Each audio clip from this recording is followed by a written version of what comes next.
On the very day of September 11, several commentators drew a parallel with the historical events of Pearl Harbor. And it's a day that will, as was the case with Pearl Harbor, live in infamy in American history. The last time there was an attack like this on the United States was Pearl Harbor. Reminiscent of another terrible day, the attack on Pearl Harbor. But there was also someone on the same day who offered a prediction. After the attack on Pearl Harbor, guess what we did? We went back and found out that, yes, the evidence was there. We should have known. And again, I think what we're going to see, even in this instance, this Pearl Harbor of the 21st century, is very much the same kind of thing. In fact, the more information that has been emerging about September 11, the more we have come to realize that many different aspects of the two events bear a chilling resemblance to each other.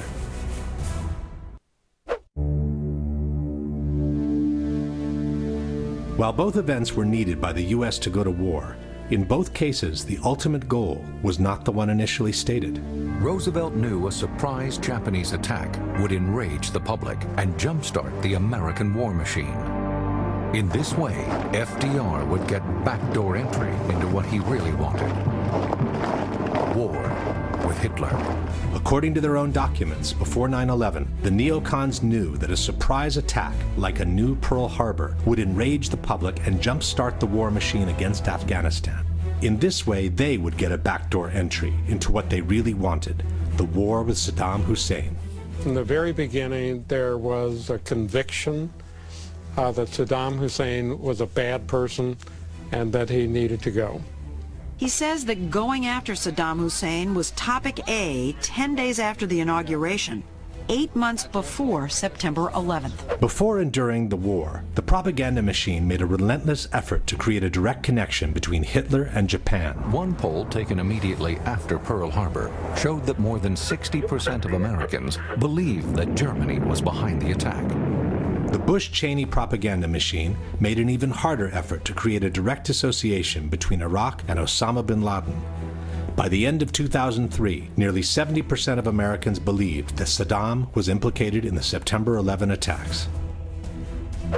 Top levels of the Roosevelt administration knew in advance that Pearl Harbor was going to be attacked. General Marshall and Admiral Stark, and indeed FDR, indeed knew that Pearl Harbor was being painted for a bombing run by the Japanese. Secretary of State Cordell Hull even knew the exact day of the attack, a week before it took place. Cordell Hull was Secretary of State, and he called me on Saturday morning and he started to relate that Pearl Harbor would be attacked on December the 7th. Before September 11, many in the intelligence community knew the attacks were on their way. There was so much discussion about this attack. Everybody was talking about it. George Tenet had some meetings. Other analysts had meetings at the White House. Vital information on the Japanese attack was kept from those who could have used it to defend the Hawaiian port and to minimize the number of American casualties. Two men could use that information immediately: Admiral Husband Kimmel and Lieutenant General Walter Short, the commanders at Pearl Harbor. But they never get it. According to Hill, that was no mistake. If FDR and his administration deliberately withheld the vital intelligence from Pearl Harbor, and all the evidence indicates that they did, then it was certainly a deliberate conspiracy to set Pearl Harbor up for a total defeat. Before September 11, important information was kept from counterterrorism czar Richard Clark, who could have organized a defense and even have prevented the attacks altogether. You have to intentionally stop it. You have to intervene and say, no, I don't want that report to go. We therefore conclude that there was a high-level decision in the CIA ordering people not to share that information. In both cases, the pre-knowledge by the U.S. government on the upcoming attacks was denounced in front of Congress. In September 1944, Republican Representative Forrest Harness of Indiana made the first congressional charge about a Pearl Harbor conspiracy. He said that 3 days before Pearl Harbor, the Australian government had warned Washington that a Japanese aircraft carrier was headed towards Hawaii. But, he said, that information was withheld from Kimmel and Short. After September 11, Republican Congressman Curt Weldon denounced the pre-knowledge of information on the upcoming attacks, which was intentionally withheld from the intelligence community. This is an attempt to prevent the American people from knowing the facts about how we could have prevented 9/11, and people are covering it up today. When honest officials stumbled on important information on the Japanese attack, they went straight to their superiors, only to see that information ignored, diverted, or suppressed altogether. The Chief of Naval Intelligence in Washington, Captain Alan Kirk, recognized the message as plans for a bombing raid, but his persistent attempts to warn Kimmel ended when he was assigned to other duties. At Pearl Harbor, the Admiral had no way of knowing that Kirk had been repeatedly refused permission to warn him. In August 2001, FBI agent Colleen Rowley discovered information that could have led to uncover the September 11 plot. But her memos never got past her superiors, while she was prevented from pursuing the investigation any further. Finally, it turns out they were not read by the lawyer in the FBI who had the duty to send those over to the Department of Justice.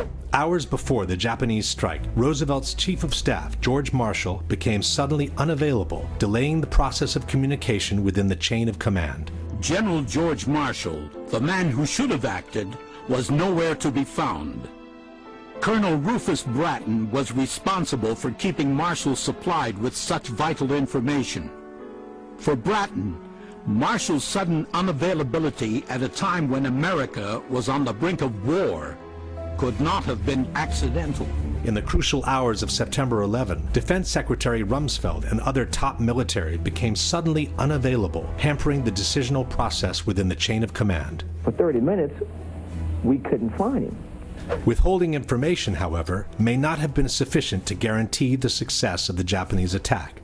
The military capacity of the Hawaiian port was also kept below its requirements. General Short, faced with the need to send out long-range patrols, had only a handful of suitable aircraft. His demands for more were not seen as a priority.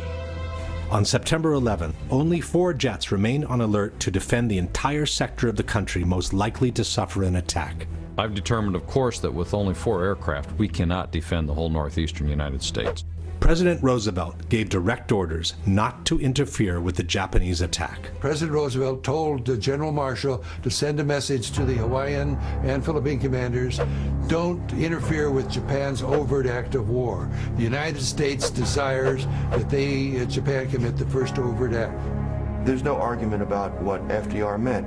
He meant that the U.S. naval plan to defend Pearl Harbor should not and cannot be executed. On September 11, Vice President Cheney gave a direct order regarding the plane headed towards Washington, which in fact resulted in the plane reaching its target without being shot down. The young man said, Vice President, the plane's 10 miles out.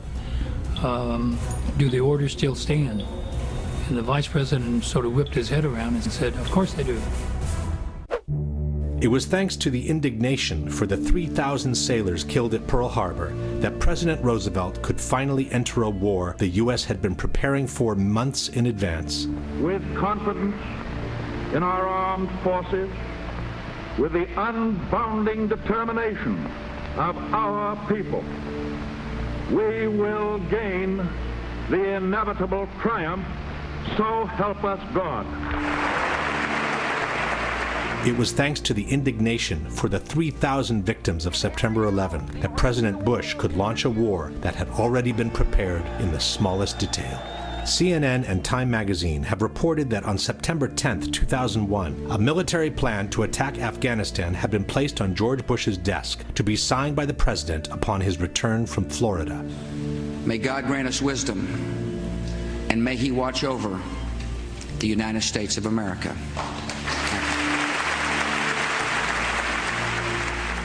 Then came the official commissions, which in both cases were tasked to find out whether there had been a conspiracy by the same authorities that were suspected of having participated in the conspiracy. Just 3 months after VJ Day, Senator Alvin Barkley of Kentucky convenes the Joint Congressional Committee on the investigation of the Pearl Harbor attack. The committee lays much of the blame on the commanders at Pearl Harbor and largely exonerates FDR and his top advisors. But its conclusions draw charges of cover-up and cronyism. gross negligence becomes high treason when the motive is discovered or understood. In July 2004, the Commission published its final report.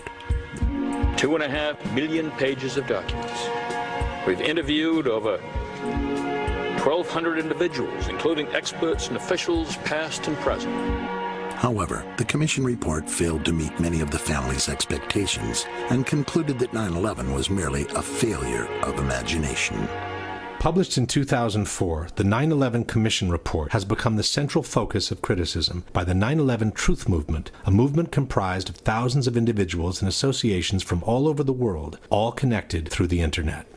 The Commission's report is accused of having simply rubber-stamped the government's version of the events by ignoring all the evidence against it, while covering up its most conspicuous holes with a long series of omissions, distortions, and even plain falsehoods. Led by researcher David Ray Griffin, an international panel of 20 experts on 9/11 has compiled a list of the strongest evidence against the official version that has emerged to this day. This evidence is available to the public on their website in 4 different languages. Despite all the evidence that has emerged in the last decades, there are many who still reject the idea of a conspiracy at Pearl Harbor and prefer to reassert the much more simplistic explanation called the official version. There was no conspiracy. FDR did not know. Cordell Hull did not know. The American government did not know that the Japanese were going to attack Pearl Harbor on December 7th, 1941. It was what has been called a failure of imagination. Despite all the evidence presented in the last 10 years by the 9/11 Truth Movement, there are many who openly support the official version by the government and dismiss such evidence as irrelevant. These people are known as debunkers, as their stated intent is to debunk the evidence presented by the 9/11 Truth Movement against the official version. The most authoritative debunker in Italy is Paolo Attivissimo, a member of an organization called CICAP, which has openly declared war on the so-called conspiracy theorists. Attivissimo has held numerous conferences on 9/11 in which he has covered all the most important aspects of the debate. The most prominent champion for the official version in France is Jérôme Quirant, who also wrote a book called September 11 and the Conspiracy Theories. Quirant also participated in numerous conferences and television debates on 9/11 in his own country. But the flagship for the debunkers worldwide is certainly the American magazine Popular Mechanics. In 2006, they published a book called Debunking 9/11 Myths, in which the authors purport to have refuted all the major claims against the official version by the 9/11 Truth Movement. Jim Miggs is the editor of Popular Mechanics magazine. In 2005, he and a staff of reporters decided to take on the factual and scientific claims made by members of the 9/11 conspiracy movement. The results were first published in a magazine article, then more fully developed in a book titled Debunking 9/11 Myths, Why Conspiracy Theories Can't Stand Up to the Facts. I think what Popular Mechanics did with the 9/11 conspiracy theory was just about one of the best things ever done in the history of skepticism. That is exactly how it should be done. Here's the claim, here's the answer. Here's the claim, here's the answer. By the end, they got nothing to stand on. Boom, end of story. But is it really so?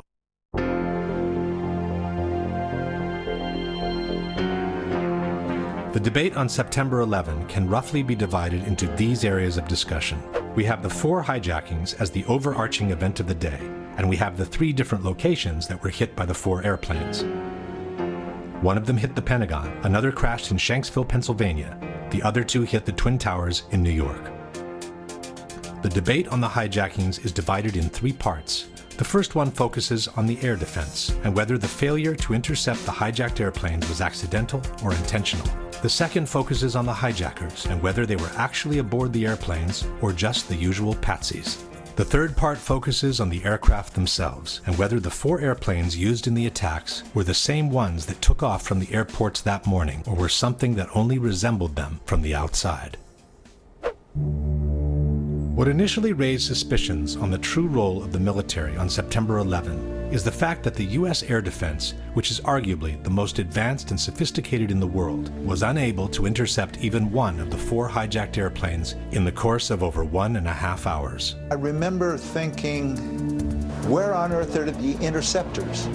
I'm an old interceptor pilot, and it's absolutely unbelievable that hijacked airliners could fly around for an hour and 40 minutes without being intercepted. As a former Minister of National Defense, why did airplanes fly around for an hour and a half without interceptors being scrambled? Take them, with a quick reaction alert. They should have been in the air in 5 minutes or 10 minutes. If not, as a Minister of National Defense, I would want to say, why not? This astonishing failure to respond was remarked by Senator Mark Dayton in the post-9/11 congressional hearings. But what I find much more shocking and alarming were the repeated and catastrophic failures of the leaders in charge and the other people responsible to do their jobs, to follow established procedures, to follow direct orders from civilian and military commanders. The official justification for this failure is a series of blunders, miscommunications, and mistakes that has come to be known as the incompetence theory. On that day, you saw a lot of well-meaning, confused people struggling to make sense of a terrible situation. They didn't even know where the planes were. One argument for the incompetence theory is that the air defense was conceived to protect the U.S. from external threats, not internal ones. The fact is that our air defenses, the whole NORAD system, was not at all geared towards protecting us from domestic aircraft. Quite the contrary. It was all set up to detect aircraft coming in from overseas. La difesa era predisposta per difendersi da attacchi provenienti dall'esterno. L'America era come un castello con un fossato, ma questi hanno usato una catapulta per entrare. Saltando il fossato si sono trovati all'interno, nel ventre mole dell'America, e l'hanno potuta spolpare. What the debunkers forget to mention is that the responsibility for tracking internal hijacks has never fallen on the military to begin with. This has always been the duty of the Civil Air Traffic Controllers, the FAA, as explained by the Secretary of Defense himself. So the Department of Defense was oriented externally. Our radars were pointing out, not in, and the FAA was the one that then had the responsibility to say there's a hijack. Only then, explains author and researcher Nafeez Ahmed, is the military requested for assistance in scrambling their jets. Standard operating procedures dictate that as soon as a plane flies off course, the FAA will contact the plane and try to ask them what is going on. If there is a problem or if they cannot establish radio contact, then immediately the FAA will contact the Pentagon, who will, within a matter of minutes, a maximum of 10 minutes normally, will scramble fighter jets to intercept the civilian plane and to analyze the situation and see what is going on. The FAA authority over the national airspace is clearly acknowledged in this exchange between the military from September 11. If you can, hand the fighters over directly to FAA so they're still under FAA control. We're never going to take them. Just work with them, coordinate with them as best that you can with that. Take them to the area and let them handle that airspace. Another argument for the incompetence theory is that by turning off the transponders, the hijackers had made the airplanes very difficult to be tracked on radar. That can't be overstated. The fact that once the hijackers turned off the transponders, you had air traffic control who were looking at something like 4,500 primary radar blips. They were trying to pick out the plane that they just lost. Non sapevano dove andare perché i terroristi hanno disattivato un dispositivo che si chiama transponder che localizza l'aeroplano. Spento quello, puff, sparisce il puntino. E dov'è? Non si sa dove è finito. This is not true. When the transponder is turned off, the controllers lose the information on the altitude, but they can still track the plane as a primary signal. The following example shows how long it took an air traffic controller to find American 11 on his screen after he was told the plane had been hijacked. Good morning, Boston Center. I got a situation here with American 11. We believe it's by possible hijack. Okay, tell me more. We lost radio communications with him. Then we lost his transponder. And right now the aircraft is just west of Albany going southbound. Okay, I see him. United 175 never turned the transponder off. It just switched codes. United 175 is 50 miles northwest of New York City when its transponder code is suddenly changed. As I look up, I notice that United 175's code has changed. I just turned around and radioed the pilot. My exact words were, United 175, recycle transponder squawk. Hijacker 𝙤𝙤𝙢𝙚𝙤 obviously intended to turn off that transponder, but because he just changed codes and didn't turn it off, he still left the controllers with a very clear indication of the normal return from an aircraft that was squawking, that's what we call it, with the altitude. According to the Secret Service, the plane that hit the Pentagon was tracked for at least 30 minutes before it reached Washington. Nelson Garabito was the Secret Service agent in charge of protecting the White House airspace.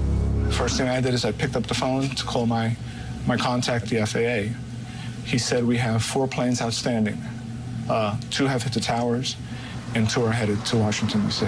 One of them approximately 30 minutes out, one of them approximately 45 minutes out. The one 30 minutes out turned out to be the plane that hit the Pentagon. As the one nearest us got closer and closer, 6 minutes out, 5 minutes out. We knew it was sort of over the CIA, and we thought, is that where it's going? But it kept coming. United 93 was also being tracked after the hijacking. We were tracking United 93, and I was in conversation with the FBI agent, and he was relaying to me that we suspect that this aircraft has now been taken over by hostile forces, described the sharp turn it made over eastern Ohio, and now is heading back along southwestern Pennsylvania. The airplane was being followed step by step, practically in real time.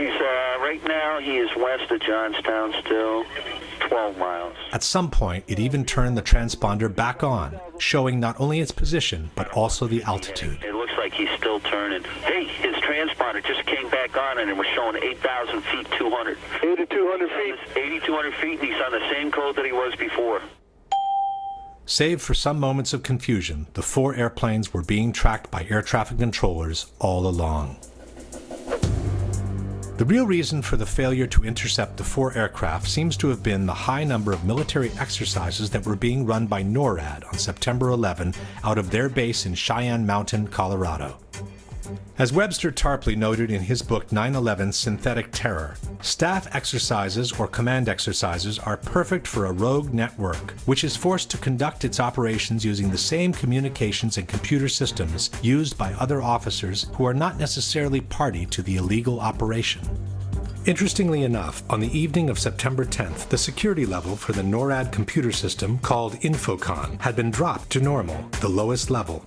This made it easier for anyone to penetrate or compromise the computer networks of the air defense system. On September 11, between 4 and 10 military exercises had been scheduled, some of them involving false hijacks of commercial airplanes. This unusual number of exercises had 2 major consequences. 1, they moved a large number of fighters out to Canada and Alaska.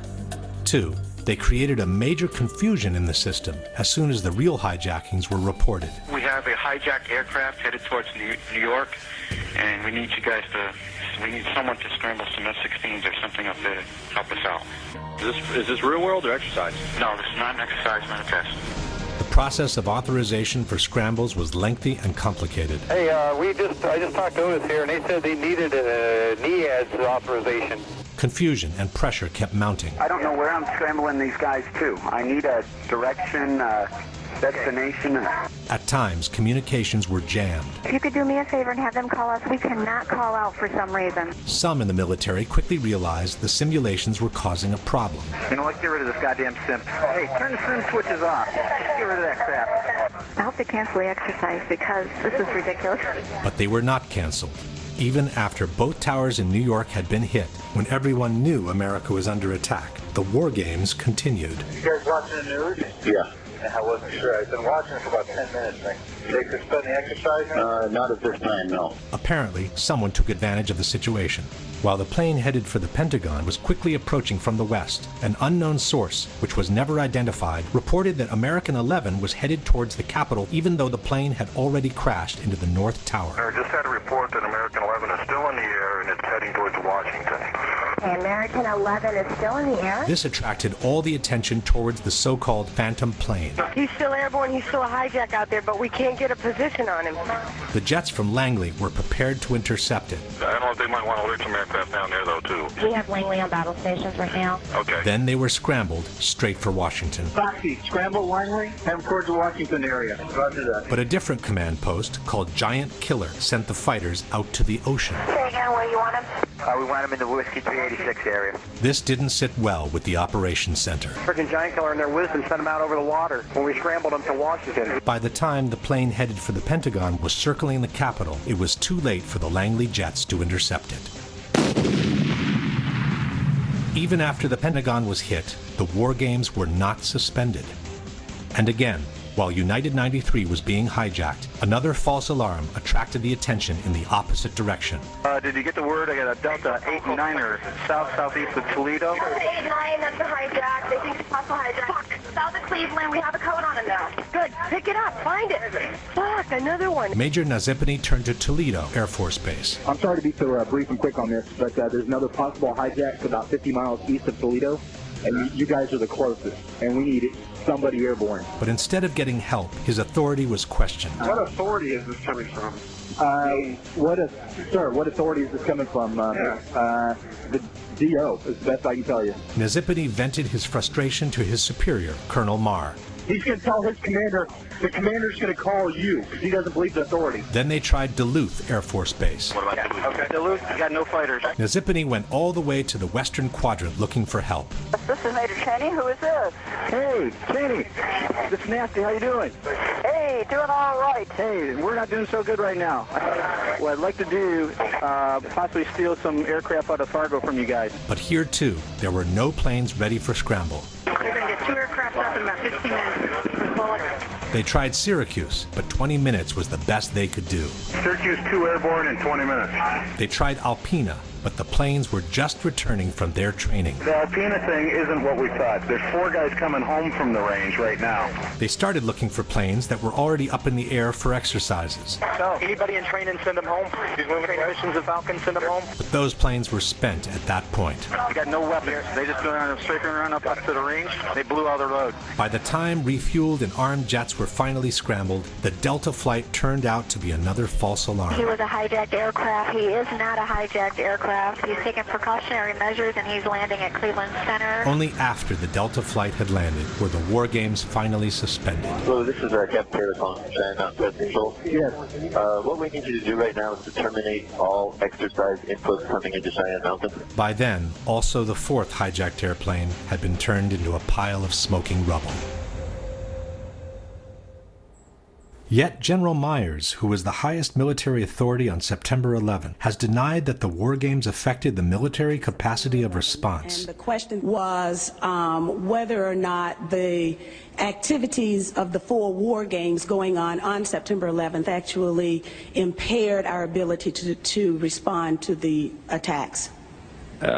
The answer to the question is no, did not impair our response. General Myers forgot to mention that on the morning of September 11, only 4 planes were armed and ready to intercept terrorists in the eastern region of the country. I've determined, of course, that with only 4 aircraft, we cannot defend the whole northeastern United States. That was the sensation of frustration, of I don't have the forces available to do anything about this. Myers instead has even suggested that the war games helped the military response. General Eberhart, who was then the commander of North American Aerospace Defense Command, as he testified in front of the 9/11 Commission, I believe he told them that it enhanced our ability to respond. What that means is all the battle positions that are normally not filled are indeed filled. So it was an easy transition from an exercise into a real-world situation.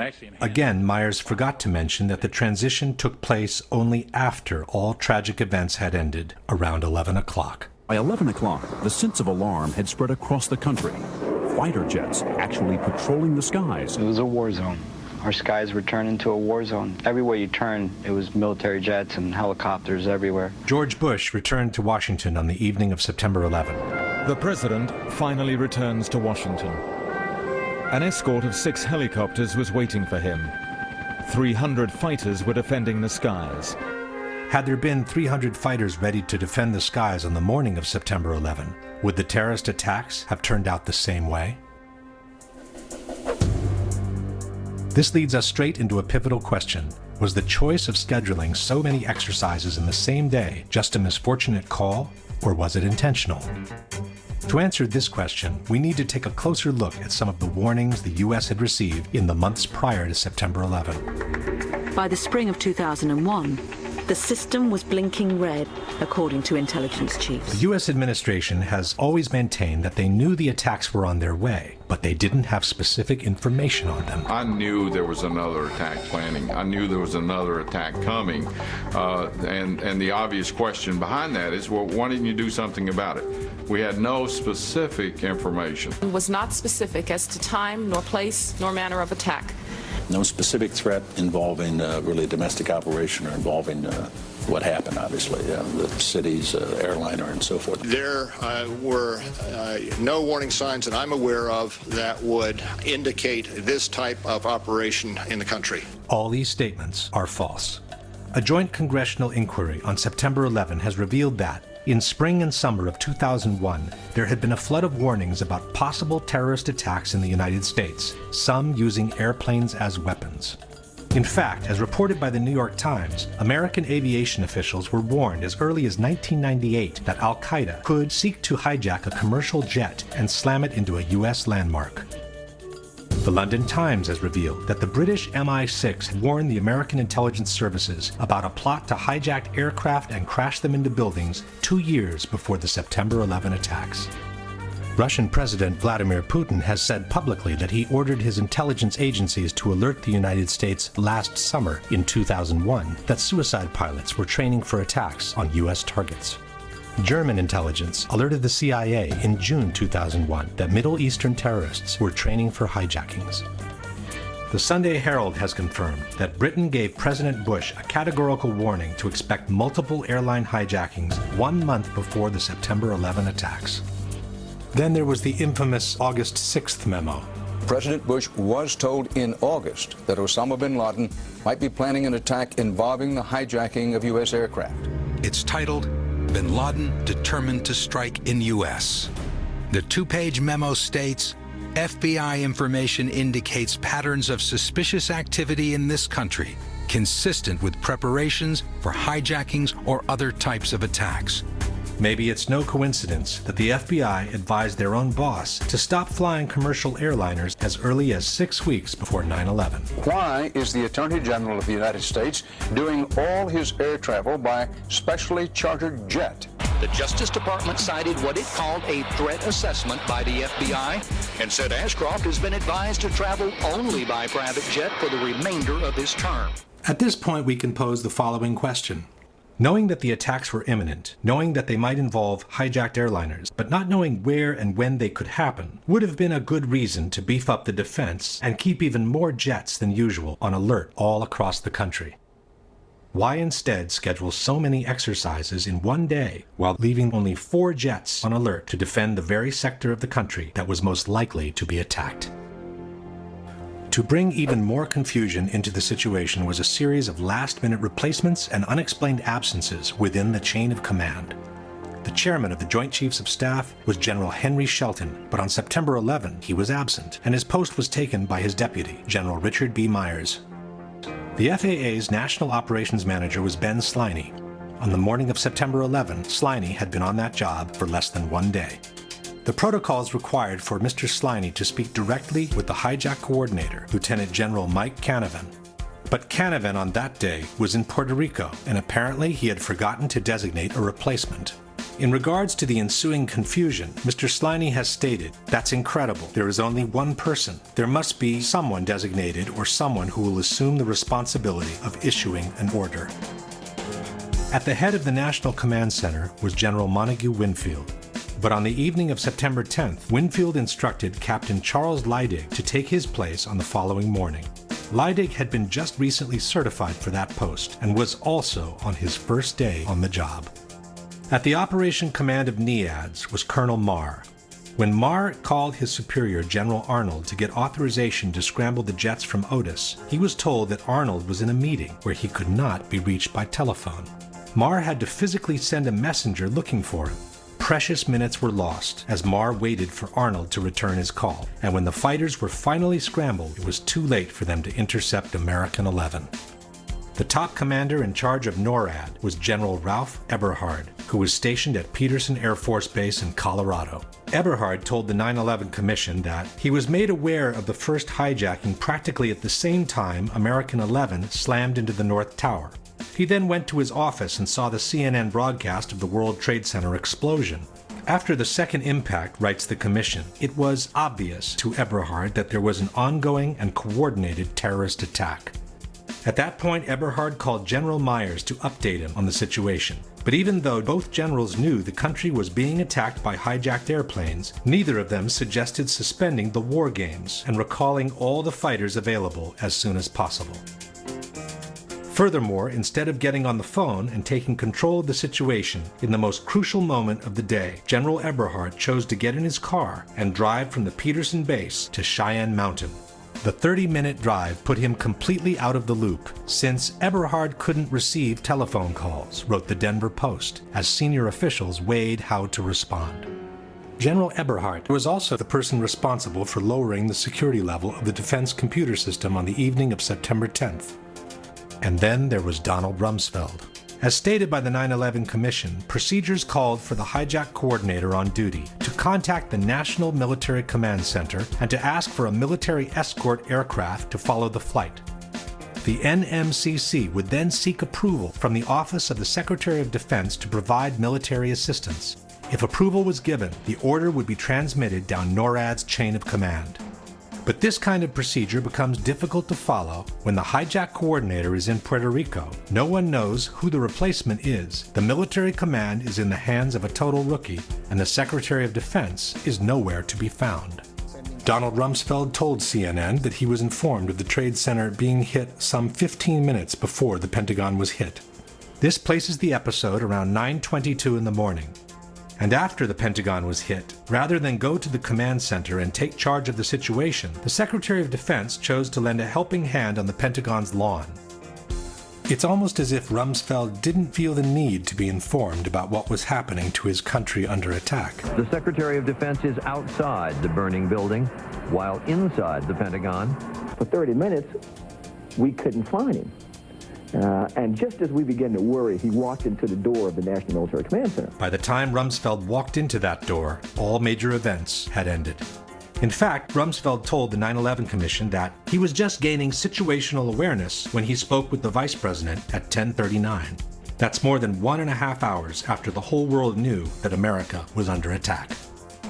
Why would so many rookies be placed in key positions? And why would so many top officials be either absent or unavailable on a day when so many exercises were scheduled is a question that remains to be answered. Question. After having realized that the country was being attacked by hijacked airplanes at 9:03, why didn't Eberhard immediately suspend all the war games and recall all the available jets to their bases?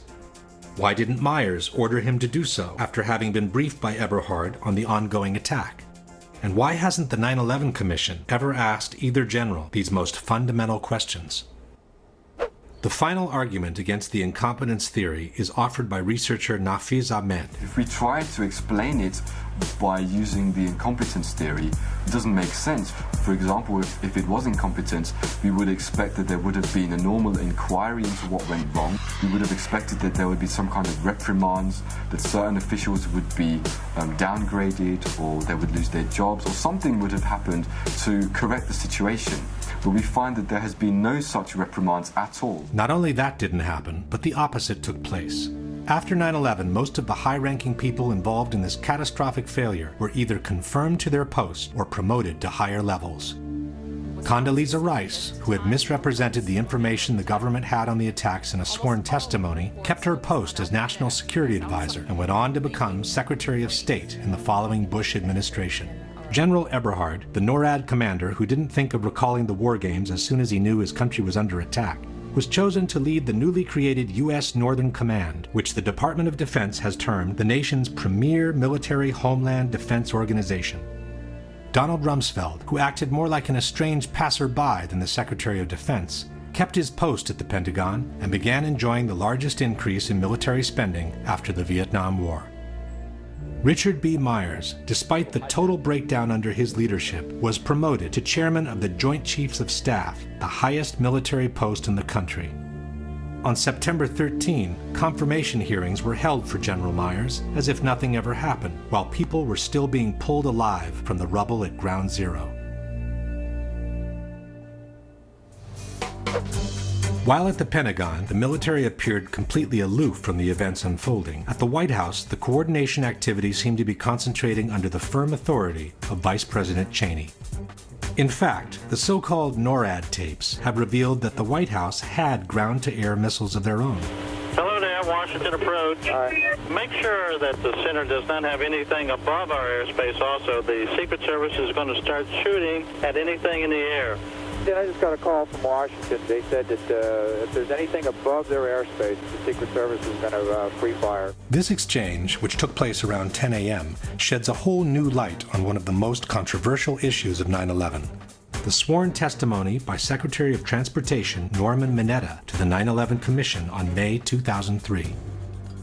Mineta was being questioned about the events that took place in the 𝙎𝙢𝙢𝙢, the underground bunker in the White House, from where Dick Cheney took charge of the situation after convincing President Bush to stay away from Washington for safety reasons.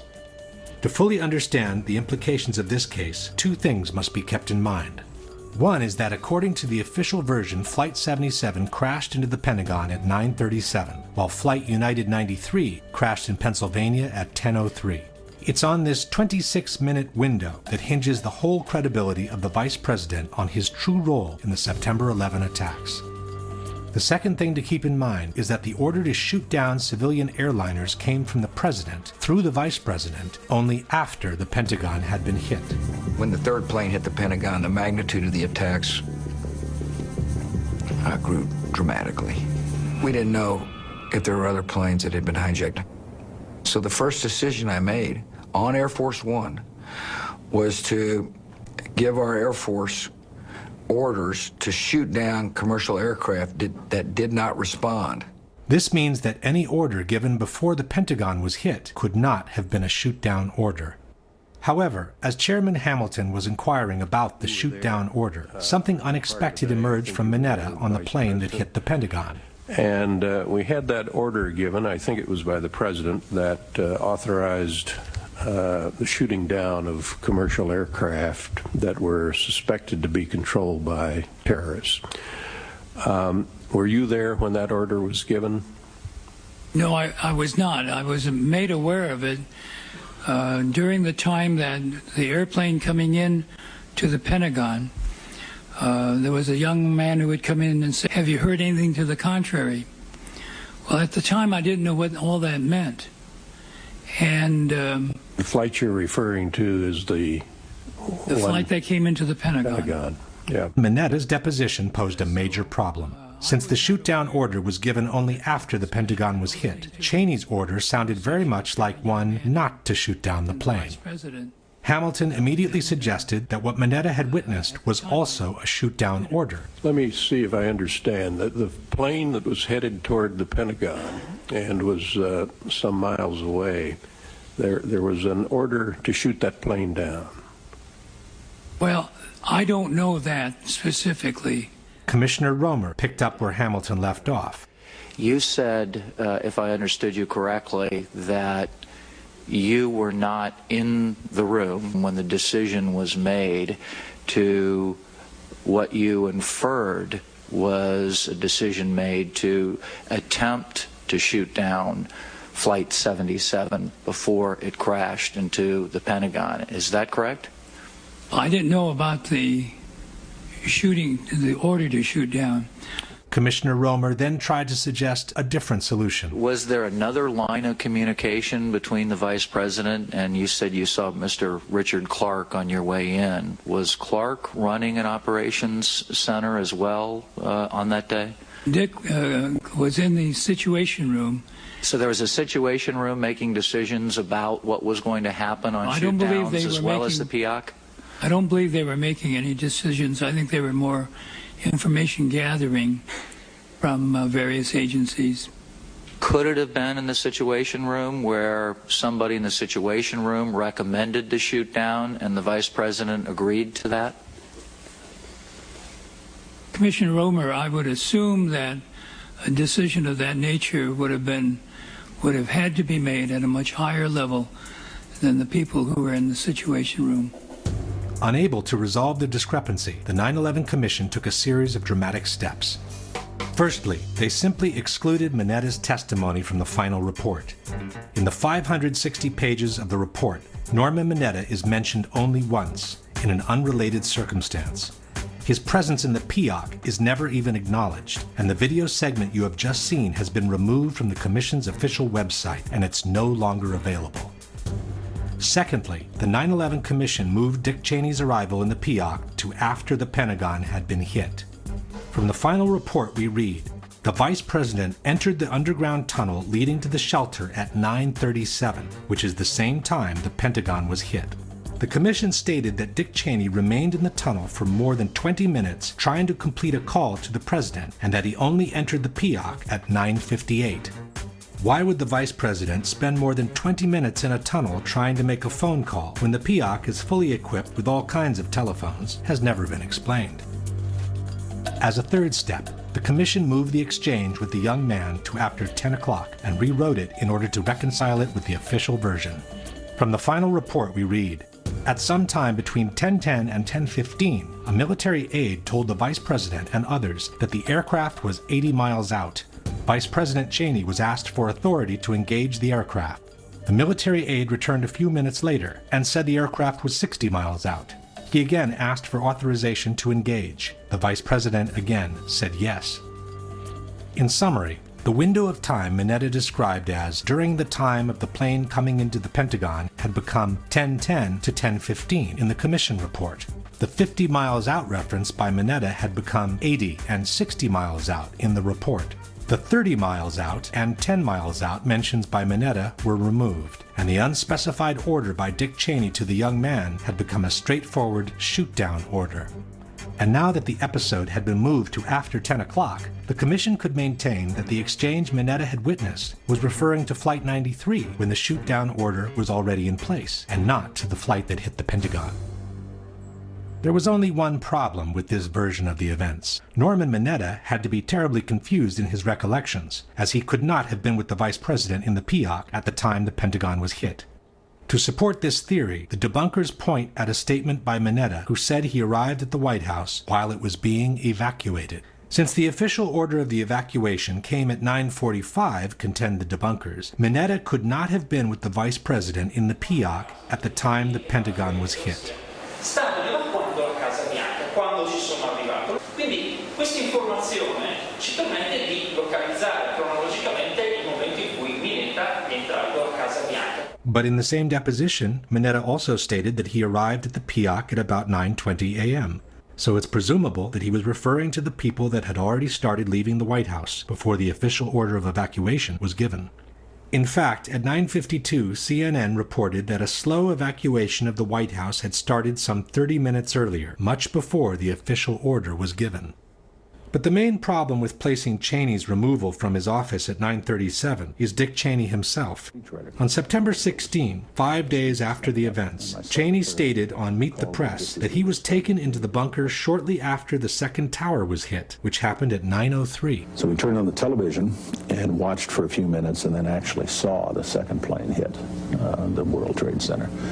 I talked with the president while I was there over the next several minutes watching developments on television, and as we started to get organized to figure out what to do, my Secret Service agents came in, and they hoisted me up and moved me very rapidly down the hallway, down some stairs, through some doors, and down some more stairs into an underground facility. And they did that because they'd received a report that an airplane was headed for the White House. There are also several highly credible testimonies that place Dick Cheney's removal from his office shortly after 9:03. ABC News quoted White House photographer David Borer saying that just after 9 a.m., Vice President Dick Cheney was in his West Wing office when 2 or 3 agents came in and told him, "Sir, you have to come with us." Agents came inside the office and said, "Sir, you have to come with us."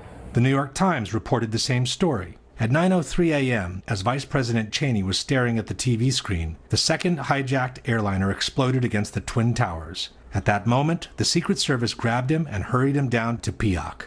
Richard Clarke, in his book Against All Enemies, wrote that soon after the second tower was hit, Cheney began to gather up his papers. As I left, I counted 8 Secret Service agents ready to move to the P.O.C. President Bush's secretary, Ashley Estes, stated, "As the second plane hit, it didn't really click exactly what happened. Then I heard a noise, like a body bumping a door. I looked out into a hallway and saw the Vice President with the Secret Service. They had kind of lifted him up and were running with him. At that point, it definitely registered what it was." Former Undersecretary of Defense Eric Edelman testified, "I was already down in the PIAC with the Vice President when we got word there had been an explosion at the Pentagon." And even after 10 years, Dick Cheney has not changed his story one bit. As we watched, we saw the second plane strike, and then we knew it was a terrorist attack. Then my Secret Service agent, lead agent, came bursting through the door of my office and said, "Sir, we have to leave now." While all these testimonies clearly placed Dick Cheney in the PIAC by the time the Pentagon was hit, the 9/11 Commission has admitted that the 9:37 entry time by Dick Cheney in the tunnel was based on alarm data which is no longer retrievable. And, most important of all, Mineta himself recalls being with the Vice President by the time the Pentagon was hit. So then someone came in and said, Mr. Vice President, there's been an explosion at the Pentagon. In the course of time, Secretary Mineta has never changed his story, repeatedly confirming both the location and the timing of the event. And then all of a sudden, as I was talking to him, he said, I lost the bogey, lost the target. I said, well, where is it? He said, well, somewhere between Roslyn and National Airport. And about that time, someone broke into the conversation. Said, Mr. Secretary, we just had a confirmation from a Arlington County police officer saying that he saw an American Airlines plane go into the Pentagon.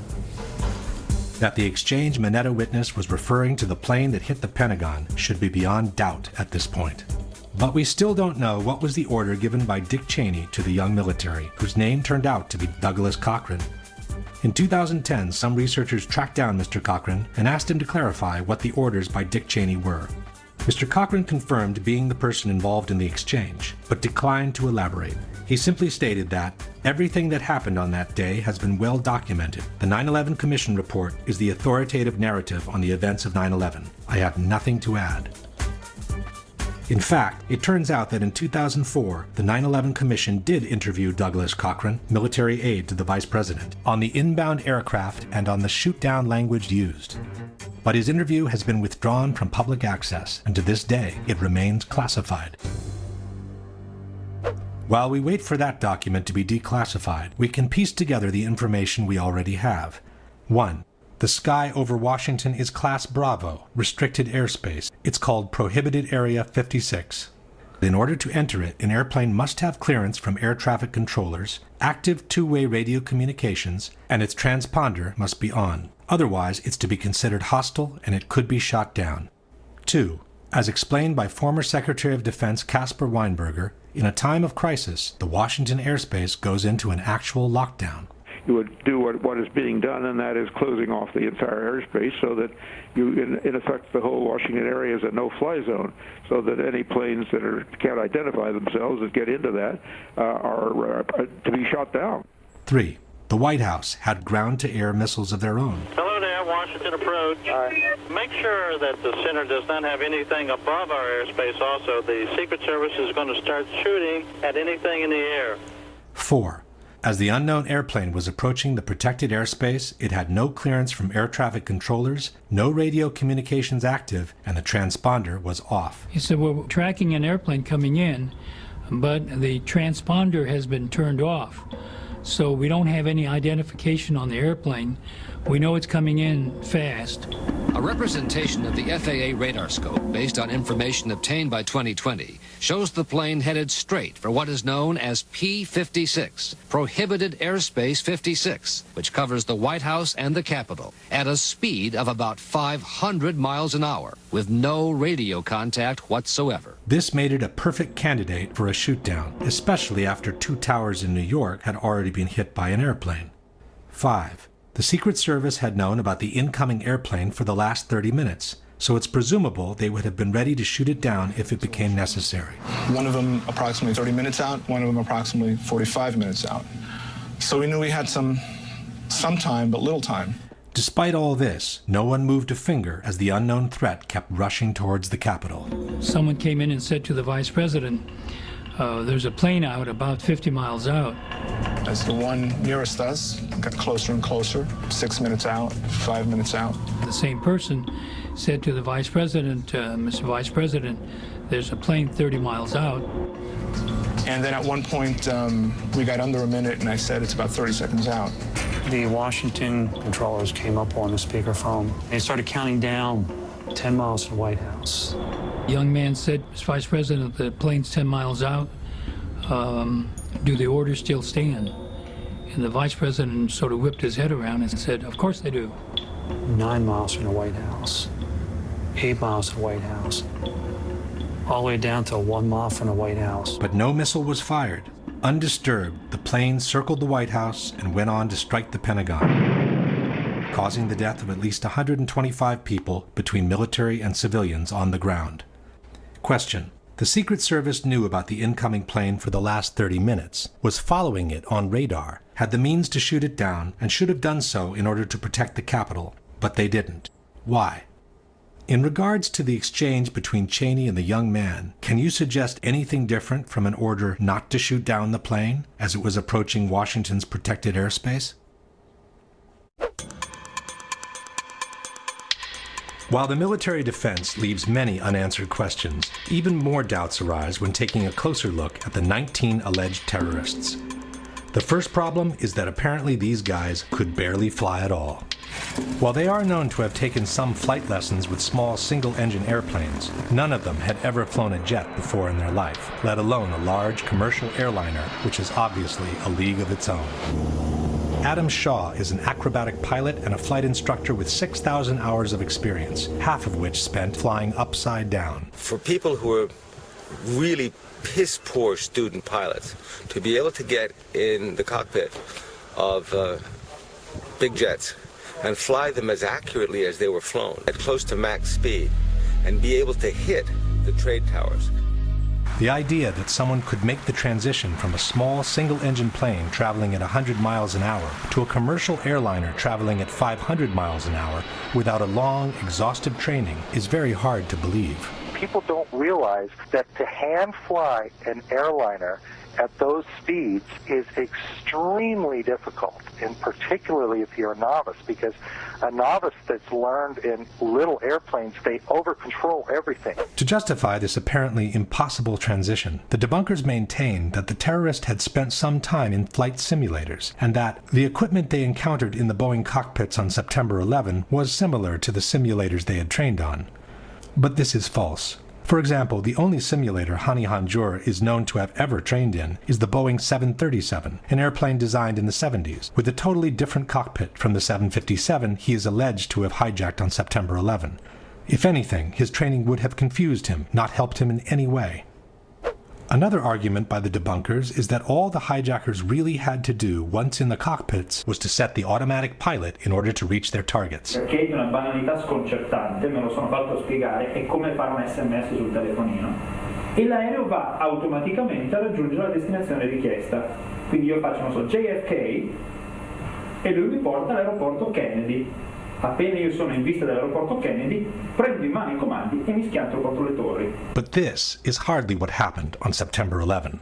𝙤𝙤𝙤𝙤𝙤 is the air traffic controller who followed the hijacking of United 175. Now as I'm watching, United 175 makes a hard left-hand turn and starts climbing. Not only did he make a sharp turn, but he also climbed 3,000 feet in a matter of approximately 1 minute, which is a very fast rate of climb. This is something that we have never seen before. After the sudden ascent, the plane started a breathtaking descent toward the ground. We were counting down the altitudes, and they were descending right at the end at 10,000 feet per minute.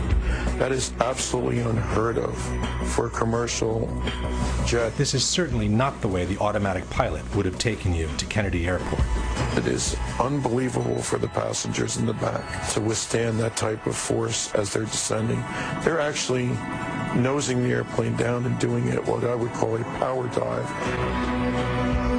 At 9:01 a.m., United 175 is hurtling at more than 400 miles per hour toward the Statue of Liberty and New York Harbor. One of the controllers started counting out the altitudes, and he says, my God, he's going down at 8,000 feet a minute. Now it's 10,000 feet a minute. And he counted off 8, 6, 4, and he says, my God, he's in the ground on the next hit. But he was not. According to the official version, Marwan al-Sheikhi, a 23-year-old who has never flown a jet before in his life, levels the course, visually identifies the target, and performs a spectacular banking maneuver that brings the 767 to hit the South Tower under the world's astonished eyes.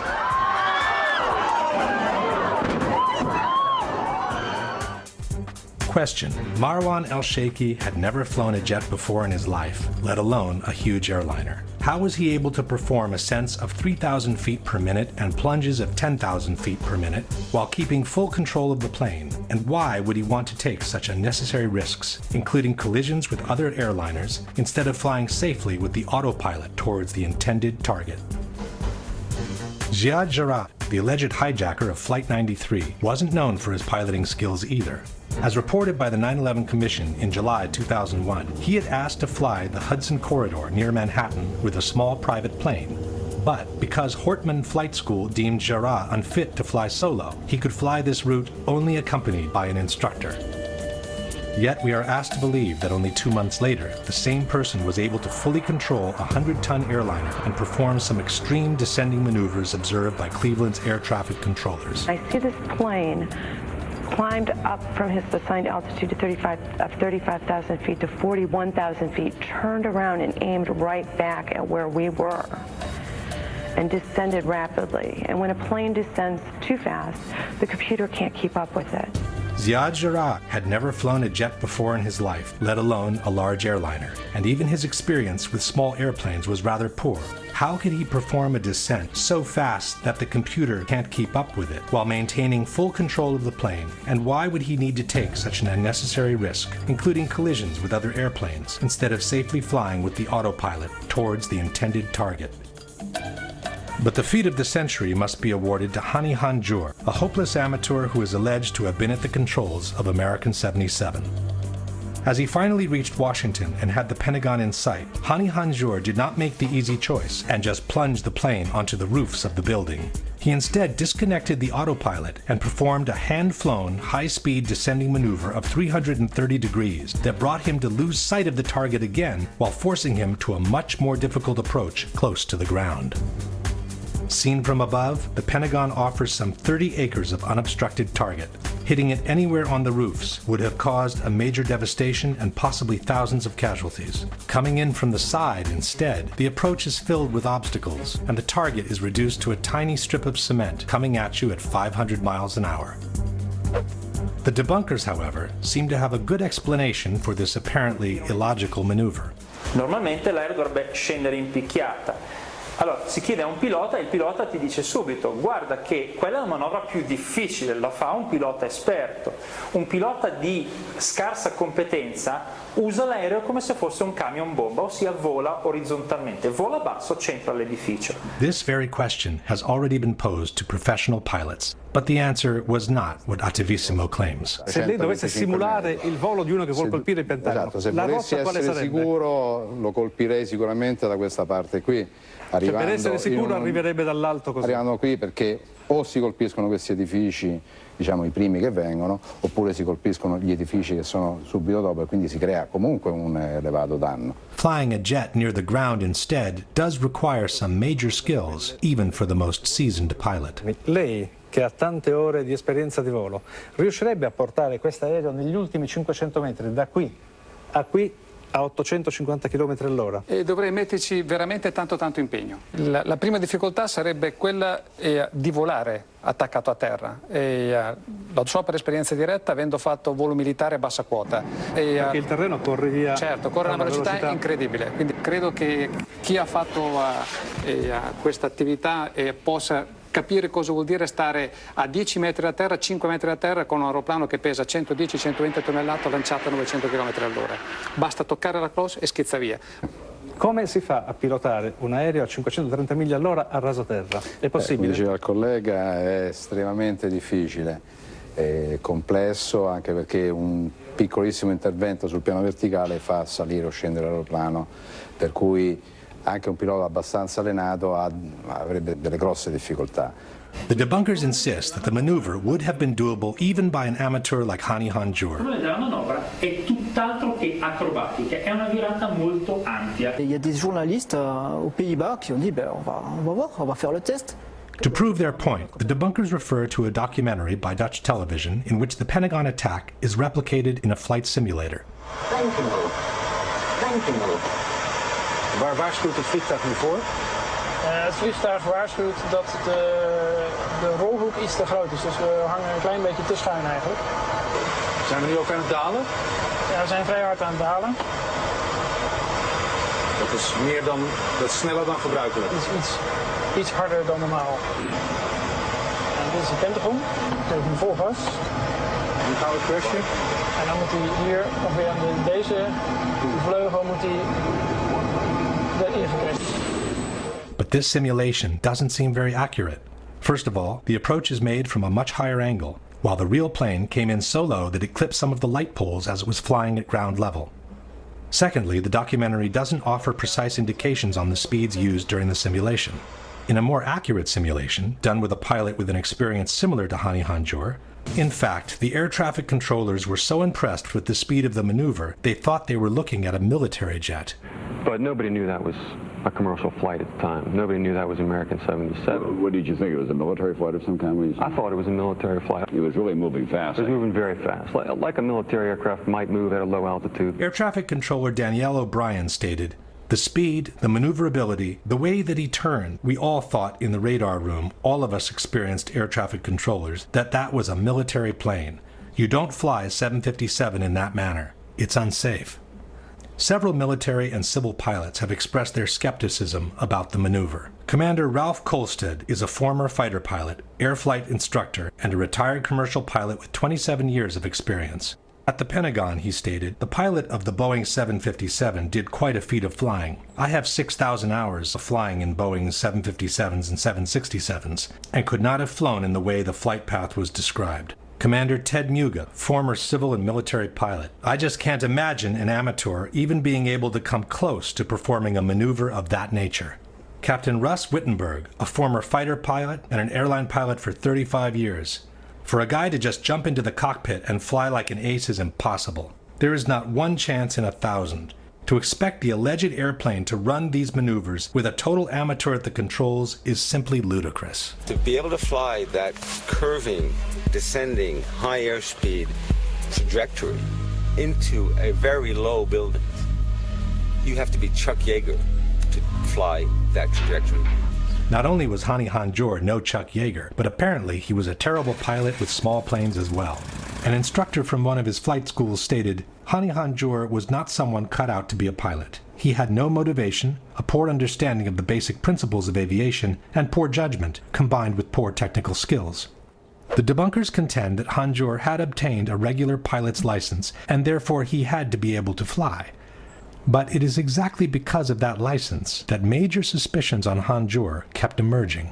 In a 2002 article called A Trainee Noted for Incompetence, the New York Times wrote that 𝙤𝙤𝙢𝙢 was reported to the aviation agency after the instructors had found his piloting skills so shoddy and his grasp of English so inadequate that they questioned whether his pilot's license was genuine. The article concludes quoting a former employee at the flight school who said, "I'm still to this day amazed that he could have flown into the Pentagon. He could not fly at all." The manager of another flight school in Phoenix said, "I couldn't believe he had a commercial license of any kind with the skills that he had." At yet another flight school in Maryland, instructors found he had trouble controlling and landing the single-engine Cessna 172. This was confirmed in this radio interview by Neela Sagadevan, a pilot and an aeronautical engineer. You know, I got to say something about 𝙤𝙤𝙢𝙢. I've spoken with two of his flight instructors. This guy could not solo a Cessna 150. It's a little single-engine two-seat trainer. And what I mean by solo, it's a pilot's first time out without anyone else in the cockpit with him. It's the most simple, most fundamental flying exercise one can engage in. You're seated inside the aircraft, you hit the power, you take off, make a couple of 90-degree turns, maximum altitude of around 900 to 1,000 feet, come back and land. You're saying this alleged hijacker, 𝙤𝙤𝙢𝙚𝙤𝙢, could not solo a 150. He could not solo. In fact, one of his flight instructors, and I quote him, he said, the man could not fly at all. How could an amateur who was deemed unable to fly solo in a Cessna 150, had a poor understanding of the basic principles of aviation, and had never sat once in the cockpit of a 757, suddenly become able to control such a large airliner flying at top speeds?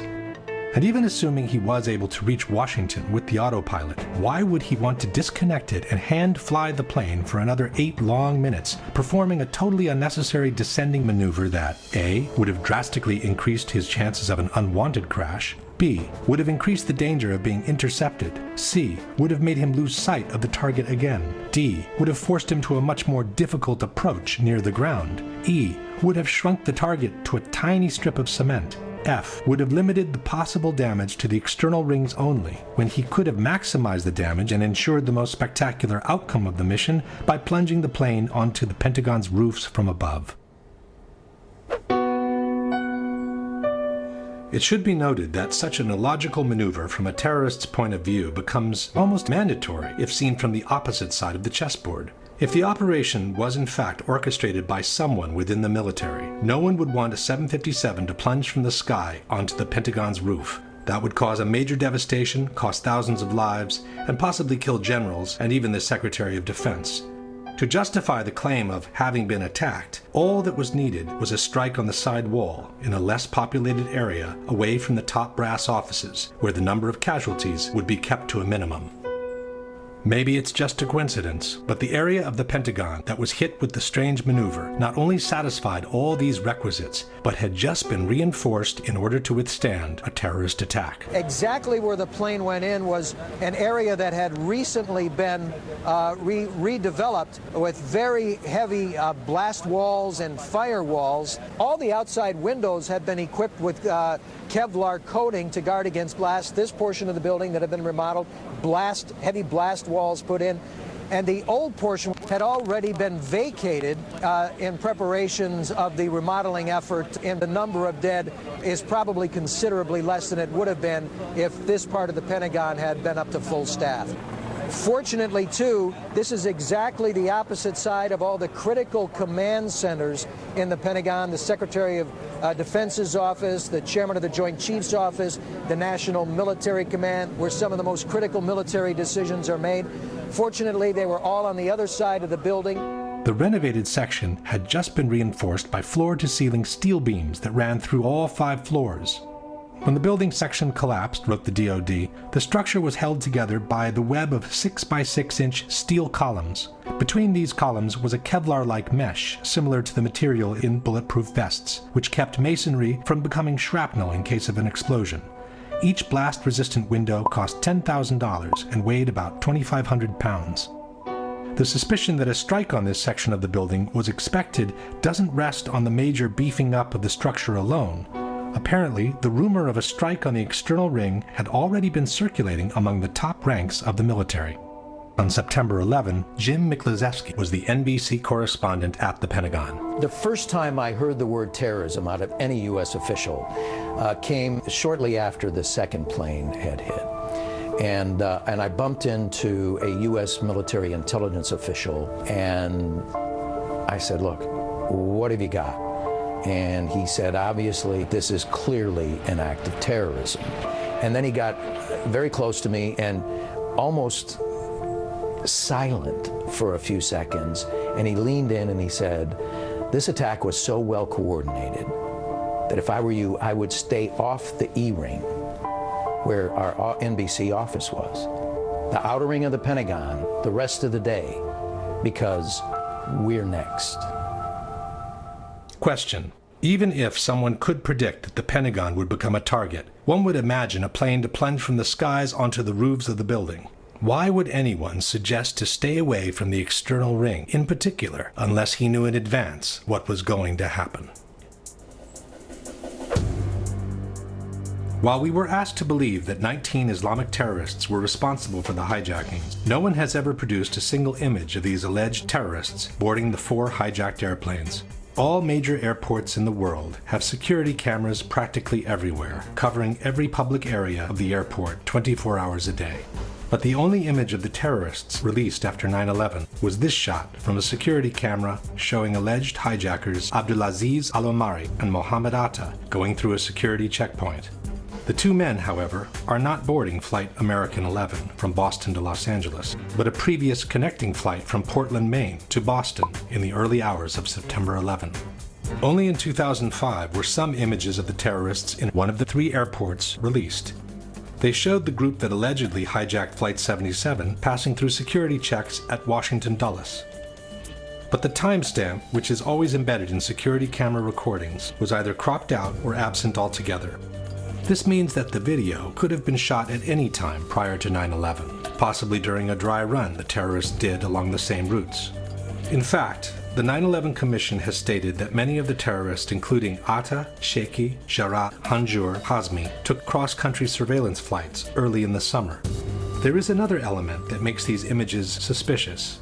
In 2001, most security cameras functioned as time-lapse photography, recording an average of 1 frame per second. This video instead is a continuous recording, similar to those obtained with regular consumer-type camcorders.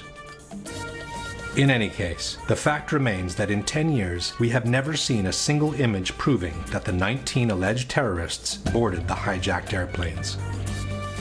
To address this blatant oddity, the 9/11 Commission wrote that the security checkpoint in Newark, like the checkpoints in Boston, lacked closed-circuit television surveillance. But in a Los Angeles Times article dated September 13, 2001, former FBI Assistant Director Louis Shaliro is quoted saying that FBI agents examined footage from dozens of cameras at the three airports where the terrorists boarded the aircraft. We also have the account by David Brent, a technical information engineer who worked for the company that had installed the security cameras at Dulles. After the 9/11 attacks, Brent stated, "I was part of a team that had the laborious task of reviewing all the video from the airport. That's every frame from over 300 cameras with 30 days of retention time. The task took 3 weeks of 15-hour days." So where are the images of the terrorists? Even if the checkpoints from 2 of the 3 airports didn't have cameras, we should have dozens of images of the 19 terrorists standing in line for the check-in, getting their boarding passes, moving through the lounge areas, making phone calls, using stairs and conveyor belts, visiting the duty-free shops, or having a snack before departure. Each of these premises has also plenty of cameras of their own, which are used to keep an eye on their customers. And then we should have seen the terrorists seated in the departure lounges, waiting for the boarding call, and finally proceeding through the gates that would take them to the airplanes. But we have never seen any of this.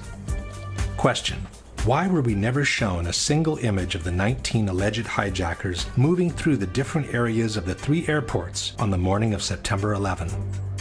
Since Washington Dulles did have security cameras at the checkpoints, why were we never shown the properly time-stamped images of the 5 terrorists boarding Flight 77 on the morning of September 11?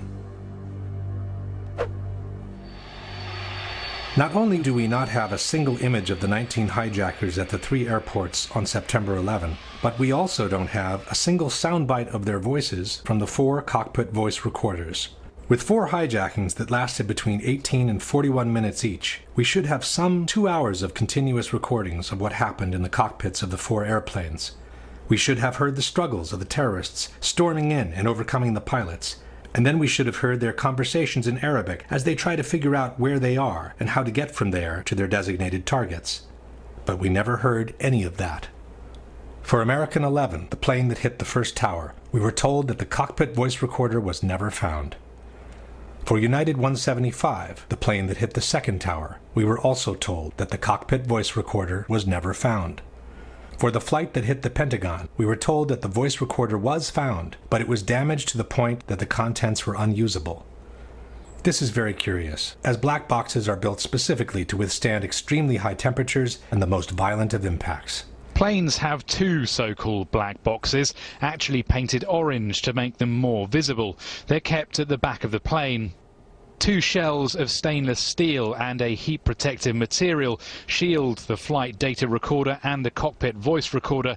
They can withstand pressure down to 6,000 meters and heat of 1,100 degrees centigrade. For United 93, the voice recorder was found, we were told, and was in good condition. But, for unknown reasons, the recording was never made public. In December 2001, members of the victims' families formally asked the FBI to release the voice recordings from the cockpit of Flight 93. But the FBI replied, "While we empathize with the grieving families, we do not believe that the horror captured on the cockpit voice recording will console them in any way." At the end of the day, the only sound bites from the alleged hijackers we ever heard are a couple of clips recorded by air traffic controllers on the ground as the terrorists apparently punched the wrong keys talking to their passengers. Going back to the airport. Don't try to make any stupid moves. Curiously, the hijacker from another flight made the exact same mistake.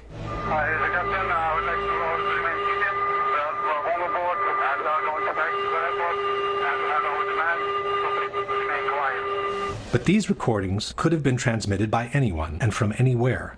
They don't prove that the terrorists were actually aboard the planes. In fact, the opposite suspicion arises in this case. Just as the Portland images seem to be the perfect substitute for the complete lack of images of the 19 terrorists at the 3 airports, these short sound bites, apparently generated by mistake, seem to be the perfect substitute for the complete lack of conversations from the 4 cockpit voice recorders. The situation becomes even more implausible if we look at the actual flight data recorders, the devices that store the technical information from the plane during the flight. For the 2 airplanes that hit the towers, again, we are told that the flight data recorders were never found. In the months following the destruction of the Twin Towers, every ounce of rubble that left Ground Zero was meticulously combed through in the effort to recover every possible human remain. That's when we decided the very least that we can do. If we can't bring them home to their families alive, then we'll stick it out and bring them home to their families. There wasn't a piece of rubble that left that pit that wasn't gone over with a fine-tooth comb. This practice went on until the end of the removal operations. The big pile that you see in the background there is what remains of one of the towers. A tractor basically comes in, takes a shovel full of it, and then he feathers it out across the field out there.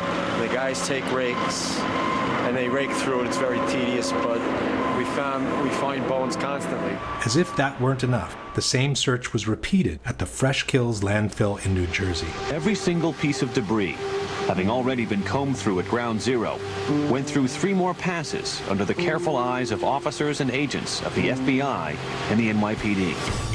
Yet we are asked to believe that not 1, but 4 bright orange, practically indestructible voice and data recorders eluded a search so meticulous that it was able to recover dozens of watches, banknotes, personal documents, and even buckets of coins. For the other 2 flights, the one that hit the Pentagon and the one that crashed in Pennsylvania, the flight data recorders were found, we were told, and were in good condition.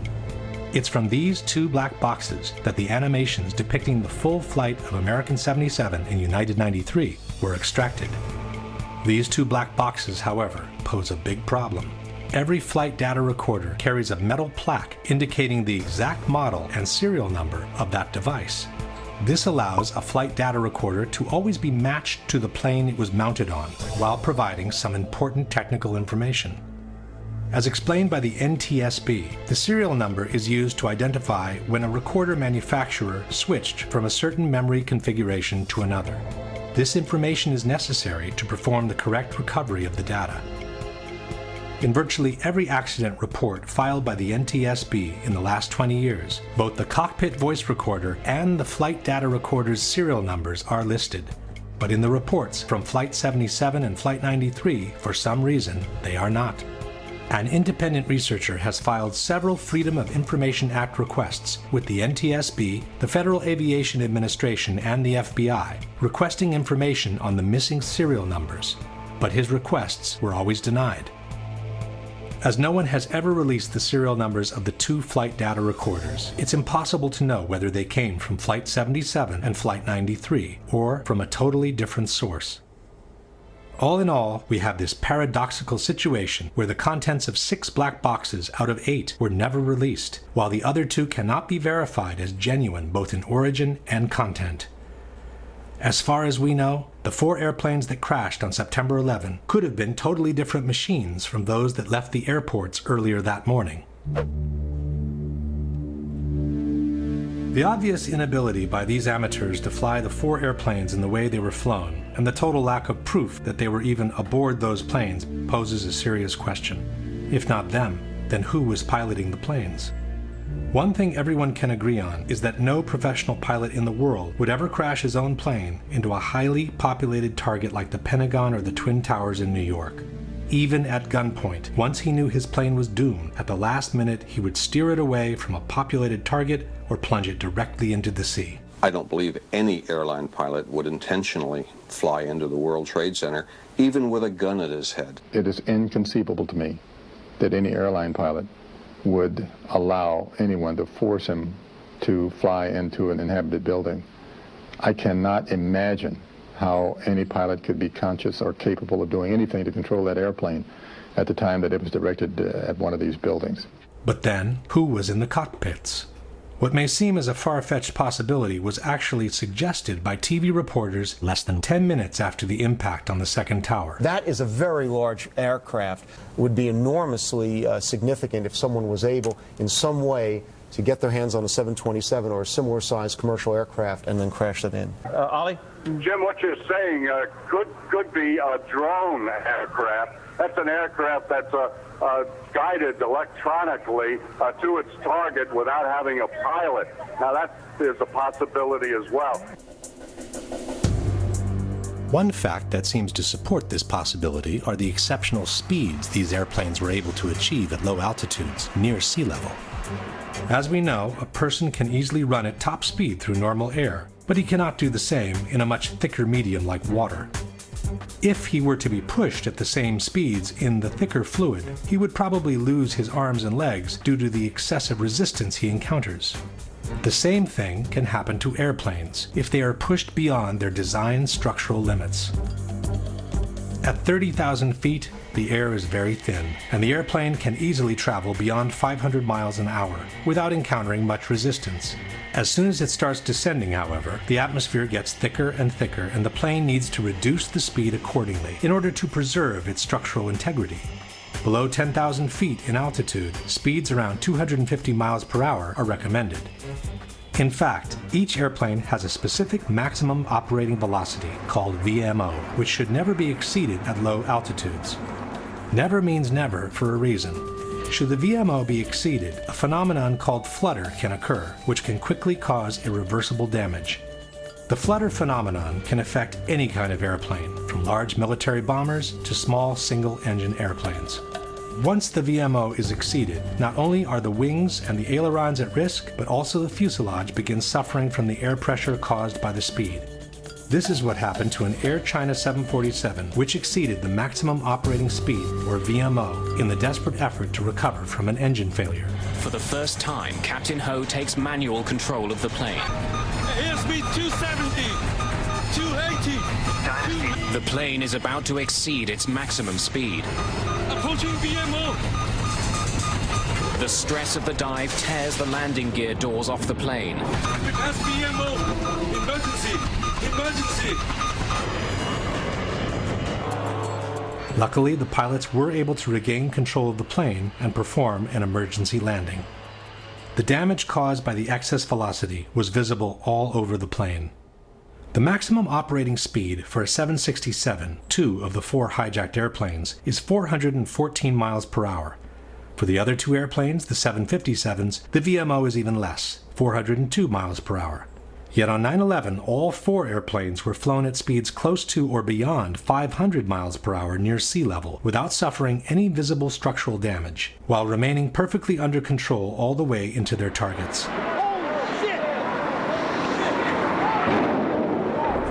American 11 hit high up in the North Tower, around the 93rd floor, going a pretty astonishing rate of speed, almost 500 miles an hour. Here comes a very large target, descending rapidly, very fast. Diving very steeply and very fast. He's really moving. He was moving fast. United Flight 175, streaking through the skies over New York at more than 600 miles an hour, barely missed colliding with another commercial flight. The back of my neck stands up when we talk about the hijacking.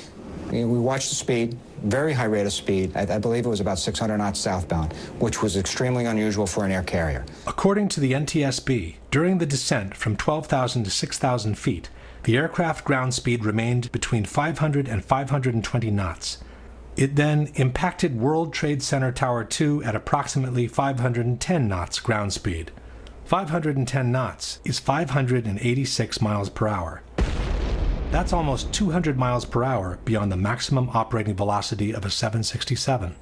American 77 also impressed the air traffic controllers for the speed in approaching Washington. It was an unidentified plane to the southwest of Dulles, moving at a very high rate of speed. I slid over to the controller on my left, and I asked him, "Do you see an unidentified plane there southwest of Dulles?" And his response was, "Yes." "Oh my gosh, yes. Look how fast he is." Full throttle. Full out. The plane made its circular descent at about 350 miles an hour. Then it kept accelerating until it crashed into the Pentagon, says the Commission report, traveling at approximately 530 miles per hour. While flying at 5,000 feet of altitude, United 93 began performing a series of hard left and right maneuvers at 350 miles per hour. This was followed by a series of similar up and down maneuvers while flying near 400 miles per hour. Yet 𝙧𝙤𝙢𝙚𝙀, the amateur who wasn't allowed to fly solo on a single-engine airplane, braved the roller coaster without ever losing control. As the plane was descending, he even kept accelerating until the aircraft plowed into an empty field in Shanksville, Pennsylvania at 580 miles per hour. These exceptional speeds, achieved at low altitudes, have raised more than an eyebrow among aeronautical experts and pilots alike, especially those who had flown the actual airplanes involved in 9/11. I flew the two actual aircraft which were involved in 9/11, the flight number 175 and flight 93, the 757 that allegedly went down at Shanksville, and flight 175 is the aircraft that's alleged to have hit the South Tower. I don't believe it's possible for a terrorist, a so-called terrorist, to train on a 172, then jump in the cockpit of a 757, 767 glass cockpit, and vertical navigate the aircraft, lateral navigate the aircraft, and fly the airplane at speeds exceeding its design limit speed by well over 100 knots, make high-speed, high-bank turns, pulling probably 5, 6, 7 Gs, and the aircraft would literally fall out of the sky. I couldn't do it, and I'm absolutely positive they couldn't do it. How do you feel about United 175 reaching 510 knots? Physically impossible.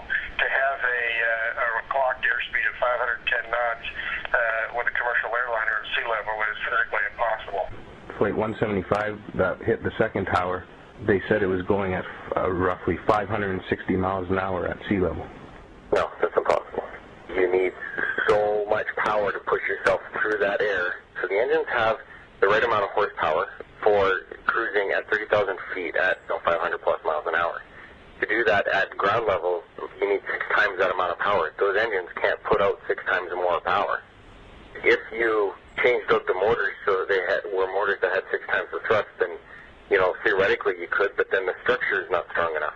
Under all circumstances, I'd say an absolute resounding no. To me, it's impossible. Any pilot that has been in a commercial jet would probably laugh at if you said 510 knots. Is it possible to fly over 500 miles an hour at sea level? No.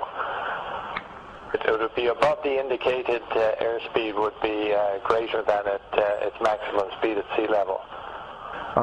Even, like, say if it was even in a shallow type of dive, would it be able to? Any airplane can be dive, of course, then you've got the assistance of gravity, right? But there comes a point where the drag of the air overcomes the aerodynamics of the airplane.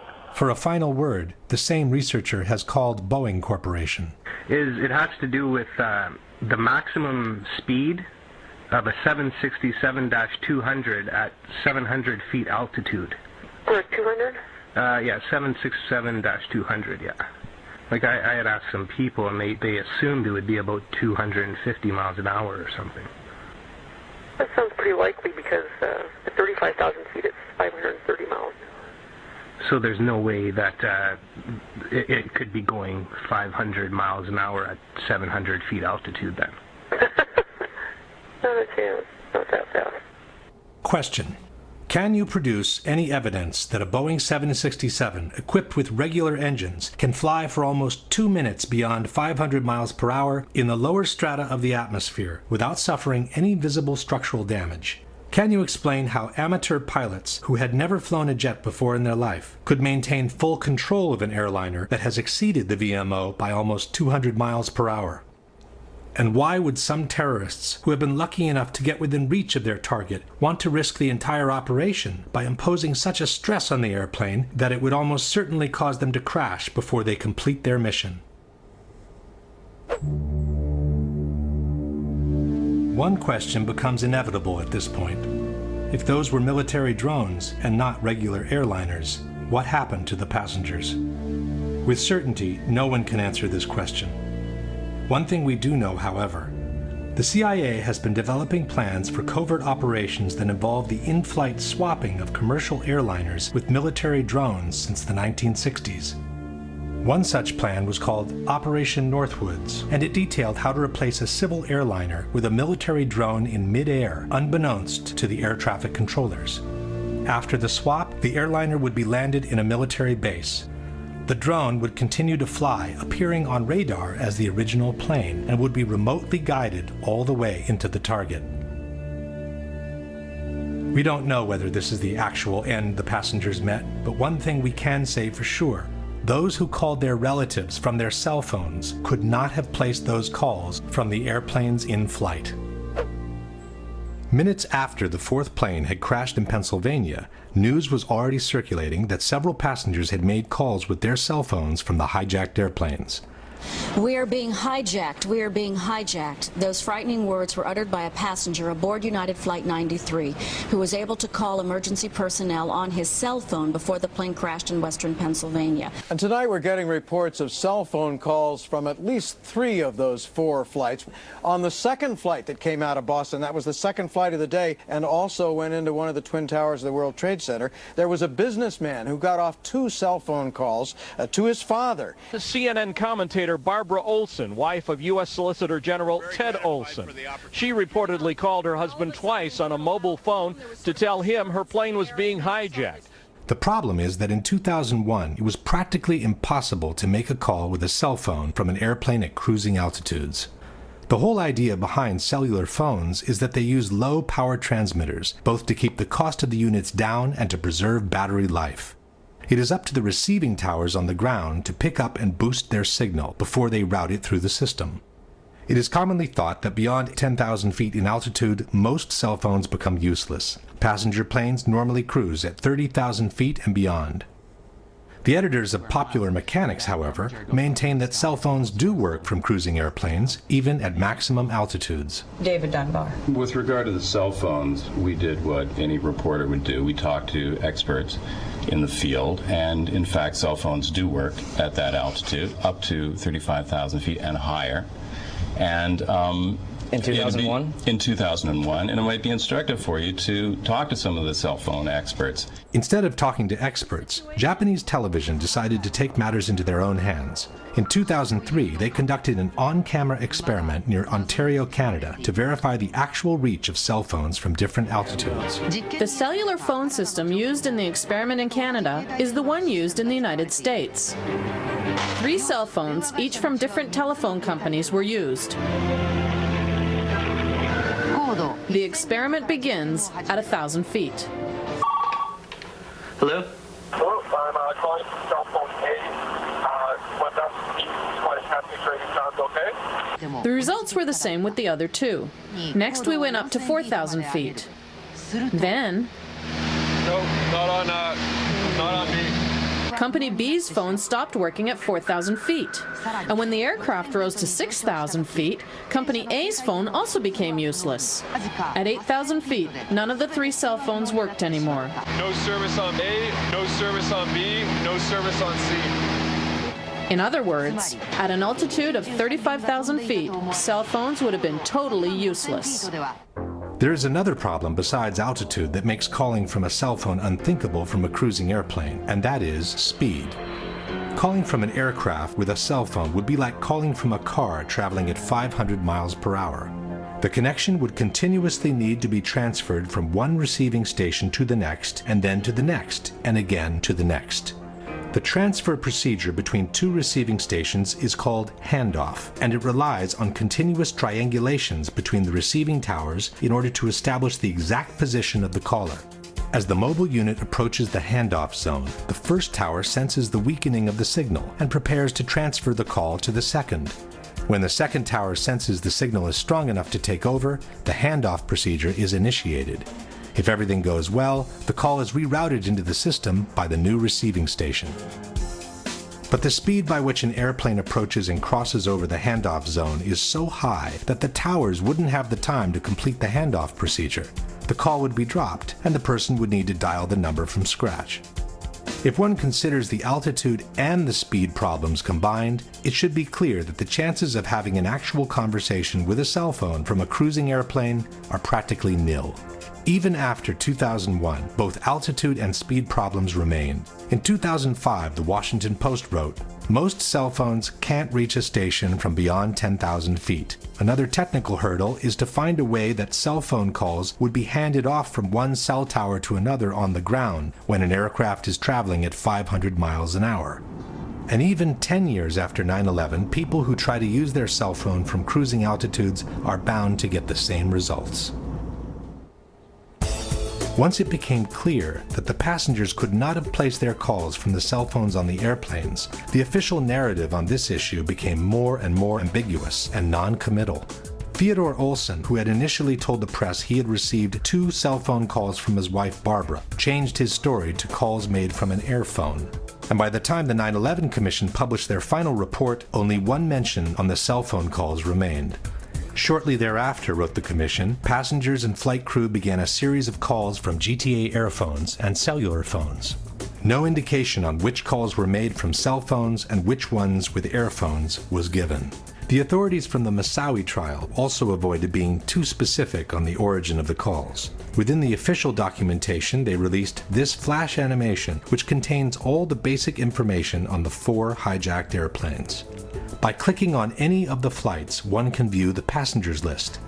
By clicking on the telephone icon at the bottom, the passengers who have made phone calls are highlighted. And by clicking on any of the passengers' names, the list of the calls they have made is displayed. Each of the calls lists the exact time it was placed, the duration, the initial part of the number dialed, and the name of the person receiving the call. But the number from which the phone call was placed is missing. The only information available is the location on the plane the calls were presumably made from, row 30 in this case. It's as if the authorities were trying to suggest that the calls were made from airphones without having to put it down on paper. Only in 2 cases did the authorities openly state that a cell phone was used. One is the call allegedly placed to 911 by a passenger who had locked himself in a lavatory where airphones are not available. The second is a call placed by flight attendant C.C. Lyles to her husband, who later described his surprise in receiving a call from her cell phone in a television interview. Once the phone got disconnected, then I sat up in the bed like, it was like I just woke up. I'm like, was that a real call? So I looked at the caller ID and noticed that it was a call, and it was from her cell phone. And I'm like, okay, wait a minute.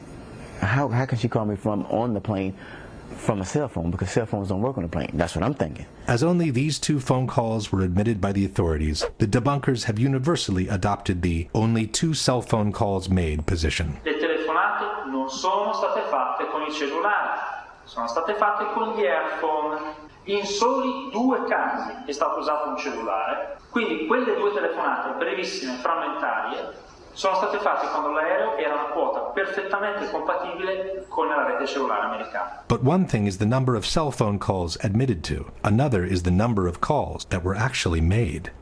In the days following 9/11, the FBI interviewed the various people who had received a phone call from their relatives on the planes, and their reports tell a different story. One of the reports reads, starting at approximately 6:30 Pacific Standard Time, which is 9:30 New York time, Dina Burnett received a series from 3 to 5 cellular phone calls from her husband, Thomas Burnett. Burnett was able to determine her husband was using his own cellular phone because the caller ID showed his number. Only one of the calls did not show the caller ID as she was on the line with another call. According to the official documentation, Thomas Burnett made a total of 3 calls, one at 9:30, one at 9:37, and one at 9:44. This means that at least 2 of these calls, if not all 3, were made from Burnett's cellular phone. At 9:30, the plane was flying at 32,000 feet and climbing. At 9:37, it had reached 36,000 feet and was still climbing. At 9:44, it had descended to 22,000 feet, while it accelerated until reaching a ground speed of almost 400 miles per hour. None of these calls seems to have been possible with a cell phone from that airplane. According to another report, United 93 passenger Jeremy Glick saw hijackers on the plane, used a cell phone and called Makeley, his stepmother, to report the hijacking. He then asked to talk to his wife, Lisbeth. And he was on the phone and he had told me that his plane had been hijacked. According to the FBI, Glick's wife, Lisbeth, could not hear any unusual sounds in the background of the call, and the connection was extremely clear, as if he was calling from the next room. Cell phone communication was lost at 9:55. Glick placed the call at 9:37, which means the communication lasted uninterrupted for 18 minutes while the plane was flying between 39,000 and 10,000 feet at an average speed of almost 400 miles per hour. Only a miracle could have kept that connection open for all that time had the call truly been placed from the airplane in flight.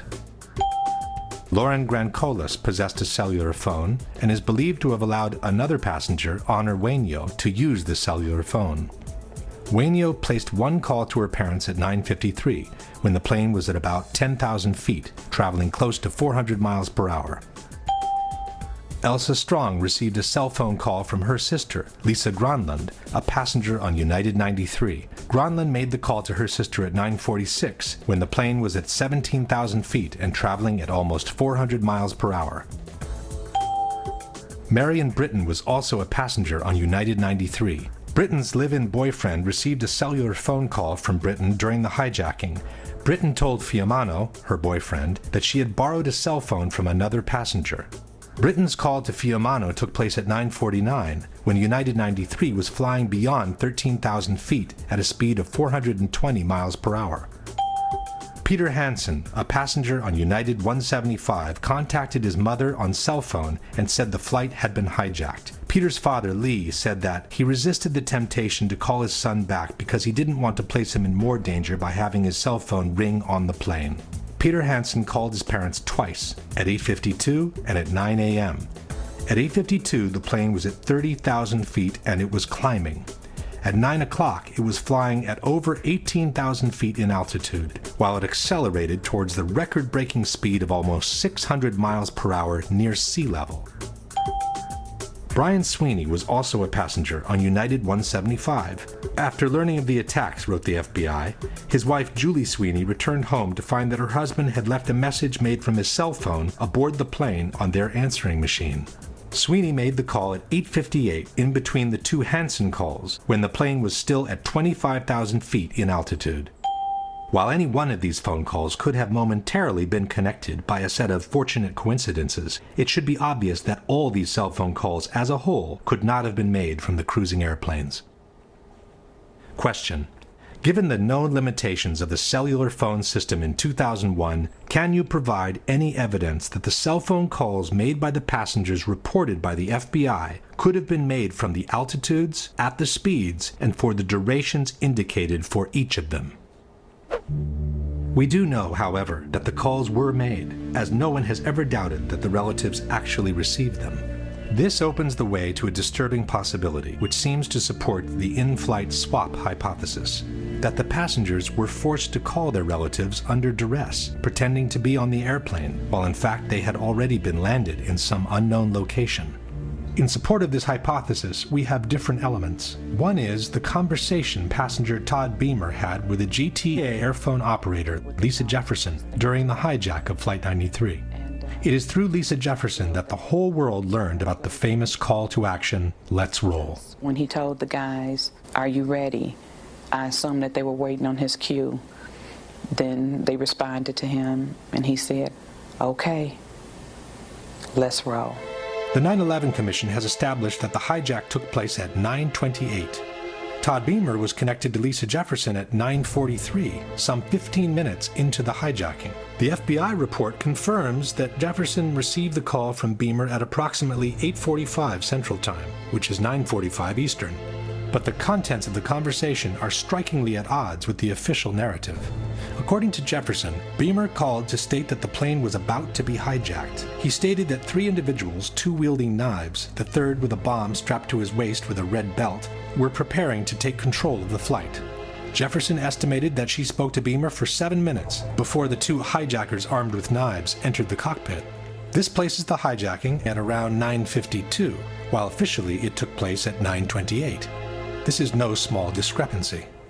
How could Beamer be describing events that are supposed to be happening in front of his eyes when in fact they had already happened half an hour before? How could the terrorists be preparing to take control of the flight at 9:45 when they had already been in the cockpit for more than 15 minutes? The FBI also wrote that Jefferson noted that the call had an unusually low amount of background noise, the same thing Liz Glick had noticed. Furthermore, the records show that Beamer's call lasted roughly 1 hour and that the line was left open after the crash. "We didn't lose a connection," stated Jefferson, "because there's a different sound that you use. I never lost connection. It just went silent." Jefferson stayed on the phone, stated the FBI, until she learned Flight 93 had crashed. Question: since airphones are powered by the same airplane's electrical system, how could the line have remained open for another 45 minutes after the plane had literally disintegrated to the ground in 1,000 pieces? All these discrepancies seem to suggest that Beamer was not on the plane, observing real events unfolding, but was describing an imaginary, pre-scripted situation from a different location. In support of this hypothesis, we also have the dramatic message left by flight attendant Cece Lyles in her husband's answering machine before briefly talking to him on her cell phone. As she herself is suggesting, we should listen very carefully. Tuesday, 9:47 a.m. Hi, baby. Baby, you have to listen to me carefully. I'm on a plane that's been hijacked. I'm on the plane. I'm calling from the plane. I want to tell you I love you. Please tell my children that. We too can notice the absence of the typical background noise heard inside a plane. I don't know what to say. There's 3 guys. They've hijacked the plane. I'm trying to be calm. After saying goodbye, she seems to fumble with the headset while she whispers a few more words into the mouthpiece. I hope to be able to see your face again, baby. I love you. Bye. End of message.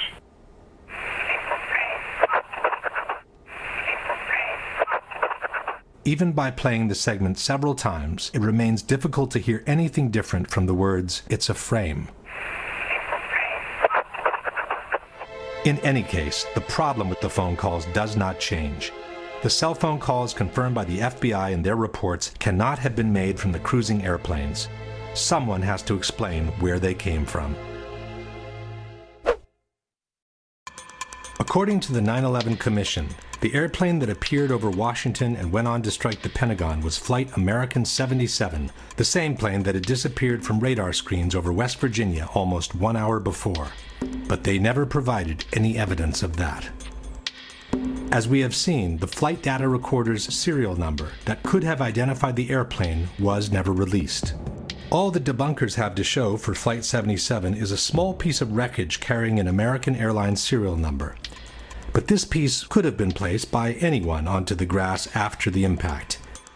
In fact, unidentified men in suits were seen meddling with the debris right after the impact, in direct violation of the rules of a crime scene. A contractor who was only 100 yards away from the point of impact stated, "It was DPS, the guys in the black coats. They were here right then and there. That's what I don't understand. Where did they come from? Maybe they knew something. I don't know." The debunkers claim that the witnesses' accounts are more than sufficient to identify the airplane. Hundreds of people saw an American Airlines jet fly into that building. But it's presumable that if anyone wanted a different airplane to look like an American Airlines aircraft, they would have at least thought of painting the fuselage with the same colors. The majority of witnesses recall seeing a large airliner, but there are also witnesses who describe a much smaller, executive-like airplane. I was just casually looking out the corner, out of the window. In the corner of my eye, I saw what looked to be maybe a 20-passenger corporate jet, no markings on the side. From my office, I was able to see a white jet, like a Gulfstream type commuter jet, I guess. Omar, you say this was a smaller plane, 10 to 15 passengers maybe? No es muy grande. No es muy grande. It's not like too big, it's just... ¿Tú sabes los aviones comerciales? It's like business airplane. Like a business jet. Yeah. It looked like a commuter plane, 2 engines come down from the south, real low, proceed right on and crashed right into the Pentagon. And are you fairly sure that it was what we sometimes describe and recognize as a small commuter plane? Yes, it was. By the witnesses' accounts alone, it's impossible to establish what kind of airplane it was. As the plane clipped 5 light poles before striking the Pentagon, the debunkers maintain that the distance between the light poles indicates a corridor wide enough that only a large airliner could have created it. Ce qu'on peut voir justement, c'est que l'avion en arrivant a tombé 5 pylônes qui étaient sur sa trajectoire, et ces pylônes étaient espacés de 25 mètres. Troviamo alcuni lampioni abbattuti, 5 lampioni. Tutti insieme fanno una fascia larga 26 metri. Facciamo finta di ipotizzare che non sappiamo che si tratti di un aereo.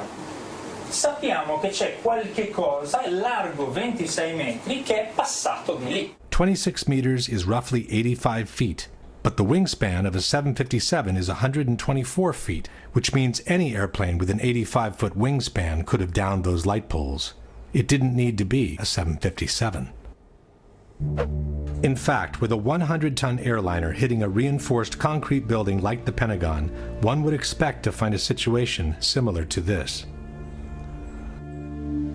What immediately stood out instead was the absence of large, identifiable pieces of debris which are usually found after the crash of an airliner. Bob Pugh was the first professional cinematographer to arrive on site. No one was in control of the area. I had free reign. And there's a lot of debris in the foreground of those videos. Again, it's very small pieces. I mean, I'm standing on pieces, a dinner plate or smaller in size. All the while, I'm looking for wreckage, and I can't find a piece of anything that I recognize. I can't see the tail. I can't see the wheels. I can't see the engines. There's no chairs. There's no luggage. According to the debunkers, there are no large pieces of debris on the lawn because most of the airplane ended up inside the building. Quindi, gran parte dei frammenti dell'aereo non sono fuori perché l'aereo è entrato nell'edificio. Purdue University has produced a detailed computer animation illustrating the official version of the event. We had the plans for the Pentagon, all the details, right down to the last reinforcing bar.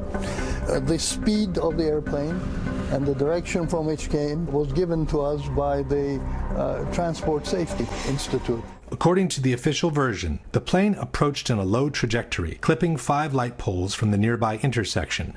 Slightly tilted to the left, it hit a trailer parked outside the building with the bottom of the right wing, and then impacted the facade at an angle of 42 degrees. Most of the plane penetrated the facade and proceeded inside the building on a diagonal course, causing destruction as it was being destroyed. The fuselage pierced through the outer wall of the C-ring, producing this round-shaped exit hole 10 to 12 feet wide. There are, however, many problems with this version of the events. The first one is the actual wingspan of a Boeing 757. Most of us remember the facade of the Pentagon after it had collapsed. But before it collapsed, right after the impact, this is what the building looked like. This series of pictures was taken by a Navy photographer shortly after the impact. There doesn't seem to be enough damage for a Boeing 757 to have penetrated the building almost in full. Using the best part from each image, a digital expert has created this composite picture, which has become the universal tool of reference for anyone involved in the debate. The composite picture shows an almost continuous opening at ground level, about 90 feet wide. The damage extends to the second floor, with an entry hole about 15 feet wide. This is enough, maintain the debunkers, to have accommodated most of the plane inside the building. Effectivement, on peut se demander où est-il passé. Et puis, si on prend des photos qui ont été prises à des instants différents et qui justement, par un assemblage, ont permis de montrer les dégâts qui étaient réellement visibles sur la façade, et là on voit clairement que tout le rez-de-chaussée a été anéanti sur une longueur de 30 mètres, et puis au milieu, bien sûr, vous avez le trou de la carlingue. That gash in the E-ring was about 90 feet across. The wingspan of the plane was about 124 and change. That punched the hole into the building. It is true, the wingspan of a 757 is 124 feet, but the debunkers forget that the plane came in at a 42-degree angle, which makes the projected wingspan on the facade 160 feet wide. That's almost twice the 90-foot existing gash. As shown in this animation, the left wing should have also destroyed these two windows to the left of the opening. But the whole segment to the left of the opening doesn't seem to have been hit by a wing traveling at 500 miles per hour. The window's wooden frames are still in place, and the glass seems to have been broken from the ensuing explosion, not from the impact itself. The limestone covering the facade has fallen off, but the bricks underneath appear practically untouched. By the same projected angle, the right wing should have impacted the facade all the way to this column on the second floor. In fact, there is a diagonal cut on the second floor wall that could have resulted from the wing's impact. But this puts most of the wing above the second floor slab, which means it never penetrated the facade to begin with. So where did it go? This is the explanation by Popular Mechanics for what happened to the wings. The wings did not fully penetrate the facade. In fact, the wings had already been partially sheared off by the time the plane even hit the building. The fuselage mainly made the hole that existed. Conspiracy theorists want to know why it wasn't the width of the full wingspan of the plane, and actually just the simple reason was that the wings came off. But where did they go? Popular Mechanics doesn't say. A similar problem is posed by the horizontal stabilizers, which extend some 50 feet in width. As they are mounted 3 feet higher than the wings, they should have impacted the facade approximately here and here. But there are no visible marks from their impact on the facade, nor is any recognizable piece of the stabilizers visible on the lawn.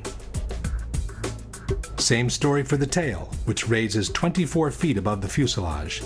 At the time of impact, the tail should have hit as high as the windows on the 4th floor. The Purdue animation shows the tail entering the building in full, as if it were cutting through butter.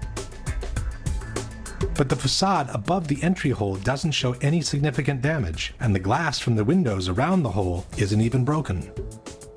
For the missing tail and stabilizers, Popular Mechanics offers this generic explanation. A plane flying 500 miles an hour, hitting a concrete wall that is extremely reinforced, there's not going to be much left of it. You're not going to see it sitting on the lawn of the Pentagon in 1 or 2 or 3 pieces. But here is the problem. If part of the wings, the stabilizers, and the tail disintegrated in 1,000 pieces against the facade, how could the fuselage penetrate it almost entirely? The fuselage is by far the weakest part of the plane, as it basically consists of an empty cylinder meant to carry the passengers and their belongings. How fragile the fuselage is compared to the wings is explained by aviation expert Jacques Rolland. Jacques Rolland, ancien général de l'armée de l'air, est aujourd'hui le meilleur expert en crash aérien auprès des tribunaux. Il n'est pas du tout évident de comprendre qu'effectivement, dès que vous avez un choc à l'avant, l'ensemble s'enfonce à la vitesse de pénétration en fait. Et le premier point dur se trouve ici. Tant que vous n'arrivez pas là, l'avion, c'est du papier. Question. How could the fuselage, which is the weakest part of the plane, penetrate the facade almost entirely, while part of the wings, the stabilizers, and the tail, which are relatively stronger, were unable to do so and were shattered in 1,000 pieces instead? Even more mysterious is the disappearance of the engines. The 757 that allegedly hit the Pentagon was equipped with 2 RB-211 engines built by Rolls-Royce. Almost 8 feet in height, weighing over 7,000 pounds each, the internal core of the engine is made with components so sturdy and resistant that they are considered practically indestructible. It has to rotate at about 10,000 revolutions per minute, with a blade speed of about 800 miles per hour. The component itself operates at something like 300 degrees above the melting point of the alloy. To operate at around 1700 degrees, they're designed not to melt. Quali sono le parti che non vengono distrutte, che non si squagliano per il calore? Pezzi del carrello e il cuore dei 2 motori, che è molto più compatto dalla parte esterna dei motori, ovviamente, fatto in materiali che devono resistere alla temperatura, 2000-2500 gradi, per cui la parte centrale dei 2 motori è sicuramente sopravvissuta all'impatto. But where are they? In their animation, Purdue University has chosen to ignore the issue. As one can see, moments before the impact, the 2 engines simply vanish into thin air. Debunker Paolo Attivissimo has made what he calls a cautious suggestion. Questo è un motore Rolls Royce RB211. Questo è un oggetto trovato davanti al Pentagono. quando dicevo prima probabilmente i motori non sono completamente entrati, questo oggetto è di forma compatibile. Faccio il prudente, dico semplicemente che è di forma compatibile. But this rotor could have come from any engine. There is also another picture of a similar disc, or possibly the same disc, from a different angle. And then there is this part of an engine found inside the Pentagon. But we are not looking for scraps. We are looking for 2 3-ton pieces of machinery made with steel and titanium that after an accident should look something like this. Or like this. Or like this.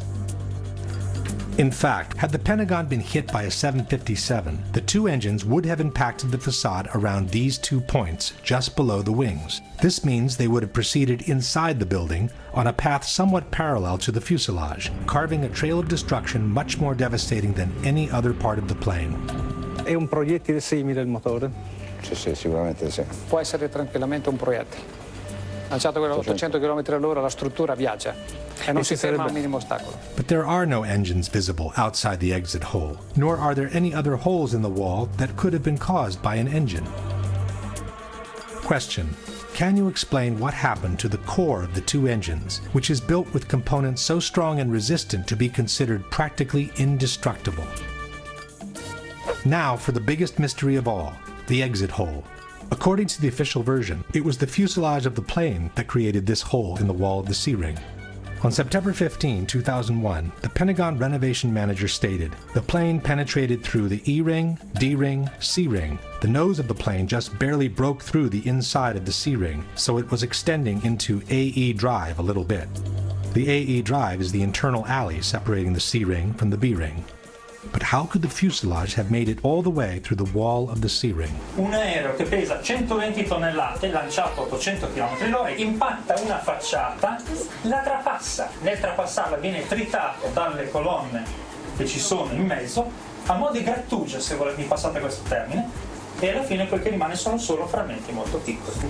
Quel poco che rimane in fondo arriva dall'altra parte. If the fuselage is only a cylinder and it gets cut and ground by the columns in 1,000 pieces, how can it retain the circular shape needed to punch this almost perfectly round hole in the wall?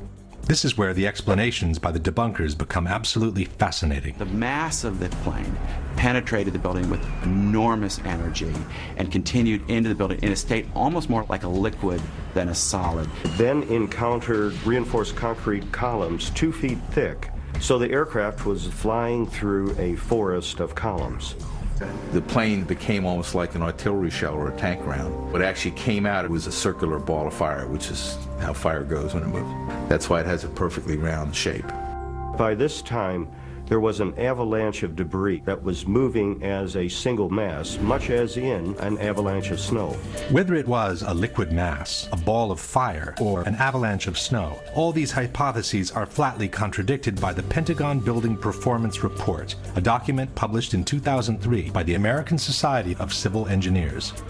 In assessing the condition of the columns on the first floor, the report reads, columns 3G, 3H, 3J, and 5J were damaged but still standing, although in the direct path of the fuselage. It is highly unlikely that any significant portion of the fuselage could have retained structural integrity at this point in its travel. The aircraft frame most certainly was destroyed before it had traveled a distance that approximately equaled the length of the aircraft. The length of the aircraft is 155 feet, which is roughly half the distance between the entry and the exit holes. That no substantial part of the fuselage reached the wall of the C-ring was also confirmed by the first eyewitnesses who described the damage inside the Pentagon. So the plane went in up to the E, D, and to the C-ring. Not all the way through the C-ring.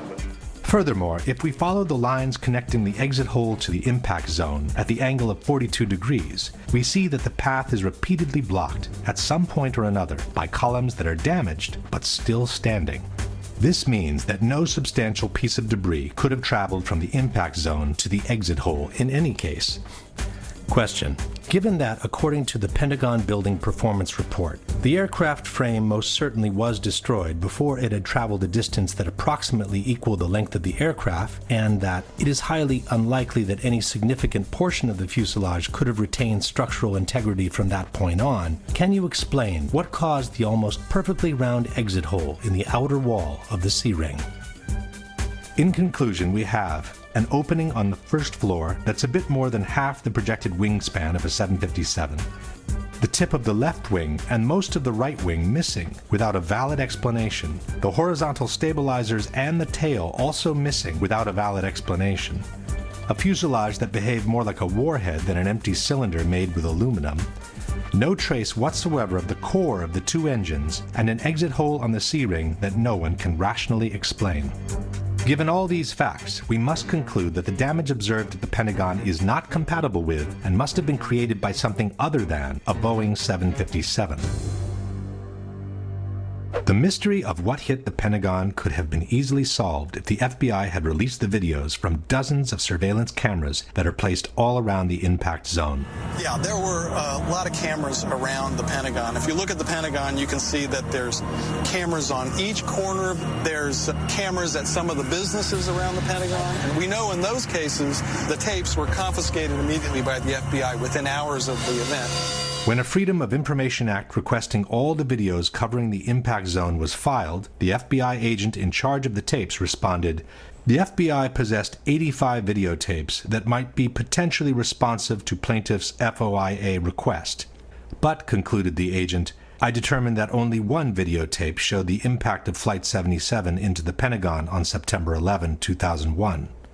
This is the tape we have all seen many, many times." The FBI could have released all the videos anyway, just to allow the public to see by themselves what was actually shown in each of them. But for some reason, they preferred to keep them under wraps. I've filmed before down at the Pentagon, before 9/11. There's got to be at least 100 video cameras ringing that building, in the trees, everywhere. They've got that plane coming in with 100 angles. I want to see the video. I want to see 100 videos that exist of this. Why don't they want us to see that plane coming into the building? Not only has this question never been answered, but an in-depth analysis of the only footage of the impact ever released contains a dramatic surprise. Initially, the DoD released these 5 frames taken from a Pentagon parking security camera. Later on, in 2006, the DoD released the entire sequence from which the 5 frames had been extracted. The time-lapse sequence runs at approximately 1 frame per second, and it shows the moments leading up to the impact, the large explosion, and a billowing fire that ensued. Unfortunately, the video does not show the airplane in transit. All we can see in the frame preceding the explosion is what appears to be the tail of an airplane followed by a trail of white smoke.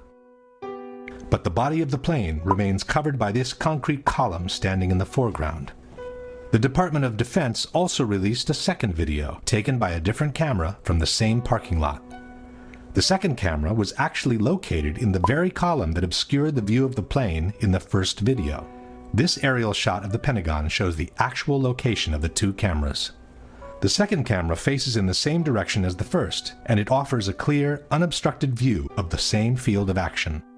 By using the moment of the explosion, we can synchronize the 2 cameras with absolute frame-by-frame accuracy. By synchronizing the 2 cameras, we notice that the second video begins earlier than the first, while the first lasts longer than the second. This leaves us with a middle, common section of about 100 frames, which are perfectly synchronized with each other. From the moment the police car moves on, the action proceeds in an identical manner both in the frames preceding the explosion and in those following the explosion. Especially in the second part of the videos, after the explosion, we can verify how each couple of frames depicts exactly the same action by looking at the shape of the billowing smoke. This confirms that the 2 cameras were operating in perfect synchronization. This is only to be expected. After all, the 2 cameras were controlled by a centralized recording system called multiplexer, or TLR. There is, however, one pair of frames from the 2 videos that shows a completely different action from one another. They happen to be the 2 frames in which the plane travels across the lawn. It's frame 23 in the relative count. As the first video showed the tail and the trail of smoke, we would expect the second camera placed in this concrete column to show the entire body of the plane in the same position. It does not. In the corresponding frame, camera 2 shows only the tip of the plane entering frame from the right-hand corner. But how can the nose of the plane be behind the tail at the same moment in time? The synchronization system allows for a maximum fluctuation between the two cameras, or margin of error, of 1/30th of a second. Given that the plane is traveling at 750 feet per second, the maximum possible fluctuation between the two cameras would translate into a difference of a mere 25 feet in the position of the plane. A 757 is 155 feet long. Even calculating the perspective due to the diagonal path, this is far from sufficient to explain the large discrepancy between the two images. Furthermore, after this moment, the two videos resume their perfect synchronization, which is maintained all the way to the end. Why these two crucial frames, and only these two, are so different from one another has puzzled researchers and digital experts alike. The same digital expert who had prepared the universal image from the Pentagon has also conducted an in-depth technical analysis of the two videos released by the Department of Defense. After confirming that the two cameras were synchronized by the same multiplexer system, this expert has compiled a table comparing the contents of each pair of frames. As one can see, frame 23 is the only one showing a strong inconsistency between the two images. The expert has then proceeded to analyze the two frames with the most sophisticated digital tools and has obtained some astonishing results. A series of Boolean subtractions reveals that a small part of the image is actually present in both frames. What is said to be the nose of the airplane in camera 2 is also present as part of the smoke trail in camera 1. It seems in fact as if someone has retouched this area of the frame by means of cut and paste in order to cover the plane, while he has kept the end of the smoke trail to make it look like the nose of the plane entering frame. Question: given that the maximum fluctuation between the two cameras would translate in a difference of 25 feet in the position of the plane, can you provide a valid explanation for the large discrepancy between the two corresponding frames? Absent a valid explanation for this discrepancy, we must conclude that at least one of the two frames is the result of intentional manipulation or photoshopping. If we now summarize the situation at the Pentagon, we have the total lack of evidence that the unknown incoming was in fact Flight 77, a mysterious phantom plane that attracted the attention in the opposite direction, the failure from the White House to shoot down the incoming even though it posed a serious and imminent threat, a totally illogical approach maneuver from a terrorist's point of view, an alleged hijacker incapable of performing that maneuver, the absence of any significant part of the plane from the wreckage, a damage to the building clearly incompatible with a 757, a doctored tape of the impact, and the obvious reluctance by the FBI to release any other tape that could allow the identification of the plane.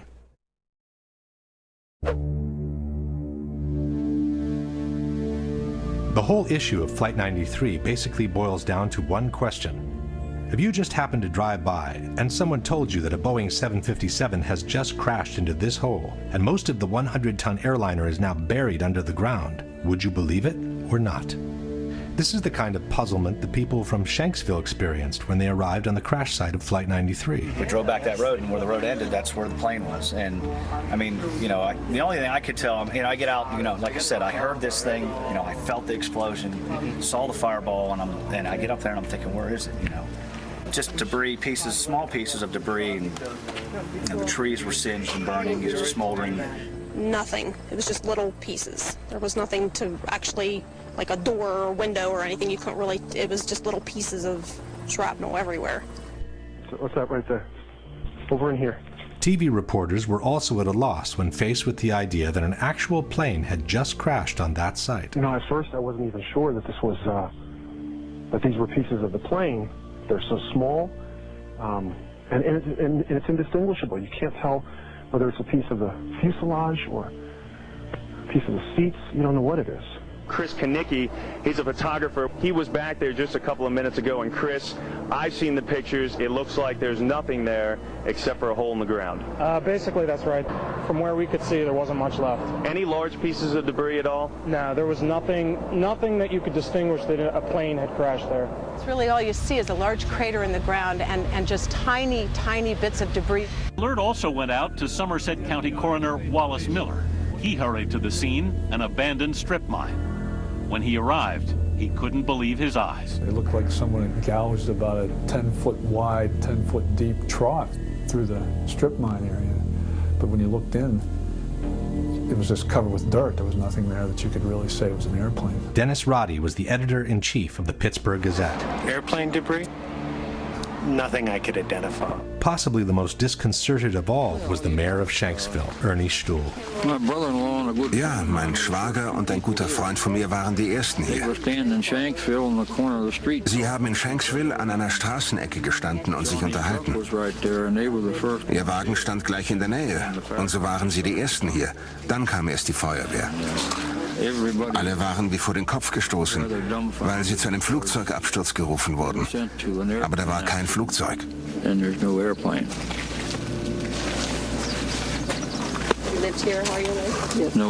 Flugzeug. Sie wurden hier zu der Unfallstelle geschickt und da war kein Flugzeug? Nein, da war nichts. Nur dieses Loch. Das ist es, was Sie sahen. Ich dachte immer, das sei die Absturzstelle. Das ist sie, aber da ist nichts zu sehen. It's in that hole, says the FBI, that most of the airplane lays literally buried in the ground.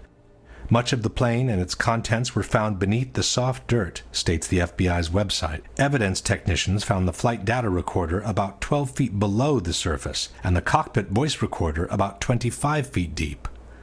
Since the two black boxes are located in the tail of the plane, one must conclude that also the cockpit, most of the fuselage, the passengers' seats and bodies, and their belongings somehow managed to get buried deep underground. The only ones who don't seem to have a problem with this explanation are the debunkers. We have this idea that when planes crash, they crack in half and there's this dramatic burned wreckage. That's what happens when planes crash at very low speeds, usually on approach or takeoff from an airport. This plane was flying straight down. It was approaching the speed of sound. It would have if it had gone much farther. And it penetrated into soft ground with incredible velocity. Ma qui la caduta è stata diversa. L'aereo era quasi verticale quando si è schiantato a una velocità altissima. L'aereo si schiaccia quasi nel terreno, produce un cratere piccolo e questo è quello che rimane, va a finire quasi tutto nel terreno. First of all, it isn't true that the plane hit the ground almost vertically. According to the NTSB flight path, the 757 hit the ground at an angle of about 45 degrees. This fact alone removes much of the exceptionality the debunkers would like to attach to this crash. But even if it were true that the plane fell almost vertically, how could the hole have closed itself up even before the first responders arrived? This is not mud. This is your typical hard country soil. When a plane crashes and makes a hole in the ground, the hole remains open and quite visible from above. This, for example, is the crater caused by Flight Pan Am 103 when it crashed in Lockerbie, Scotland in 1988. It's true that the 747, the plane that crashed in Lockerbie, is larger than a 757, but it's also true that the Pan Am flight broke up in mid-air due to an explosion and that only part of the plane caused the crater seen in the photographs. Let's compare the size of the Lockerbie crater, several blocks wide, with the one in Shanksville, several feet wide.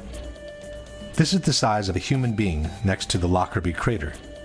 This is the size of a human being next to the Shanksville crater. These are people looking down into the Lockerbie crater. These are people standing by the Shanksville crater after the accident. Compare the size of a car with the Lockerbie crater and the size of a small truck with the crater in Shanksville.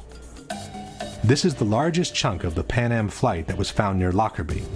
It's almost half the front part of the fuselage and includes part of the cockpit. This is the largest piece of debris we have ever seen from Shanksville. It's a piece of fuselage a bit wider than 2 passenger windows in a picture released 5 years after the event. This is an engine from Pan Am Flight 103 which plunged to the ground at a location near Lockerbie. This, we are told, is an engine from Flight 93, which was supposedly excavated from the hole in Shanksville. These are images from different crashes, showing that the tail of the plane almost always survives. It does so because it's normally the last part of the plane impacting the terrain, when most of the kinetic energy has already been dissipated to the ground. This is the mark on the ground that was supposedly left by the tail of Flight 93 before it vanished into thin air. These are the chunks of the wings that are normally found after a plane crash. These are the marks that the wings of the plane allegedly left on the ground in Shanksville before vanishing with everything else into thin air. And this is the center of the hole, which is supposed to have swallowed practically the whole fuselage. But this is where the official story of the crash becomes truly fascinating. According to the FBI, after 2 weeks of excavation in Shanksville, 95% of the plane had been recovered. A Boeing 757 weighs roughly 100 tons. A mid-sized car weighs about 2,500 pounds, a ton and a half. This means that, according to the FBI, the equivalent of at least 50 to 60 cars was actually excavated from the ground. Question: can you explain how most of an airplane weighing 100 tons could end up buried deep underground in a hole that closed itself up before the first responders arrived? But even if it were true that 95% of the plane has been recovered, where is it? Why have we never been shown it? When a controversial accident happens, all efforts are made to recover as many pieces of the plane as possible. These, for example, are the remains of the flight from Lockerbie, which have been pieced together in a hangar. These are the remains of 𝙤𝙤𝙢𝙤𝙢, the flight that crashed in the ocean near Long Island in July 1996. These are the remains of flight 𝙬𝙤𝙢𝙤70, which crashed in unclear circumstances near Ustica, Italy in 1980. Why wasn't the same thing done with United 93? Given the controversy on the absence of debris, coupled with the rumors of a possible shoot-down, it would have been the perfect way to put all the conspiracy theories to rest. Instead, we are told, all the recovered parts of the plane have been sequestered by the FBI, and no one has ever been able to see them. As far as we know, Flight 93 might have never crashed in Shanksville to begin with. There is another problem for those who support the official version. When an airplane crashes to the ground, normally a plume of thick black smoke rises to the sky and continues to burn until all the fuel is consumed. But instead of being faced by something like that, this is what the people in Shanksville saw. This is what we saw. Das ist das, was wir gesehen haben. Sieht fast aus wie ein Pilz. It looked like a mushroom cloud, he said. But under the cloud there is no plume of black smoke rising to the sky, and the mushroom shape is the classic result of a bomb explosion. The same local reporter also noticed the absence of smell from burnt jet fuel and the odor of scorched earth instead. And there's a very strong odor of the scorched earth. This is the only way I can describe it. It doesn't smell like jet fuel. It smells like... Kendall, how do you describe it? Just burned earth. Burned earth. It smells like burned earth. The grass next to the hole also indicates there was no fire after the explosion, as it appears perfectly dry and untouched all around. Some have suggested that this is only the initial explosion, and that the plume of black smoke hasn't started to rise yet. But this hypothesis is disproven by this video, taken by a local amateur shortly after the explosion took place. Crash over on Lambertsville Road. As one can see, the initial cloud floats in the air, but the typical plume of black smoke rising from below is not there.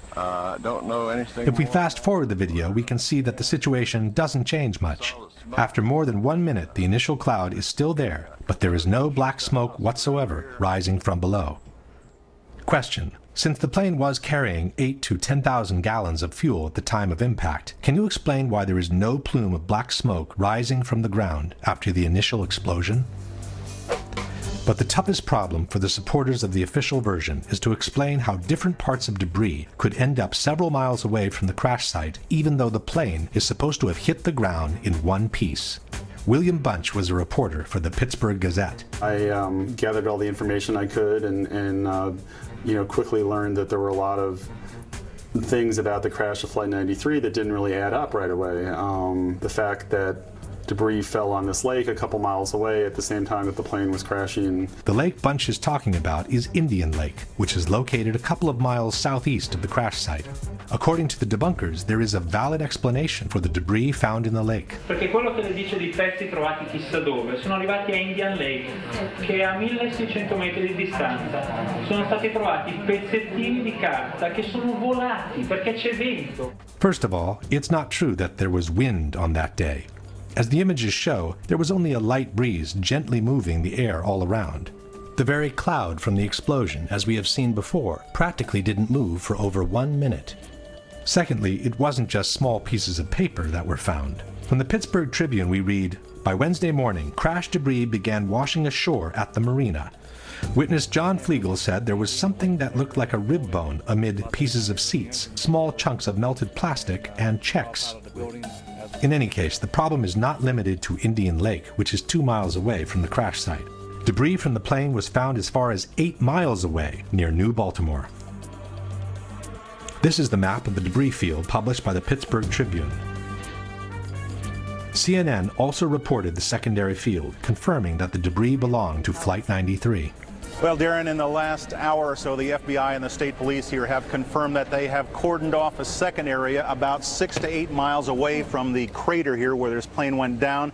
This is apparently another debris site, which raises a number of questions. Why would debris from the plane, and they identified it specifically as being from this plane, why would debris be located 6 miles away? Could it have blown that far away? Seems highly unlikely. And as to whether it broke up on the way, we don't know that. FBI is being very tight-lipped about that. But again, it leads to that possibility. It certainly leads to a number of questions. Since the plane is supposed to have hit the ground in one piece, can you explain how it was possible for debris to be found 6 to 8 miles from the crash site on a day when only a light breeze was blowing? The extension of the debris field is not the only fact suggesting a shoot-down. There are other elements that seem to confirm it. Standing there watching on TV and the lights flickered in the building. About that time we heard the engines roar, and we took off out of the building. As we were coming out from the office out through the building, the ground shook and we heard big boom. Looked over and saw the big ball of fire. Flegel later told other people about the lights flickering. I was in Atlanta, and I was sitting there talking to another guy, and I was explaining to him about whenever we were standing in the office and the lights flickered and everything. And as soon as he heard me say that, he immediately stopped me and he said, "Well, I'm retired from the Air Force." He said, "That plane was shot down."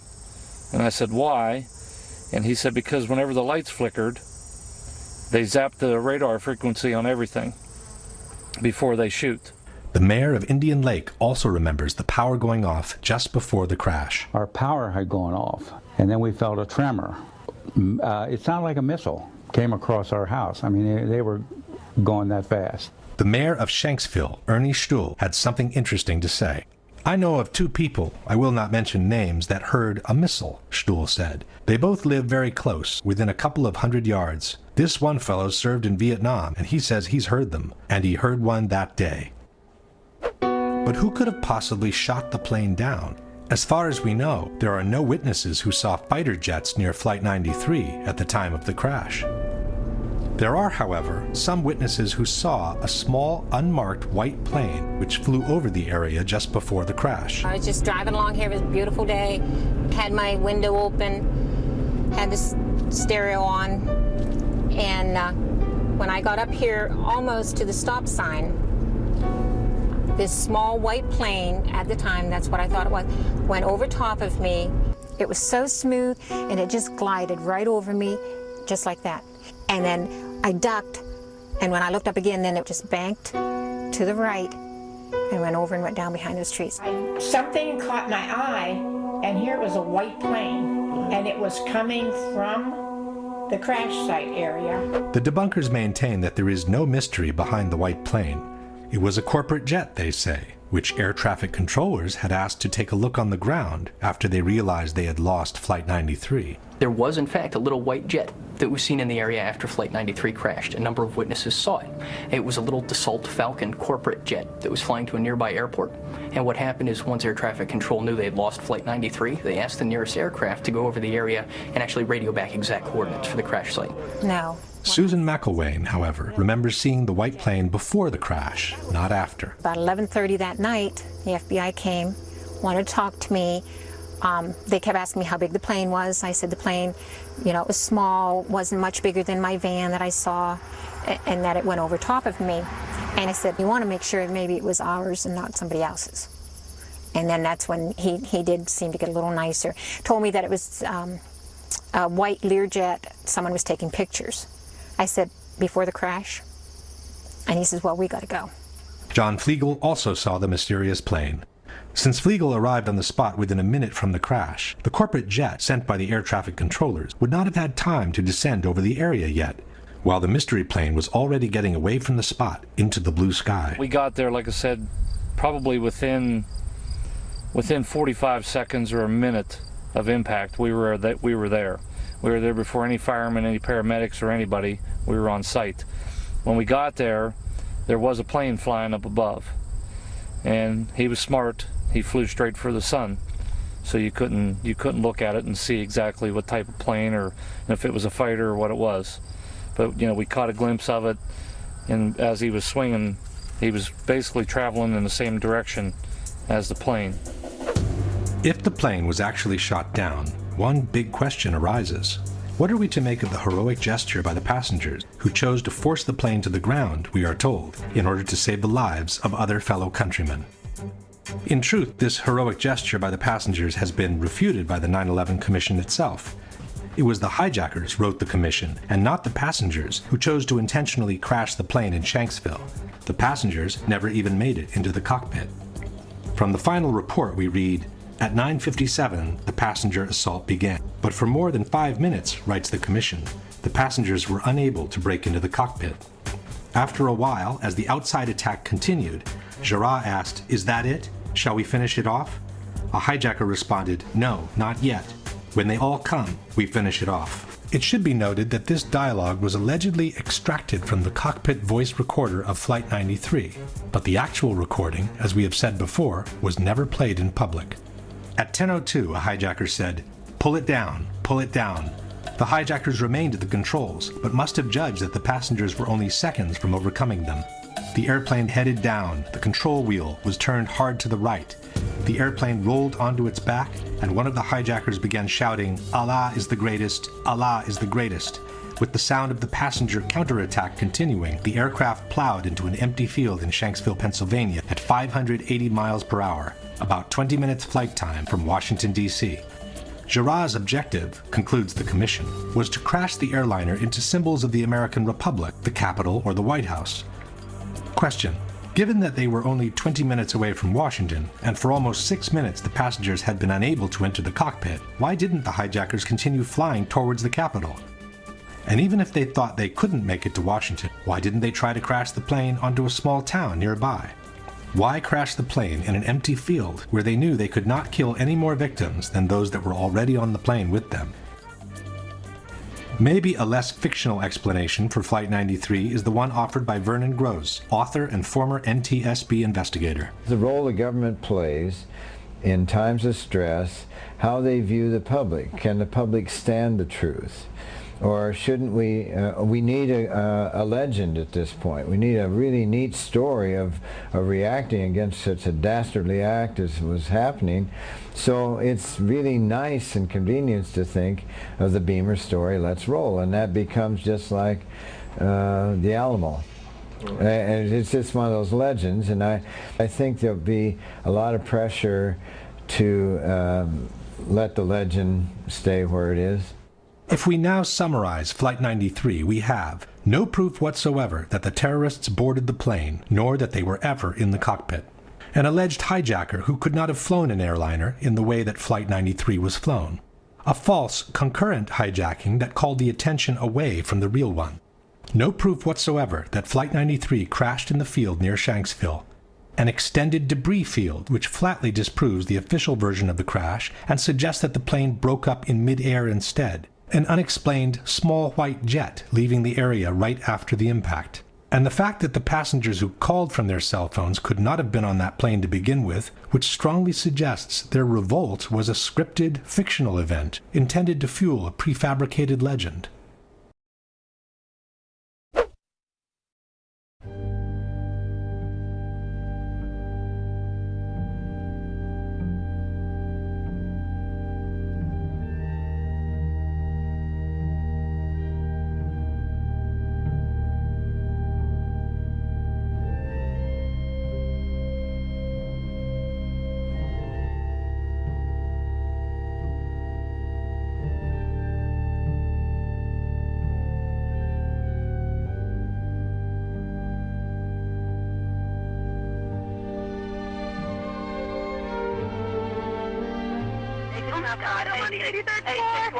I'm on the 83rd floor. What's the telephone number? Very C. You can do anything 441 2623. Are they going to be able to get somebody up here? Of course, man. We're coming up to you. Two of us in this office. We're not ready to die, but it's getting bad. There's no one here yet, and the floor is completely engulfed. We're on the floor, and we can't breathe. Please hurry. No fire for now, and no smoke, right? Of course there's smoke. All right, let's where you guys up to. We're getting there. Doesn't feel like it, man. I got one kid. It's very hot. I don't see any air anymore. Okay. All I see is smoke. Smoke rises. We're on the floor. We're in a window. Can't see. Can you stay on the line with me, please? Yes, ma'am. I'm going to die, aren't I? No. I'm going to die. Ma'am, say your prayers. Thank God the glory in from the left. Help! Ma'am. Help! What the hell happened? Oh, my God. Oh, God!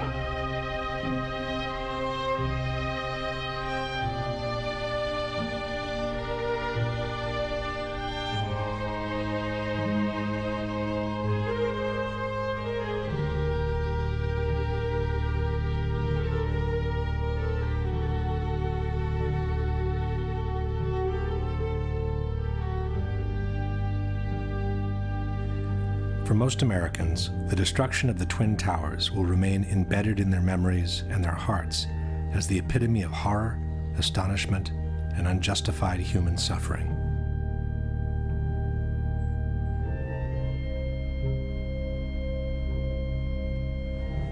But for some, it may have represented the moment where large corporate interests of global reach and cynical economic greed found the perfect place for a secret encounter. Common wisdom has it that the September 11 attacks destroyed two of the best jewels America has ever had. But exactly jewels, the Twin Towers, were not. While they sat on some of the most valuable real estate in the world, after 30 years the Twin Towers had become obsolete. With each of the floors built as an open space of almost 1 acre in size, the rising cost of energy had made it extremely expensive to keep the buildings warm in winter and cool in summer. General maintenance was also very expensive compared to buildings from more recent years. In his 1999 book on the Twin Towers, Divided We Stand, author Eric Darton wrote, "When the World Trade Center was bombed in February 1993, it was already passing its prime as office space, overtaken by a generation of more recent, cybernetically smart buildings with higher ceilings and greater built-in electrical capacity. To maintain the Trade Center as Class A office space commanding top rents, the Port Authority would have had to spend $800 million rebuilding its electrical, electronic communications, and cooling systems." Furthermore, after the 1993 bombing, the tenancy had dropped dramatically, and it had been very hard to bring it back to normal levels. But the biggest problem with the Twin Towers was the large amount of asbestos they contained. Built in a time when the use of asbestos was still allowed in civil construction, at least 400 tons of this extremely dangerous material had been used to fireproof the steel structure of the buildings and to insulate hundreds of miles of pipings for water, heating, and air conditioning. Asbestos was also present in the ceiling panels, the elevator shafts, and the vinyl tiles from office floors. From a property condition assessment of the Twin Towers dated December 2000, we read, "According to Port Authority records, a total of 7 million square feet of vinyl asbestos floor tiles were installed in the World Trade Center." By the time asbestos was banned from civil construction, the Twin Towers were nearing their completion. Initially, the asbestos was encapsulated wherever possible to prevent the particles from being inhaled. But in the 1990s, the regulations grew tighter, and every time a simple renovation was needed, the complete removal and replacement of the asbestos was also required. At the same time, because of the health risk it posed, the cost of asbestos removal and abatement had been skyrocketing. Safety procedures required the areas to be treated to be vacated in advance, hermetically sealed, and kept under negative pressure at all times to prevent particles from escaping outside. Only specialized workers could access the area, wearing airtight suits and respirators. A full decontamination process was required every time they left the area. In the mid-90s, the Port Authority put out different bids for the removal and replacement of the asbestos in a case-by-case scenario. For example, this is a 1995 contract for the installation of 2 low-voltage substations in Towers 1 and 2. One section in the contract listed the replacement of asbestos at floors 41, 42, 75, and 76 in Tower 1 and floors 75 and 76 in Tower 2. Total cost for the asbestos removal and replacement, $868,000. Tower 2, 40th floor. Contract for asbestos removal and abatement. Total cost, $650,000. Towers 1 and 2, removal of asbestos and new ceilings at floors 7, 41, and 75. Total cost, $882,000. It soon became clear that the Twin Towers were quickly turning from a prestigious asset into a serious liability. From the December 2000 condition assessment, we read, from 1986 to 1999, a total 31 contracts were bid, and a total of $58.2 million was spent in abatement projects. By then, 3.5 million square feet of vinyl asbestos floor tile was removed. Only half of the initial 7 million square feet installed. At the estimated cost of $5 to $6 per square foot, that accounted for an additional $20 million in cost for the Port Authority, and that was for the floor tiles only. There were also hundreds of thousands of square feet of spray-on fireproofing to be removed throughout both buildings. And then there were the elevators. This is the list of elevator shafts with asbestos-containing material as of December 2000. This is Tower 1. And this is Tower 2. Reportedly, by the year 2000, the Port Authority was looking at an asbestos abatement bill of as much as $1 billion, the same money it would have cost to build a brand new tower. Back in the 90s, the Port Authority had sued the insurance companies, trying to get them to cover the cost of the asbestos removal. But in May 2001, 4 months before the terrorist attack, the Port Authority of New York and New Jersey lost their 10-year-old court battle. At that point, the Port Authority was between a rock and a hard place. The Twin Towers could no longer be maintained without incurring the cost of asbestos removal, yet they could not be demolished because of the large amounts of asbestos they contained. The only remaining option was to dismantle and remove the two poison-filled giants one piece at a time. But the cost of such an operation would have been so astronomical that no one has ever tried to put a number on it. Luckily for all, the stalemate was broken when a real estate tycoon named Larry Silverstein, who already owned Building 7, offered to purchase a 99-year lease for the Twin Towers. 76 years old, and look at him go. He walks fast, talks fast, and is always selling. Silverstein seemed in a big hurry to close the deal. Even though he had been hospitalized for a car accident during the bidding operations, he asked his doctors to take him off the morphine so the deal could be finalized. So I told the doctor, I said, kill the morphine, and I got to get my people in here, because you can't think with morphine. So they let the morphine run down. The pain was terrible, but I brought everybody together, and that's when we framed our best and final bid. On July 24, 2001, Larry Silverstein celebrated the acquisition of the Twin Towers with a public ceremony. Silverstein signed the lease on the World Trade Center just 6 weeks before 9/11. He then took out an insurance policy covering the Twin Towers for $3.2 billion in case of total destruction. Silverstein then began spending every morning of the week in his new office in the North Tower. And so my mornings were spent at the Trade Center, and then by noon I was back uptown. But on September 11, luckily for him, Silverstein didn't go to work. Even though he had already scheduled a business meeting in the North Tower, he found out that his wife had made an appointment for him at the dermatologist. The morning of September 11th, Silverstein was scheduled to have breakfast at the restaurant at the top of the North Tower. He canceled at the last minute at the insistence of his wife, Clara, who wanted him to go see his dermatologist. That particular morning, my wife, God bless her, had made an appointment for me at the doctor. And I said, okay, yes, dear, I'll go. Everyone who was in that restaurant that morning perished. And then, just minutes later, received a telephone call to turn on a television set and witnessed this horrendous circumstance. This is how, on the evening of September 11, Larry Silverstein found himself in control of some 12 million square feet of new office space to be built on some of the most valuable real estate in the world. And since the terrorist attacks had been two separate events, contended Silverstein, the insurance companies would have to pay him $7 billion to rebuild what he has always been calling My Three Towers. I will spend $7 billion on My Three Towers. Eventually, a settlement was reached for $4.5 billion, which was still 1/3 more than the amount initially insured by Silverstein. And since on September 11, due to the terrorist attacks, Building 7 had also been destroyed. Silverstein received another $800 million to rebuild a skyscraper that had originally cost $400 million. It's a much more beautiful building. It's a glass facade, allows the light to come into the space. The views on 4 sides are phenomenal, and the space looks magnificent. In the meantime, all the asbestos from the Twin Towers has been inhaled by the citizens of downtown Manhattan, and especially by the first responders and volunteers who worked at Ground Zero, who are now being decimated by mesothelioma and other pulmonary diseases. In the debate over the destruction of the World Trade Center, 2 important organizations have played a major role. One is NIST, the National Institute of Standards and Technology, which was officially tasked by the U.S. government to investigate the collapse of the 3 skyscrapers. In 2005, NIST presented their final report on the collapse of the Twin Towers, and in 2008, the one on Building 7.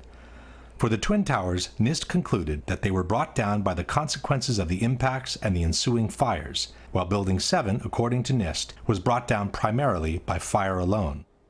In other words, they fully confirmed the official version by the U.S. government. The other organization to bear weight on the debate has been Architects and Engineers for 9/11 Truth, an association of professionals in civil construction founded in 2006 by San Francisco architect Richard Gage.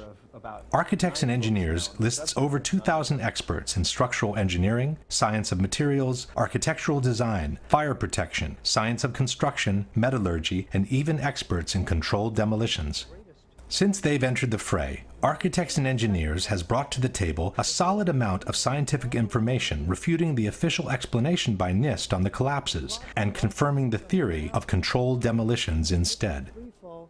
At the same time, Architects and Engineers has acted as an unrelenting watchdog for every action taken by NIST, pointing out every single error in their work, and even forcing them, in some cases, to make corrections to their reports. I think it's something that we need to clarify and correct in the final version of the report. Okay.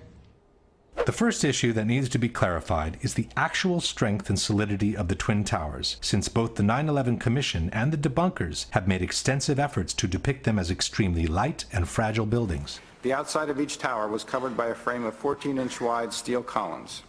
The centers of the steel columns were 40 inches apart. These exterior walls bore the majority of the weight of the building. The interior core of the buildings was a hollow steel shaft in which elevators and stairwells were grouped. Le torri di New York invece erano sostenute da un'intelaiatura esterna, da sottili nervature d'acciaio, insomma erano come dei parallelepipedi vuoti.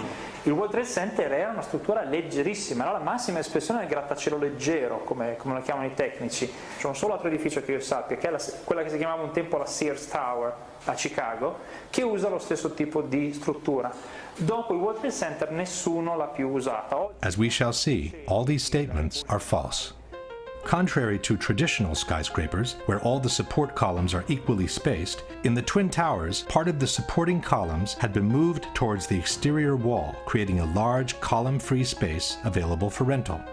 For this reason, the external structure had literally become a grid of steel columns made with prefabricated blocks that were mounted on site. These are the thin steel nerves mentioned by debunker Alberto Angela, 244 steel columns placed approximately 2 feet apart, which supported 40% of the weight of the towers. Far from being 2 empty parallelepipeds, the internal structure was comprised of 47 steel columns, so long and sturdy that a special factory in Japan had to be built in order to assemble them. It was the core structure to support the majority of the weight of the building, 60% of it, and not the external structure.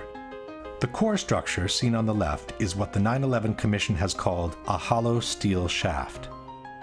This is the same core structure near the base of the tower. The core structure was an actual, extremely robust steel skyscraper built within another skyscraper. The core structure housed the stairs, the elevators, and all other services needed for the functioning of the tower. The inner walls of the core structure were made of simple layers of sheetrock. A long series of steel trusses connected the core structure to the external one and supported the floors.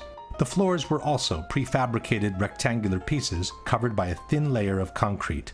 The internal and external structure connected through an umbrella-like structure called a hat truss, which kept together the towers and bound them from above. The idea that this kind of structure is fragile and therefore no longer used after 9/11 is disproven by the new Building 7 built by Larry Silverstein. A strong central structure supports the majority of the weight of the building. Long steel beams support the floors and connect the core structure to the external one, allowing for a large column-free space in between, a very similar concept to the one used in the Twin Towers. Most importantly, the debunkers forget to mention that the Twin Towers were built with a structural redundancy of 3 to 5 times the weight they were meant to support. This structure was capable of holding 3 to 5 times the weight. These buildings are built to handle several times the load above them. So those perimeter columns could handle 5 times the load above them, and the core columns could handle 3 times the load above them. In addressing the solidity of the Twin Towers, the Massachusetts Institute of Technology stated that its 244 perimeter columns made it one of the most redundant and one of the most resilient skyscrapers. On the same subject, the architectural firm of Roth & Sons wrote, "The building as designed is 16 times stiffer than a conventional structure. The Virendeel trusses would be so effective, according to the engineer's calculations, that all the columns on one side of a tower could be cut, as well as the 2 corners and several columns on the adjacent sides, and the tower would still be strong enough to withstand a 100-mile-per-hour wind." John Skilling, the structural engineer who designed the Twin Towers, stated, "Live loads on these perimeter columns can be increased more than 2,000% before failure occurs." In particular, the Twin Towers were designed to sustain the impact of a large airliner traveling at 600 miles per hour and still remain standing. Interviewed in 1993 by the Seattle Times, John Skilling stated, "We looked at every possible thing we could think of that could happen to the buildings, even to the extent of an airplane hitting the side. Our analysis indicated the biggest problem would be the fact that all the fuel from the airplane would dump into the building. There would be a horrendous fire, a lot of people would be killed, the building structure would still be there." And it was. After the impacts, both towers remained standing, showing no major effect on their stability. Furthermore, NIST has confirmed that the initial jet fuel fires themselves lasted at most a few minutes. This means that from that moment on, the only available source of fuel for the fires was common office furnishings. And, as we know, regular office fires are not hot enough to affect the stability of a steel structure. No steel frame high-rise building has ever collapsed due to fire. In over 20 years, I have not seen, until recently, a protected steel structure that has collapsed in a fire. These kinds of designs have performed extraordinarily well over history. In fact, until this occurrence, no building had fallen down because of fire. Furthermore, NIST estimated the combustible fuel loading was somewhat lower than found in prior surveys of office spaces. The number of interior walls, and thus the minimal amount of combustible interior finish and limited bookshelf space account for much of the differences. There was no reason for the towers to collapse at that point. With a structure that had clearly withstood the impacts and with less than average office content to feed the fires, both buildings should have remained standing, allowing for the evacuation and rescue of everyone who had survived the initial impacts and the fires. Instead, both buildings suddenly collapsed from top to bottom, one 56 minutes after the impact, the other as much as 1 hour and 42 minutes after the impact of the plane. Why?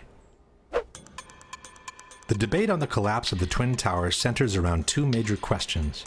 One is what caused the initial collapse of the top section of the building onto the lower part of each tower.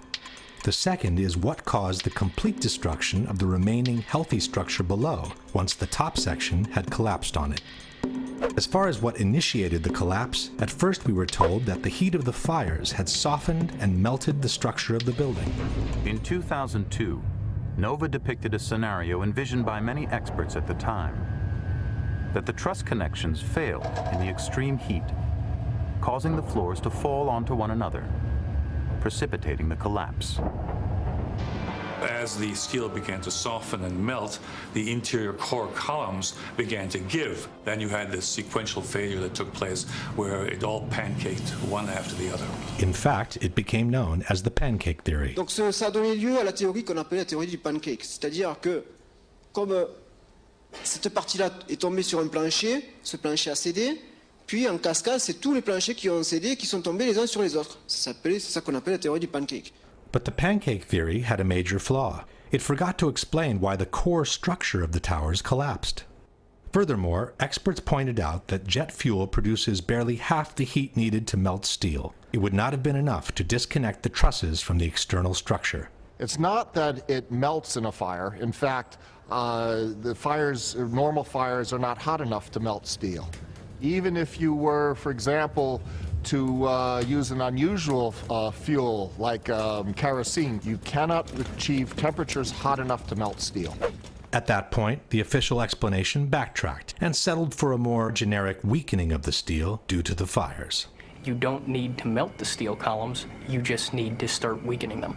What we found is it doesn't take temperatures high enough to melt steel, it just has to heat up the steel so it expands and then softens and weakens the structure until it collapses. In the new explanation, the initial failure was no longer blamed on the rupture of the steel trusses, but on their sagging due to the heat. The trusses stayed connected to the columns, even as they sagged from the heat. They pulled on the columns, bowing them inward nearly 5 feet in some areas, until the columns reached the breaking point. Il cesio continua ad ardere, sta scaldando l'aria e scalda l'acciaio del solaio soprastante, che a questo punto comincia a flettersi, perde la propria resistenza ai carichi, si flette, tira in dentro le colonne. A un certo punto le colonne della facciata, che sono portanti, portano circa il 40% del peso della struttura, si rompono. Suddenly the column snapped, and as a result the entire top of the building came down pretty much in free fall because the kinetic energy that was unleashed was just huge. NIST also maintained that the impact of the airplanes widely dislodged the fireproofing from the trusses, hastening the process that eventually caused them to sag. It should be noted that NIST made the dislodgement of the fireproofing a necessary condition for the towers to collapse. The buildings would not have collapsed under the effects of the airplane impact and the jet fuel ignited multi-floor fires. And the reason it collapsed is because the fireproofing was dislodged. But the theory of the sagging trusses created even more problems than the one before.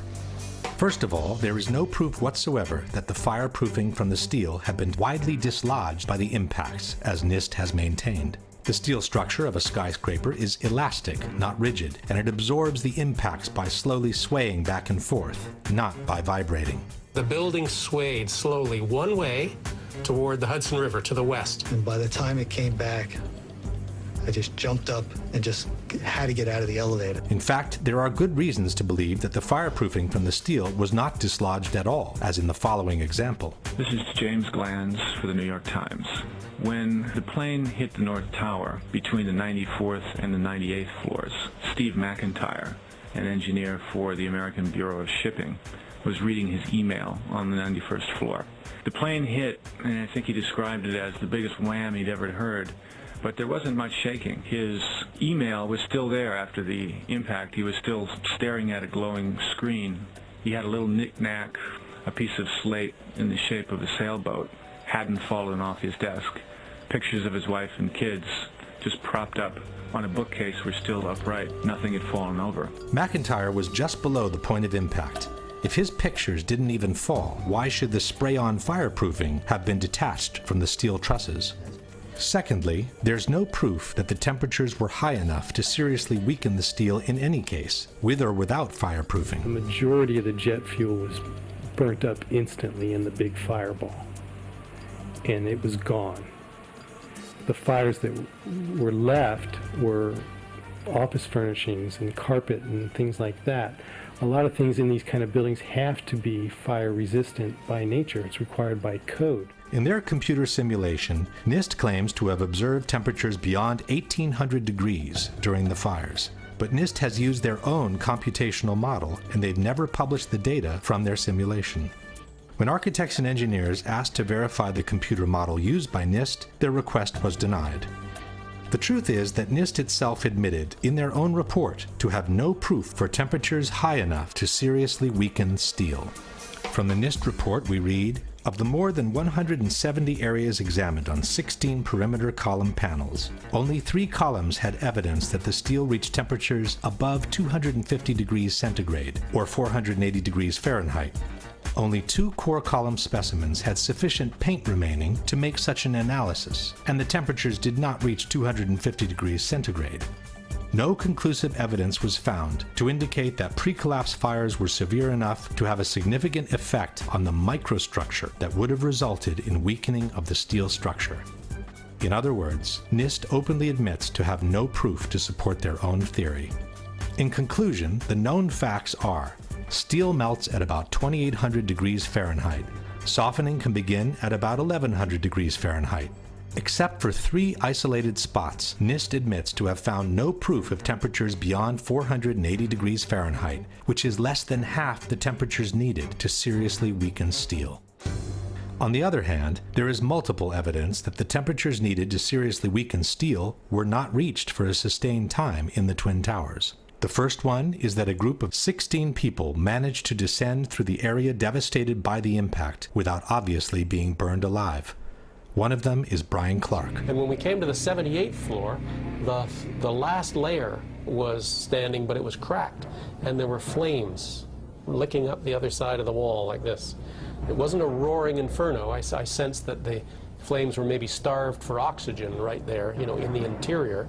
We kept going, and we got onto the 74th floor. When we got down that far, normal conditions. The lights were on, fresh air coming up from below.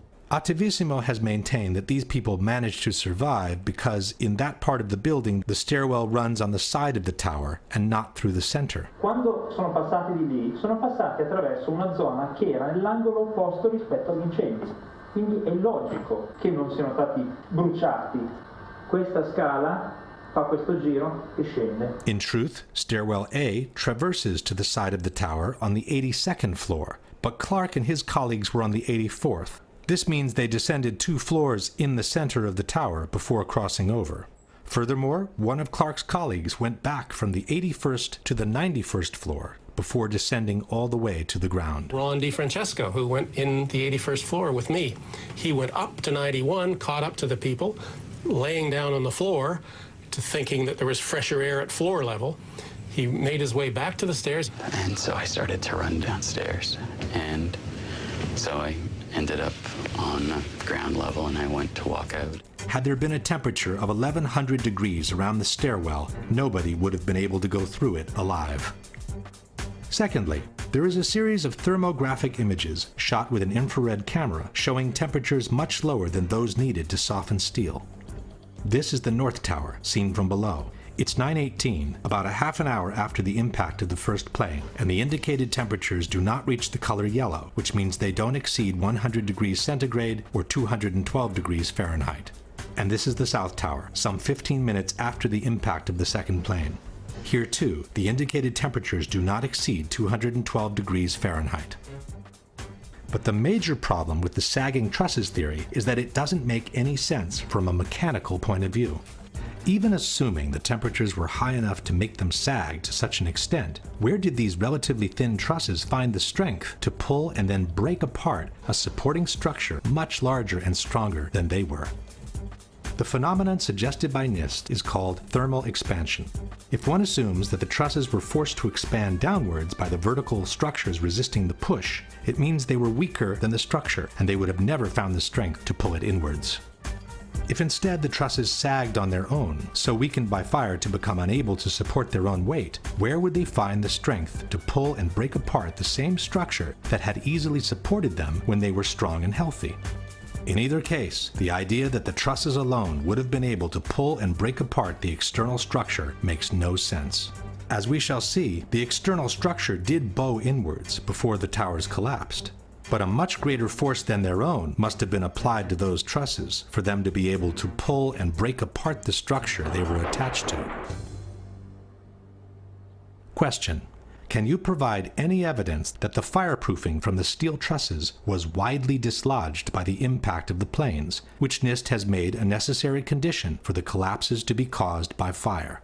Can you provide any evidence that the temperatures in the Twin Towers were high enough and lasted long enough to seriously weaken the steel in the areas where the initial collapses occurred?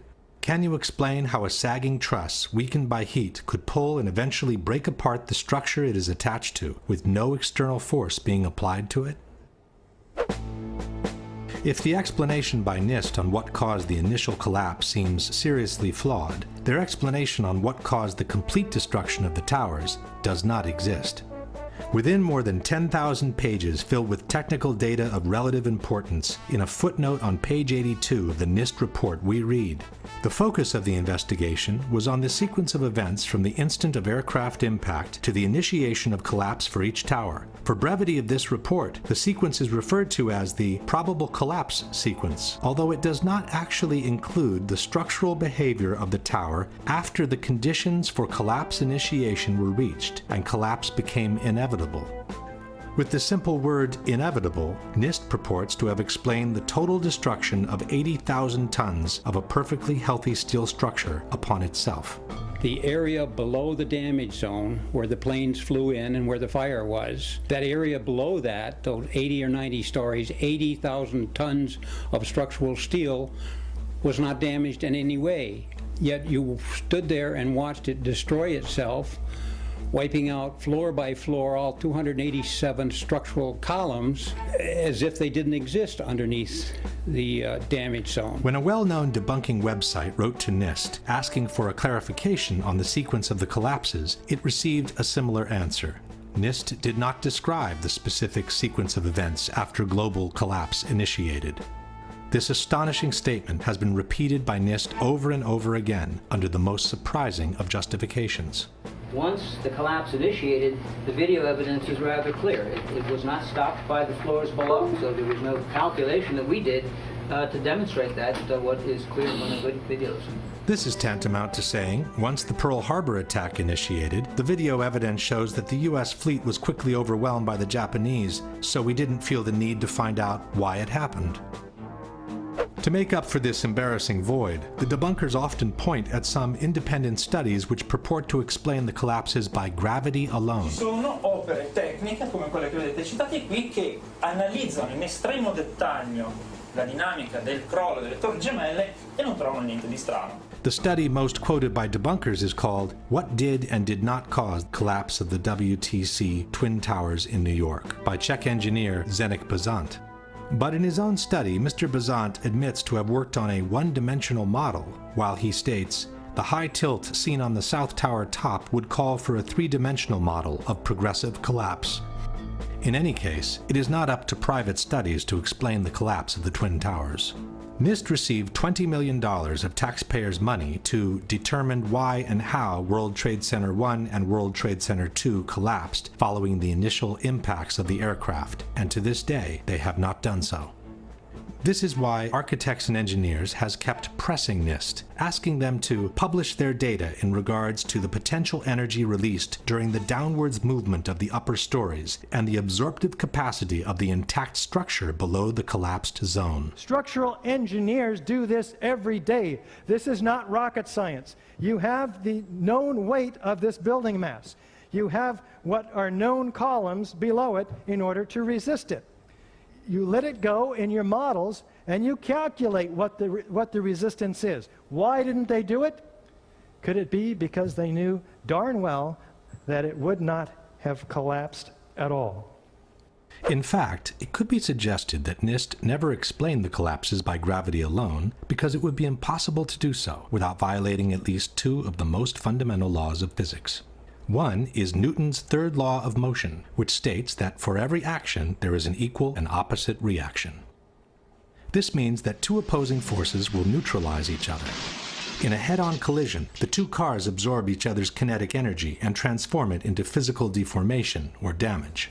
After that, the system comes to a rest, as there is no more energy to be dissipated. The top section, pushing on the bottom section, it's going to meet equal forces as it goes. Both sections are going to be demolished at the same rate. So by the time you've crushed up 15 stories below it, the top 15 stories are also going to be crushed. And so there's nothing left now to crush the rest of the building. Something of this kind is what we should have seen when the top section of the towers collapsed onto the lower one. The upper and lower sections should have mutually destroyed each other until all the energy is dissipated and the system comes to a rest. Alternatively, as shown in this experiment with 2 towers made of snow, the top section could have fallen off to the side after the initial collapse. What could not have happened is this. A little tiny chunk of the building can't possibly fall and crush the entire structure below it. This is such a simple, fundamental concept that architects and engineers were astonished in seeing it totally ignored by NIST. This is high school physics, and our whole society is being led to believe that these fundamental laws of physics, hard science, don't apply anymore. But even if we assume that the top section of the tower had enough potential energy to destroy the rest of the structure below, it could not have done so at the speed it did, which was near freefall speed. That would have violated an even more important principle in physics, known as the law of momentum conservation. This law states that the total energy within an isolated system must always remain the same. As we have seen, the energy can be transformed within the system, from motion to physical deformation. But for the deformation to begin, the velocity must decrease in order for one kind of energy to be transformed into the other. No new energy can be added to the system. One particular example of momentum conservation is freefall. Freefall happens when the only force applied on an object is gravity. This means that all the potential energy contained by the object is converted into vertical motion. As soon as the falling object hits an obstacle and breakage occurs, the speed must decrease because some of its energy needs now to be converted into physical breakage. It takes energy to break things apart, and that energy must come from within the system. Thus, the falling rock cannot keep falling at free fall speed and break apart at the same time because it doesn't have enough energy to do both. Let's go now to the Twin Towers and ask a simple question. Assuming that the top section on the left contains enough potential energy to destroy the rest of the tower, and assuming we dropped both upper sections at the same time, which one would hit the ground first? It would be the second, of course. As it finds no obstacles in its path, the section on the right would quickly accelerate to free fall speed and maintain it all the way to the ground.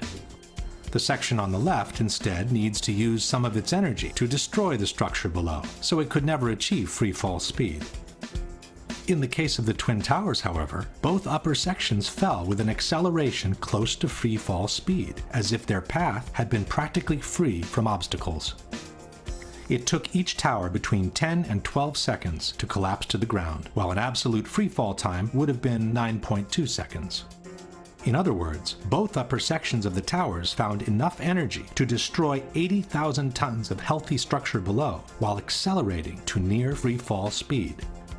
This is, as we have said, absolutely impossible by gravity alone. The law of momentum conservation won't allow it. A building cannot do free fall with a huge steel structural system in place to support it. The Twin Towers could not have come straight down through the resistance of 80,000 tons of structural steel at the speed of practically free fall. That just would not happen. If in fact it actually hit and made an impact, it was effectively crushing anything, pushing hard on this core structure below it, the core structure is going to push back equally hard. And that's what's going to cause the top section of the building to slow down.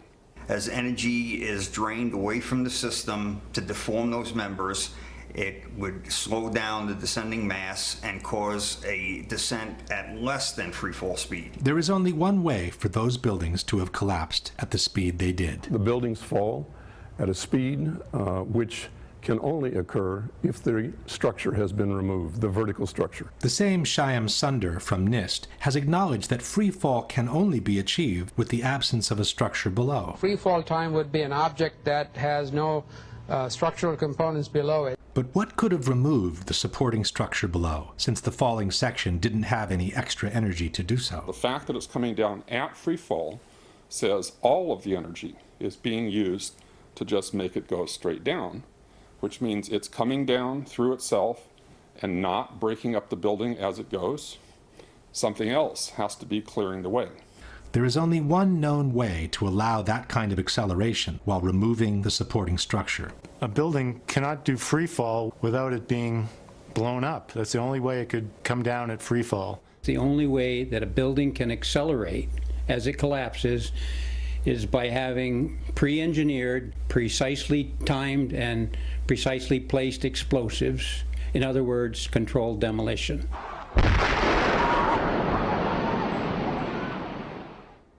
Since a near freefall speed automatically means a controlled demolition, the debunkers have tried to deny that the Twin Towers fell in about 10 seconds each. Tempi di crollo, si parla di 10 secondi, tempo di caduta libera, esatto, ma i tempi di crollo delle Torri Gemelle non sono quelli di una caduta libera, sono, sulla base dei video disponibili, di almeno 16 secondi. Basta ascoltare la durata del boato.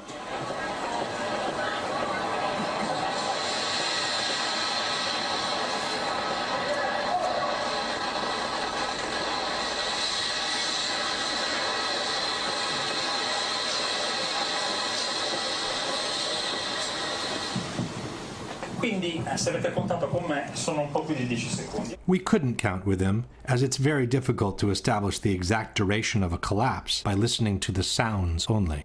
Furthermore, a couple of seconds more or less would not make a big difference, as the time for the transfer of momentum between each collapsing floor must be considered anyway. So a floor impacting on a floor below would transfer momentum, and that floor, those floors would transfer momentum such that in the Twin Towers, if you didn't have any columns whatsoever, it would still take a minimum of 30 seconds for these towers to collapse, just by transferring the momentum of the floors.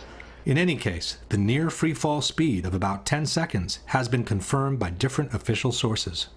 The 9/11 Commission wrote that the South Tower collapsed in 10 seconds. Mr. Sunder from NIST has confirmed similar timings. The measurements have indicated that Tower 1 collapsed in about 11 seconds and Tower 2 collapsed in about 9 seconds.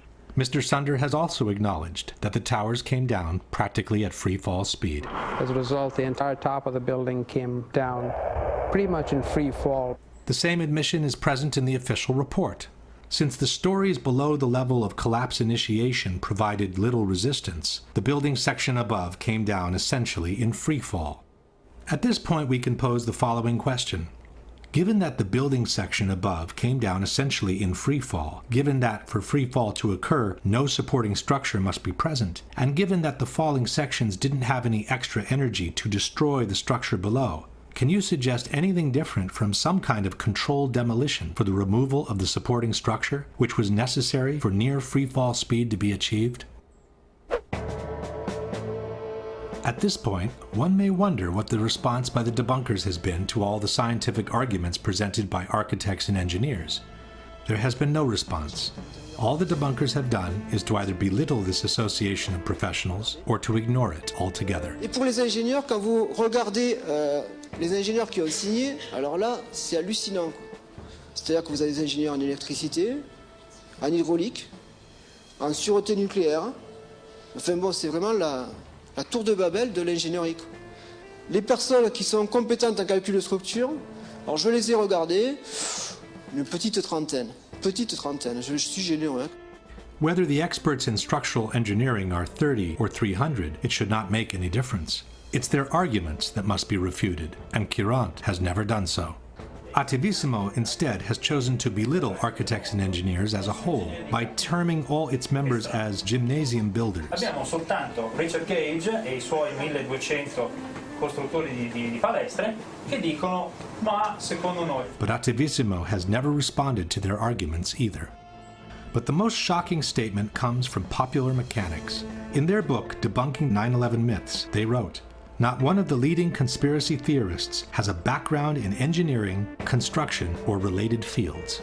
This statement appears both in the original publication, dated 2006, and in the revised edition, published in 2011. By then, architects and engineers had been active for almost 5 years, listed more than 1,300 experts in civil engineering, had made presentations in 20 different countries in the world, and had been invited on national television several times. And what caught my eye is their claim that more than 1,300 architects and engineers examine the evidence about Building 7's collapse and disagree with the official report issued by the National Institute of Standards and Technology. I certainly am much more open-minded about it than I was, and it is because of the involvement of the 9/11 families and all these engineers and architects. Clearly, they know more than I do. The truth is that from the moment architects and engineers has entered the fray, not one of their scientific arguments disproving the official version and confirming the theory of controlled demolitions has been refuted in any way by the debunkers or by anyone else. Let's now return to the previous question, which is still unanswered. What caused the initial collapse of the upper section of the towers onto the rest of the building? As we have seen, there was a bowing of the facade before the collapse, but the trusses didn't have any strength of their own to cause such a massive bending of the external structure. If explosives were used, however, and this part of the core structure was made to collapse first, then the trusses would have had enough strength to pull along the facade and to initiate the global collapse. In fact, it was observed that the antenna from the north tower begins dropping slightly before the top section of the building collapses, which indicates the central structure was destroyed first. Even though a controlled demolition seems the only valid explanation for the collapses, the debunkers have brought different arguments against this possibility. The first argument is that it would have been impossible to place the explosives under everyone's eyes. You would take an army of workers, it would take months. So this idea that, some crew dressed in black could sneak in the middle of the night and wire a building like that to be demolished is just, it's absurd. Ipotizziamo che siano veramente state minate. Come si fa? Entrano di nascosto delle persone, portano dell'esplosivo, scusi sa, devo lasciare qui questa serie di zainetti, non ci faccia caso, poi spariscono. There are, however, different facts to be considered. The first one is that in the months previous to 9/11, a major renovation of the elevator system in both towers was undertaken. From the March 2001 issue of Elevator World, we read, Ace Elevator undertook what was perhaps one of the largest, most sophisticated elevator modernization programs in the industry's history at New York City's prestigious World Trade Center. No one is suggesting that this company had anything to do with the possible planting of explosives. But such an extensive renovation process would have certainly provided the cover for a special team to access the internal structure of the buildings at any given time. As explained by Richard Heumann, Chief Electrical Engineer for the Twin Towers, the elevator shafts gave direct access to the core columns. I'm very familiar with the interior structure that surrounded the elevator shafts. And, of course, their access to the elevator shafts gave them total access to the surrounding core columns, the interior of the core columns. Secondly, the movement of heavy equipment on floors that were supposedly empty was noticed in the weeks leading up to 9/11. Scott Forbes worked for a financial institution on the 97th floor of the South Tower. It must have been at least 4 to 6 weeks before 9/11. It was like rebuilding work going on upstairs. The tenants, the people from Aon who had been were moved somewhere else. The offices were just vacant. And there was a lot of heavy machinery building work going on. It was almost like pneumatic drills and lots of hammering, so much so that the floors were shaking. That's how noticeable it was. It was almost as if something heavy was being moved and then it was being taken off wheels, and it was like boom. Our floor underneath literally shook. You could feel the weight above you. William Rodriguez, an employee at the Twin Towers for more than 20 years, recalls a similar experience. As I stood there on the 33rd floor, I heard very strange noises on the 34th floor. I heard very heavy equipment being moved around, and it sounded like dumpsters with metal wheels being moved around, and I got scared because I knew it was an empty floor. Nobody was supposed to be there. As a matter of fact, not even the elevators stopped there. You have to have a special access key to open the door on the 34th floor. Thirdly, after the 1993 attack, bomb-sniffing dogs had been adopted in the security system of the Twin Towers. But on Thursday, September the 6th, bomb-sniffing dogs were abruptly removed, according to a security guard, with no apparent reason. And lastly, there was an unprecedented power down in the South Tower on the very weekend before 9/11. For the first time in 30 years, all the security systems in the building had become useless at the same time. People could come and go as they pleased, even in protected areas, without being seen nor recorded by surveillance cameras. The previous weekend there had been a power down. Because of the power down, there was a complete breakdown of security that weekend.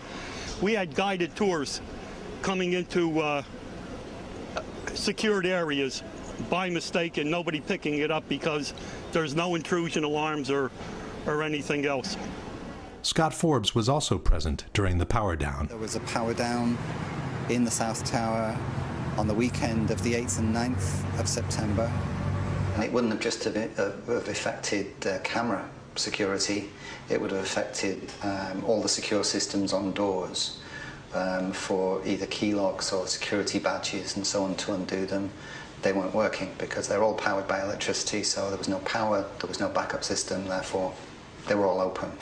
What again was the excuse that the Port Authority gave you, Scott, for this 36-hour period of the power being down in the South Tower? The explanation was that there was a recabling exercise to increase the bandwidth of networks that were available in the towers. But what I can recall is that there were plenty of toolboxes, there were plenty of spools of cable, there were men around wearing overalls. You know, they appeared to be like engineers. At the time, it seemed perfectly legitimate what they were doing because this was the story we were given, that there was a recabling exercise. The debunkers are right. It would have been very difficult to bring in the explosives without being noticed. But with the proper cover story, it could have been done under everyone's eyes, in full daylight, without anybody even questioning what was going on. Another argument by the debunkers is that controlled demolitions, they say, always begin from the bottom, while the destruction of the Twin Towers clearly started from the top. Controlled demolitions always begin from the bottom of a building. You cut the bottom columns and then the building falls. If you look at the World Trade Centers, both of them began at the impact wounds where the planes hit. Il crollo da torre parte dall'alto, mentre nelle esplosioni controllate parte sempre dal basso. Si demoliscono le fondamenta, poi si va su e la torre, il palazzo che deve essere demolito crolla subito. But this is not true.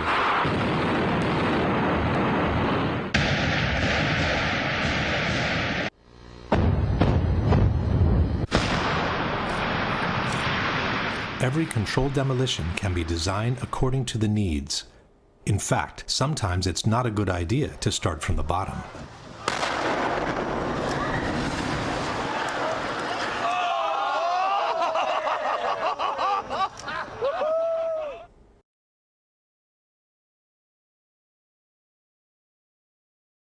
This brings us directly to the issue of explosions.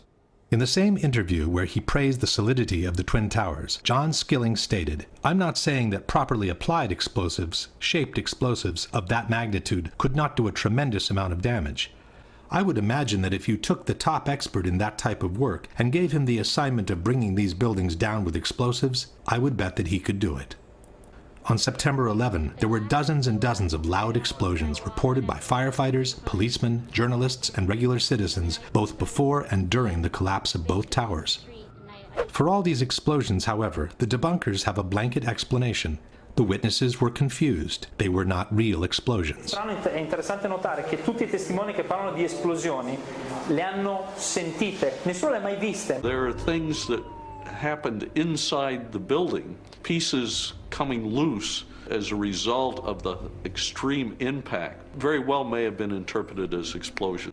Molto spesso I profani parlano di explosion, ma non intendono strettamente la carica di dinamite che fa boom, parlano di botto, di boato, e il boato può essere dovuto a tante ragioni. What's an explosion sound like? Most people don't know because most people have never heard one. So any sharp, loud bang, that's probably an explosion. The fact is, most of the explosions were reported by firefighters and policemen, and no one knows how to recognize an explosion in a burning building better than they do. As we were getting our gear on and making our way to the stairway, there was a heavy-duty explosion.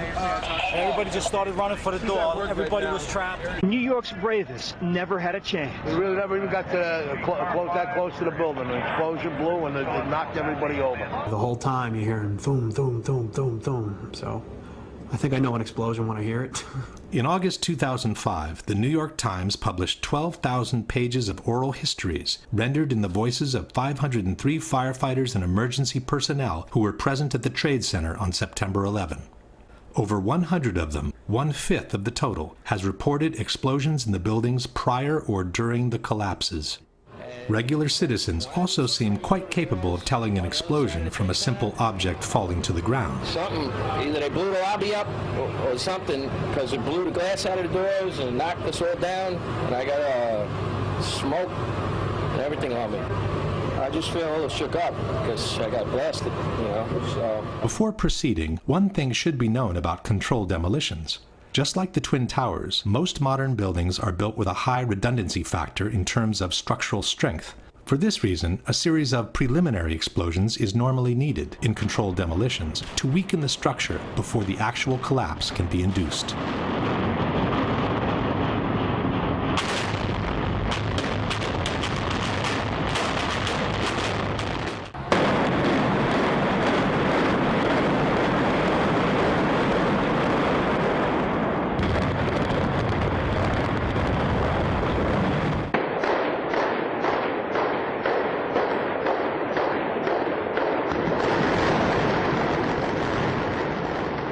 Obviously, in the case of the Twin Towers, it would not have been possible to set off the preliminary explosions all at once, just before the collapse. To make them less noticeable, it would have been wise to set them off at separate intervals, any time between the impacts of the planes and the collapse of the towers. For this reason, it's important to keep in mind the exact chronology of the events. 8:46, first impact into the North Tower. 9:03, second impact into the South Tower. 9:59, collapse of the South Tower. 10:28, collapse of the North Tower. 5:20 in the afternoon, collapse of Building 7. Witnesses normally call first explosion the one that came with the impact of the planes, while they call secondary explosions all those that took place in separate moments between the impacts of the planes and the collapse of the two towers. We got that first secondary explosion really got us spooked because we were in the building. Then there's those secondary explosions and then the subsequent collapses. We've heard reports of secondary explosions after the aircraft impacted. According to several witnesses, there was a secondary explosion that took place in the basement of the North Tower just before the plane hit the building. At 8:30, he says he was headed to level B4 in Tower 1, 4 stories below ground. I go downstairs, the foreman tells me to go to remove the containers. As I'm walking by the main freight car of the building, in the corridor, that's when I got blown. I mean, the impact of the explosion, of whatever happened, it threw me to the floor. Morelli then remembers a second explosion, separate from the first. I was racing, I was going towards the bathroom, all of a sudden, I opened the door, I didn't know it was a bathroom, and all of a sudden a big impact happened again. And all the ceiling tile was falling down, the light fixtures were falling. According to the 9/11 Commission, it was the jet fuel pouring down the elevator shafts that caused the explosion in the basement. From the final report we read, a jet fuel fireball erupted upon impact and shot down at least one bank of elevators. The fireball exploded onto numerous lower floors, including the B4 level, 4 stories below the ground. But the witnesses described an explosion that took place in the basement before the impact of the plane. Very strong. Boom! An explosion so hard that pushed us upwards. Upwards. And it came from the basement between the B2 level and the B3 level. And at that moment, I thought it was the mechanical room where they have all the pumps and the generators for the building, that maybe a generator just blew up on the basement.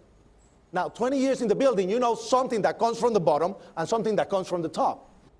And when I went to verbalize that it was a generator, we hear, boom, all the way on the top, the impact of the plane on the top. 2 different events, 2 different times. There are others who remember several explosions after the one from below. It came from, I believe, at first we believed that it came from the mechanical room. Then we heard a series of other explosions that sounded up on the above levels of the building. I was in the B4 level, and on my way, I heard a bomb. So I says, probably the transformer again blew up. So I stepped back, finished what I had to finish, and I started towards the door again. and there come a big blast with a big ball of fire. The two separate explosions were recorded at a distance of about 9 seconds from each other during a business meeting that was taking place in a building nearby, One Liberty Plaza.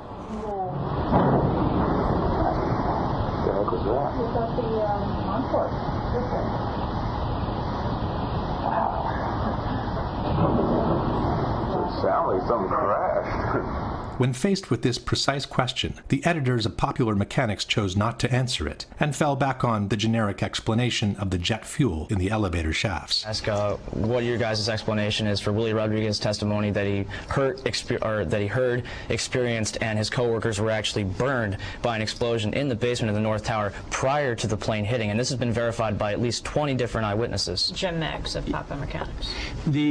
When the plane struck the buildings, they penetrated the internal core. Jet fuel poured down stairwells and elevator shafts, setting off secondary explosions. Not to mention the horrific impact of these fully loaded planes hitting the structure and causing enormous swaying. It's interesting to note too that you still didn't address the fact that it was before Empire State Building crash back in 1945. But the explanation of the jet fuel in the elevator shafts has several problems of its own. First of all, there were no regular elevators connecting the basement to the top levels of the towers. Each tower consisted of 3 separate buildings, built on top of one another, each with their own elevator system. There were only 2 elevators connecting the lobby to the 44th and 78th floor. But the plane struck on the 95th floor, which means the fuel could not have poured down these elevator shafts. There were only 2 banks of elevators that went all the way from the basement to the top of the towers, and they were mostly used by maintenance people. In one of these elevators was Arturo Griffith. Well, I was on my way from B2 to 49th floor. Not only didn't Griffith get cremated by this supposed ball of fire, but he also remembers 3 separate explosions. And there was a loud explosion and the elevator dropped. When the elevator finally stopped, they had an explosion that bring the doors inside the elevator. And then they had another explosion on the panel that threw me, against the wall. Most importantly, the theory of the jet fuel in the elevator shafts fails to take into consideration the volumes involved. Each tower had an approximate volume of 2,160,000 cubic yards. The planes that hit the towers carried an estimated 10,000 gallons of fuel each at the time of impact. 10,000 gallons is the equivalent of 50 cubic yards. This in-scale graphic shows what 50 cubic yards look like next to the volume of the tower. Assuming that about half of the fuel was consumed in the initial explosion, we would be left with some 25 cubic yards of fuel available. But most of this fuel is needed to ignite the fires at different floors, as explained by Mr. Meggs himself. Jets crashed into buildings. They crashed at an angle, which meant that their wings, which is where they store most of their fuel, cut through multiple floors. So they splashed fuel and debris across multiple floors of the building, igniting fires. So even assuming that, for some strange reason, 5 of those cubic yards were all to end up in the only elevator shaft that goes all the way to the bottom of the tower, there wouldn't be enough to reach the basement in significant quantities. Your typical 10-foot by 30-inch backyard pool contains roughly 1,000 gallons of water, which is the equivalent of 5 cubic yards. Imagine dumping the water from this pool into this kind of elevator shaft with a drop of more than 1,000 feet below, and you'll get the idea of how much fuel can actually reach the bottom. In any case, the fuel in the elevator shafts theory could never account for the powerful explosion that literally devastated the lobby of the North Tower 1 hour after the first impact and before the collapse of the South Tower. There was a secondary explosion, probably a device either planted before or on the aircraft that did not explode until an hour later. Then somebody said that they saw an airliner go into one of those towers. Then, I don't know, an hour later than that, we had that big explosion from much lower. I don't know what on earth caused that. In fact, these firemen reported 3 large explosions in Tower 1, which took place after the plane's impact. They also confirmed it was the 3rd explosion to devastate the lobby of the tower. We was in the explosion. We was in the lobby and the 3rd explosion, the whole lobby collapsed on us. What you told me is that there was a plane or whatever hit the building, then a secondary explosion. It was like 3 explosions after that. We came in after the fire. We came when the fire was going on already. We was in the staging area inside the building, waiting to go upstairs. Then they exploded. The whole lobby collapsed on the lobby inside. It took these witnesses about 1 hour to walk down from the 82nd floor to the lobby of the North Tower after the impact of the plane. We got to the first floor from 82nd floor. We stuck on the stairs for a while. We finally got down to the lobby. Then we get to the lobby, it was this big explosion. I don't know if everything went just like what you just seen, that's what we went through before we came out of the building. Then when we get out the building, there's another smoke cloud came. A similar story here, the long descent from Tower 1 and the big explosion in the lobby. It was like holy hell coming down them stairs. And then when we finally got to the bottom, we were coming out on the mezzanine level there, and another explosion came right from it because everything went flying. Yet another similar story. Big boom, come down the steps, everything fine till we got to the basement, and then everything just fell in. I got trapped under there with another guy, crawled out, kept getting hit in the head, had bags rolled around, finally we clawed our way out over the rubble. The situation in the lobby was such that there was no doubt on what had happened. The ladies that are with me were in the World Trade Center in the first building and escaped through the lobby where they report that they believe there was a bomb in the lobby. We ran down the steps to the lobby. There was no lobby. Everything was torn up. We came outside the lobby. There was no lobby. The lobby was totally gone. Did you see other people? People. There was a woman there with her face blown off. Big glass lobby, and all the glass was broken. Wires hanging from the ceiling, the signs that would hang above telling you where to go were all hanging. It was unbelievably scary to look at. Firefighter John Schroeder was climbing the stairs of Tower 1 when he heard the huge explosion from below. We were heading up to the 24th floor of the stairwell, and all of a sudden our building got rocked. We got bounced around in the stairwell like pinballs, man. And we just said, you know what? Time to go. We came down, it looked like a bomb went off in the lobby. Everything was exploded, everything was gone. We're like, what is going on here? For every window in the lobby to be exploded. I mean, them windows were like as thick as forget it. They were 2-3 inch glasses, you know, come on. They exploded out of the lobby. You know, it wasn't from the jet fuel. No way. Then we have the accounts from those who heard explosions moments before the South Tower collapsed. John McLaughlin was a police officer for the Port Authority. Going into Tower 1, we heard a loud explosion coming from the area of Building 2, and at that point, Building 2 was collapsing. We saw the top begin to blow out in a plume of smoke, and we heard the noise associated with an implosion. I was about 5 blocks away when I heard explosions, 3 thuds, and turned around to see the building we just got out of, antenna tip over and fall in on itself. And then all of a sudden, 3 tremendous explosions, and everything started coming down. Then there was a tight sequence of detonations during the collapse of the South Tower, which many described as firecrackers. You heard a big explosion before the building fell? I saw it as it was happening, and it sounded as if you had 100 of those little black cat firecrackers and you lit them all off at once. That's what it sounded like. It sounded like the finale of the 4th of July. As the first tower came down, there were a series of explosions. It was like boom, boom. You could hear the echoes of the explosions echoing off the different buildings. The detonation started, and they went boom, boom, boom. They were a little less than a second apart. Below the fire, I saw from the corner, boom, boom, boom, boom, boom, boom, boom, boom, boom. Just like 20 straight hits. Just detonated. They were planned to take down a building. Boom, boom, boom, boom, boom, boom, boom. All the way down. So it was like boom, boom, boom, boom, boom, boom, boom, boom. From far away, boom, boom. And you heard the boom, boom, boom, boom, boom, boom. The same kind of detonations were heard during the collapse of the North Tower. Second tower, number 1, the second tower collapsed. It was the exact same series of detonations.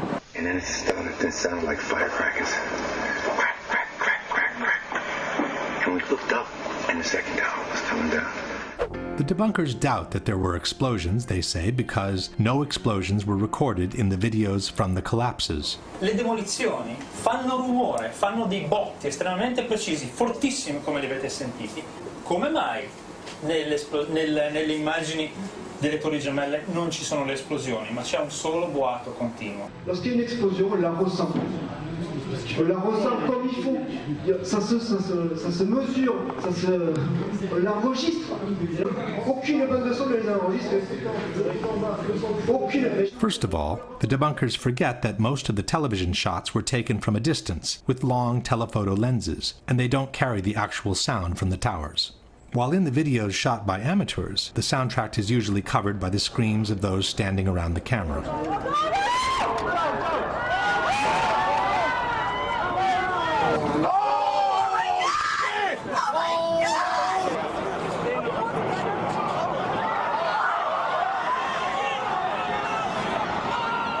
In any case, it's not true that no explosions were recorded by video cameras. In this shot, for example, a series of loud concussions can be heard just before the collapse begins. On the left, covered by smoke, is the South Tower, moments before the collapse.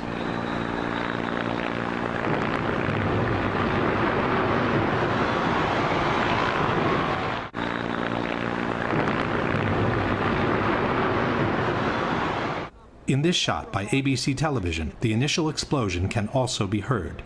Listen carefully after the words FBI agents. This is as close as we can get to the base of the World Trade Center. You can see the firemen assembled here, the police officers, FBI agents. You can see the two towers.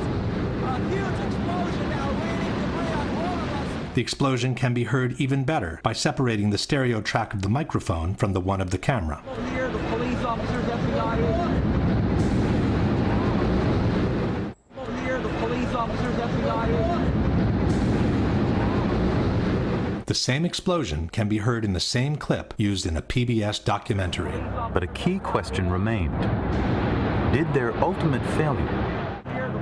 But a key question remained. Did their ultimate failure? And then there were several explosions recorded after both towers had collapsed, like this one from this BBC video. This one was recorded after both of the Twin Towers had collapsed and before Tower 7's collapse.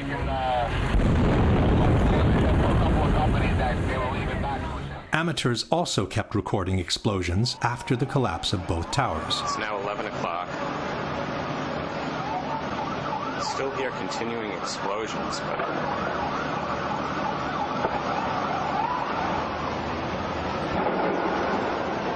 It's another explosion. This recording was made between 10 and 11 o'clock. The explosion came from the direction of Building 7. Right now. You gotta get back from here. You know that. You gotta get back.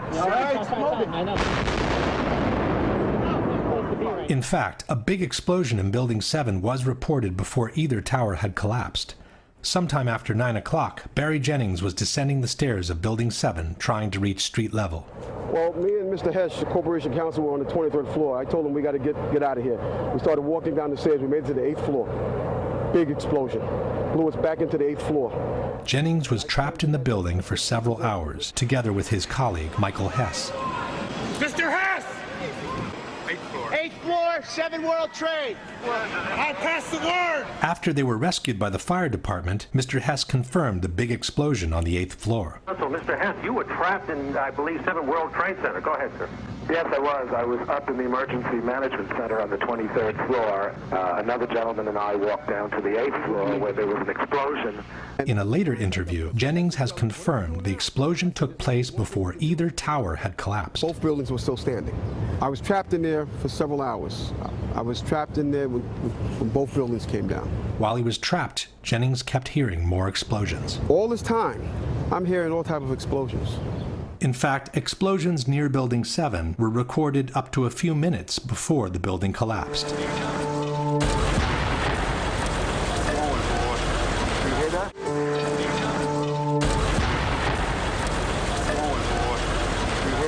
And finally, there is also someone who saw an explosion up close, through his very eyes. It's Ron DeFrancesco, the same person who had descended from the 91st floor of the South Tower all the way to the lobby. When he was exiting the building, he heard an explosion. He spun around, and a fireball was coming down the hallway at him. He put his arms up, blew him across Church Street. He woke up in the hospital 2 days later. Yeah, I had burns, they say, on 80% of my body, and I had a broken bone in my back, and I guess my ears were turned inside out just with the burns. My head was very swollen. You know, I had my contacts in, so they were melted to my eyes, and... To doubt the content of all these accounts does not mean to have debunked the claims of explosions. It means to willfully ignore dozens and dozens of dramatic testimonies which describe a story of September 11 quite different from the one we have been told so far. Question. Given that after the initial explosion and the ensuing fires, there wouldn't have been enough jet fuel left to pour down the elevator shafts in substantial quantities, can you explain the at least 3 separate explosions reported by multiple witnesses at the time of the first impact in the North Tower? In particular, can you explain the huge explosion reported by multiple witnesses in the basement of the North Tower moments before the impact of the plane? Can you explain what caused the huge explosion that literally devastated the lobby of the North Tower, according to multiple witnesses, about 1 hour after the impact of the plane and before the collapse of Tower 2? Can you explain what caused the big explosion reported by Mr. Jennings and Mr. Hess on the 8th floor of Building 7 before either tower had collapsed? Can you explain what caused the multiple explosions recorded by different camera crews, including the BBC and CNN, after the towers had collapsed and before the collapse of Building 7? Can you explain how more than 100 witnesses, most of them firefighters and policemen, could have all been mistaken in reporting explosions at the Twin Towers on September 11? Another element suggesting controlled demolitions are the so-called squibs, the puffs of debris that were noticed on the sides of both towers as the collapses took place. Squibs occur in controlled demolitions when concrete is forcefully expelled from the building by the explosions occurring inside. The individual explosions that I noticed 20 and 30 and 40 stories below the collapsing structure, those are what we demolitions guys call squibs. And that's another characteristic that seems to be evident. But for the squibs in the Twin Towers, the debunkers have a different explanation. A building like that, it's like a giant accordion. It's full of air. When the top of that building comes down, all that air has to come out. And where it comes out the windows. It blows out the windows. Quanto agli sbuffi, se pensiamo a questi piani che si schiacciano uno sull'altro, l'aria che esce, che porta polvere, fumo, i detriti fuori, li spiega abbastanza bene. The debunkers forget that several squibs were observed 20, 30, or 40 floors below the level of the collapse, in an area where the floors above were still perfectly intact. There is no smoke or concrete to be pushed out here when the collapse has only reached this level at this point. But even in this case, the debunkers have an explanation. Et ça s'explique justement par la communication des surpressions, par les cages d'ascenseur. Alors là, c'est les cages d'ascenseur, mais il y a bien sûr aussi des escaliers. Donc ça aussi, et ça a permis donc cette évacuation de l'air, non seulement sur les côtés, mais aussi dans toute la tour, en mettant en pression le bâtiment. But elevators and stairs have doors at almost every floor. Had there been such a strong compression from above, it would have pushed with equal force on all the floors below, not just the one where the squib occurred. In any case, this is clearly not broken glass. Glass fragments from a window would not even be visible from such a distance. These are high-speed ejections of concrete and other solid debris, which can only be explained by a powerful explosion having occurred nearby. There is even one case in which the expulsion of material, and possibly a human being, takes place before the collapse has begun. You see that blowout?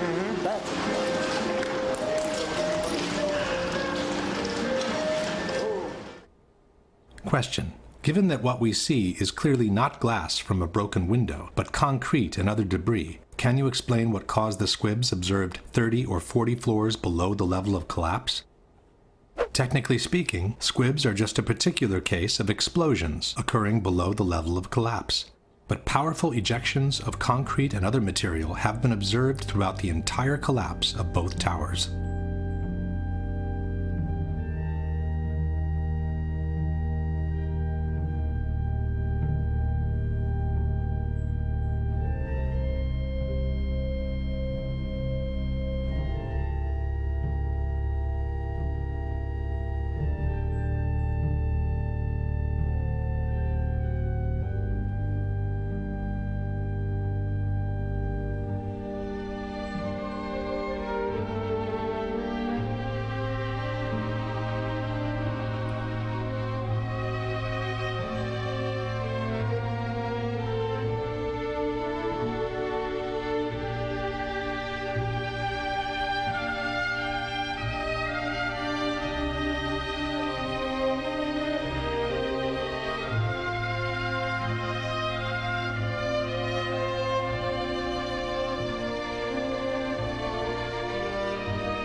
The result of such explosive force is the lateral ejection of large chunks of the external structure all around the towers. The spread of debris in a large radius around each tower, what we see is an outward explosion of material beyond the perimeters of each footprint. FEMA has documented a 1,200-foot diameter debris area around each tower where major chunks of the buildings were found.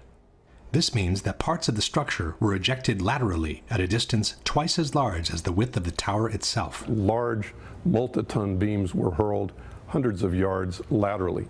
Gravity works vertically, not laterally.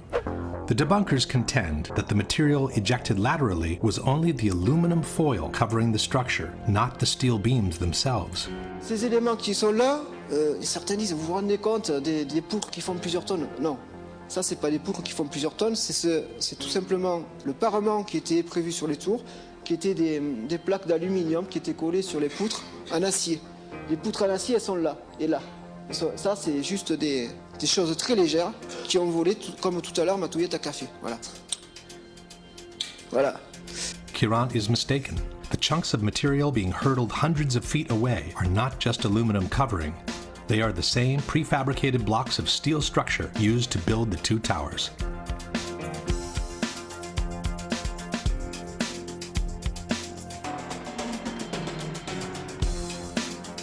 In this case, a person who has remained attached to a block of columns falling can give us an idea of the structural pieces being detached from the building. Several large chunks of structure ended up embedded in buildings nearby. David Chandler of Architects and Engineers has calculated the energy needed to hurtle some of these chunks of structure to such a distance from the buildings. Using special software, we can analyze motion on video clips frame by frame. I have placed markers on each frame so we can track a particular projectile. From the markers, we can get a data table and plot various graphs. The data here shows that the object we were tracking was shot horizontally at over 70 miles per hour. The energy needed to hurl a 4-ton girder at this speed is comparable to the energy needed to hurl a 200-pound cannonball 3 miles.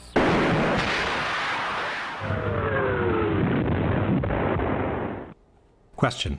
Given that the falling upper sections of the towers had no additional energy to destroy the healthy structure below, where did the energy to hurtle these large chunks of structure at such a distance from the towers come from?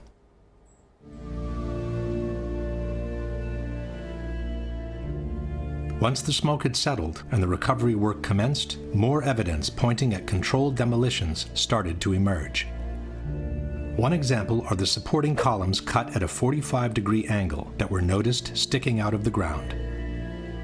This kind of cut is typical of controlled demolitions and is obtained by placing linear charges on the columns at a 45-degree angle. Now this is a linear shaped charge and it's wired in with the dynamite. When it cuts, it'll cut this column right on this angle, and then this piece will be deflected and displaced in that direction.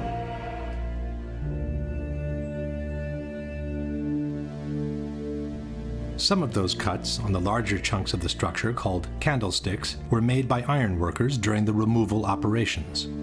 But cut columns were noticed on the very evening of September 11, far before the removal operations had started. You know, this is the first day in a pile. You know, actually, it was on the 11th. It was 8 o'clock at night, and we had a hunt for iron workers.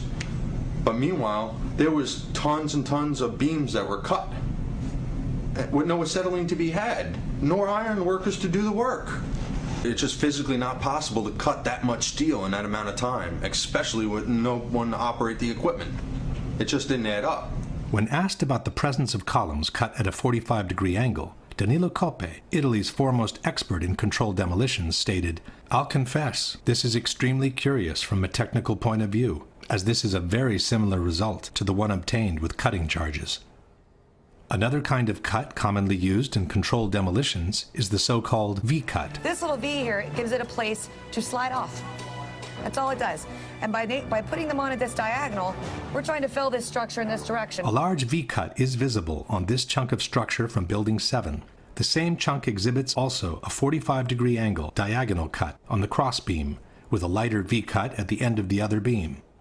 Can you suggest a good reason why ironworkers would need to perform V-cuts and a 45-degree cut on this piece of structure just to remove it from the rubble?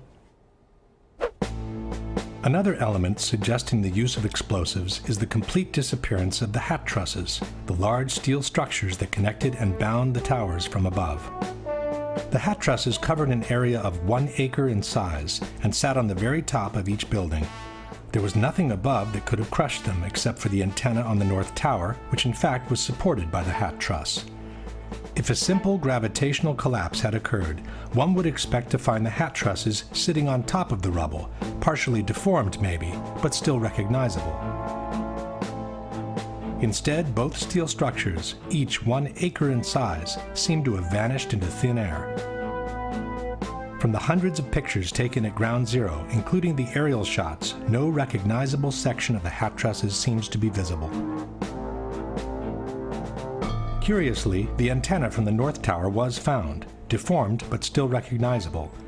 But the hat trusses which bound the towers together and supported the antenna seemed to have vanished completely. Possibly the most important unexplained phenomenon at Ground Zero are the extremely high temperatures registered under the rubble for many weeks after the collapses. On September 16, NASA shot these thermographic images of Ground Zero, indicating unusually high temperatures at the base of the 3 collapsed buildings. Despite the heavy rains of September 14th, the hotspots registered peak temperatures of more than 1,300 degrees under the rubble. 10 days later, the fires kept burning. What's to explain, Governor, the smoke that still comes out of the fire? There's still fire down below. There is such an incredibly deep pile of rubble, and the tower goes down 5-6 stories underground. But we had ABC crews come back just in the last few minutes and telling us there are still flames coming out of the base of the trade towers. For the rescue workers, this became an additional burden on their already gruesome task. Out still on the rubble, it's still, I believe, 1,100 degrees. The guy's boots just melt within a few hours. On October 8th, the hotspots under the 3 collapsed buildings remained clearly visible. 6 weeks later, as the excavations progressed, the situation seemed only to get worse. It's unbelievable. And this is 6 weeks later, almost 6 weeks later. And as we get closer to the center of this, it gets hotter and hotter. It's probably 1,500 degrees.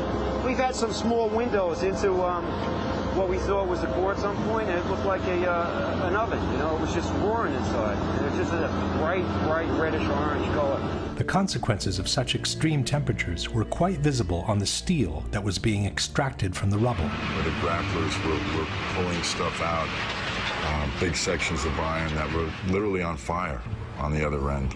They would hit the air and burst into flames, which was pretty spooky to see. You would create an air pocket by moving steel, fueling the fires underground.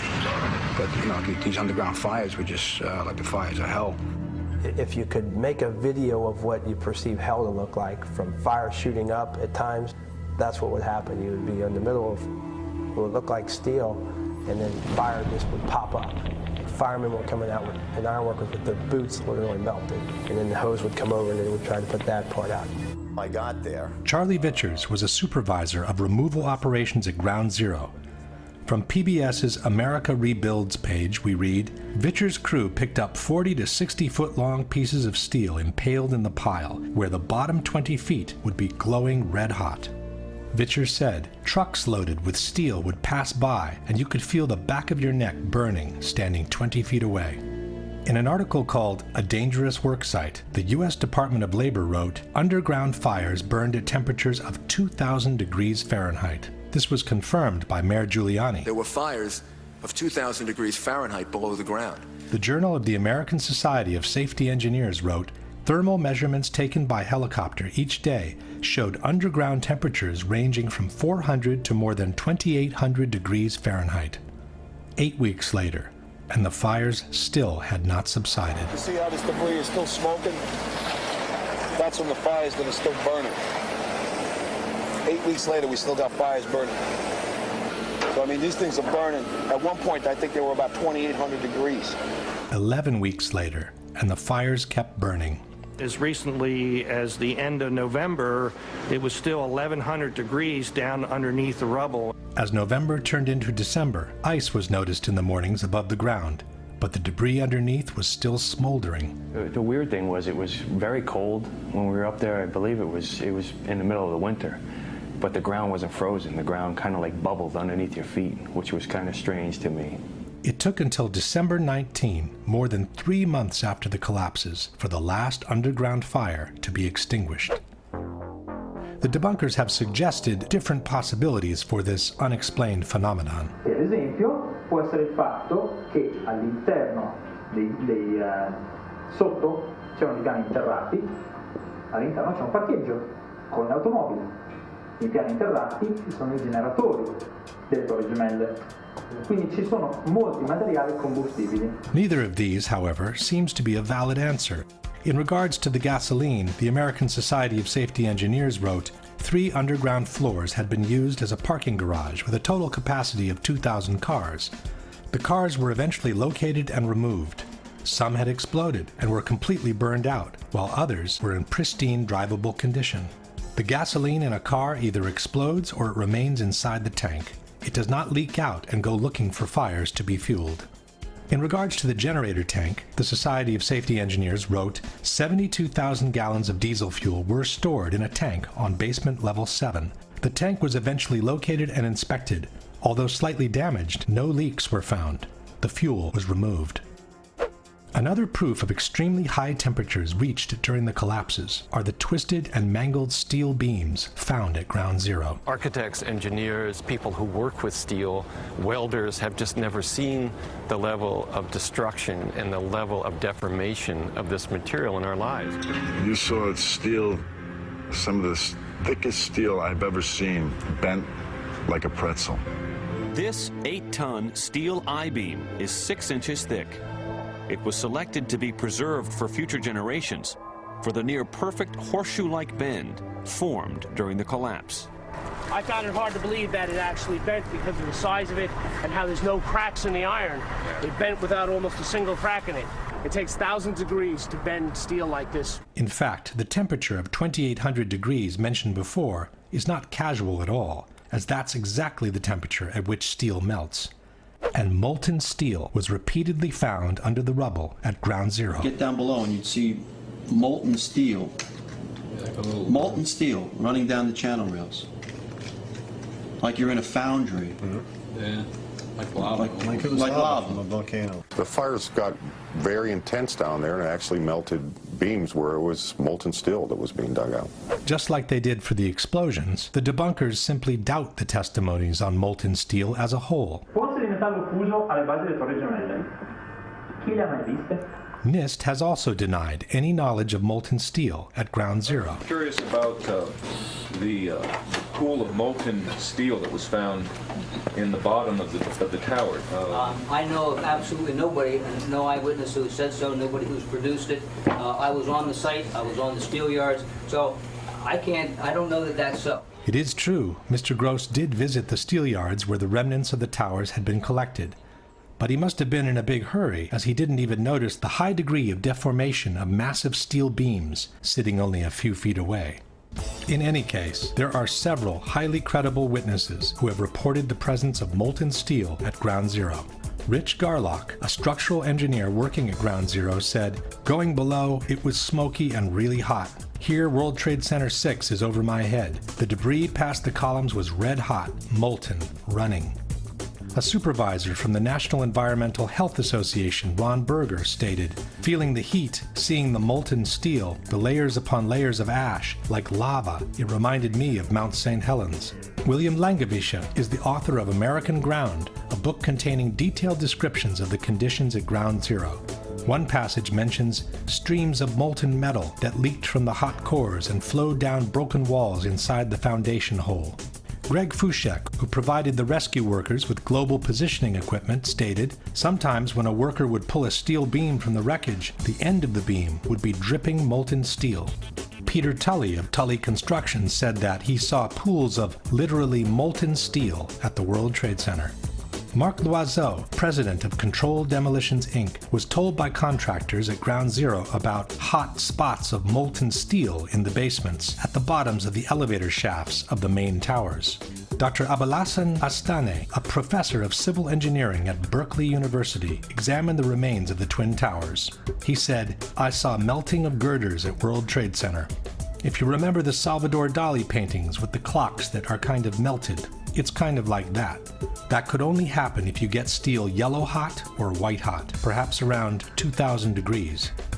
Possibly the most authoritative account of all comes from Leslie Robertson, the engineer who had built the Twin Towers. We're down at the B1 level, and one of the firefighters said, I think you'd be interested in this, and they pulled off a big block of concrete, and there was like a little river of steel flowing. Again, ignoring all these testimonies does not mean to have debunked the presence of molten steel below the rubble. It just means turning a blind eye to what the actual situation at Ground Zero was after the collapse of the Twin Towers. And there's more. Concrete normally doesn't melt in regular fires. In fact, one of the reasons it's used in civil construction is its resilience to high temperatures. Yet molten concrete was found at Ground Zero. Preserved at the New York Police Museum, this artifact caption reads, "During recovery efforts, several handguns were found at Ground Zero, including these 2 cylindrical gun casing remains and a revolver embedded in concrete. Fire temperatures were so intense that concrete melted like lava around anything in its path." Some debunkers have argued that this cannot be molten concrete, as the higher melting point of concrete would have also melted the steel from the gun. But the molten concrete could have already been cooling off by the time it encountered the guns, in which case it would not have melted them instantly. Here, for example, is flowing lava from a volcano, which is in the process of cooling off after having reached the melting point. As one can see, the lava surrounds the base of the trees without necessarily incinerating them at once. In a hangar near Kennedy Airport sits another artifact attesting to the extreme temperatures reached during the collapses. This formation is really 4 separate stories of the World Trade Center, compressed, compacted, incinerated, exposed to temperatures as hot as the inner Earth. I never knew this existed. Another of these artifacts, nicknamed the meteorite, contains both molten steel and molten concrete. One of the more unusual artifacts to emerge from the rubble is this rock-like object that has come to be known as the meteorite. It's this fused element of steel, molten steel and concrete and all of these things all fused by the heat into one single element. As we know, for concrete to melt, a temperature of several thousand degrees is needed, and the result will be much the same as the lava that comes out of volcanoes. And almost like a chunk of lava from Kilauea or Iceland, where they're very sharp but breakable shards on the end here. Question. Given that most of the jet fuel was burned after the impacts, given that only office fires were burning at the time of the collapses, and given that no major source of combustibles seems to have been available underground, can you offer a comprehensive explanation for the temperatures up to 2,800 degrees reported at Ground Zero, for the long-lasting fires underground, for the incandescent beams repeatedly extracted from the rubble, for the massive steel beams bent like a pretzel, for the molten steel and the molten concrete observed and found at Ground Zero as caused by the office fires and the gravitational collapses only? The last set of evidence against a gravitational collapse is the almost complete pulverization of all the contents of the Twin Towers, beginning with the concrete floors. Had a simple gravitational collapse occurred, one would expect to find 110 floors pretty much stacked up on each other, like it happens in regular collapses. In the case of the Twin Towers instead, practically all the concrete from the 110 floors of both buildings was literally pulverized. What happened to the concrete? The concrete was pulverized, and I was down here Tuesday, and it was like you were on a foreign planet. All of Lower Manhattan, not just this site, from river to river, there was dust, powder, 2-3 inches thick. The concrete was just pulverized.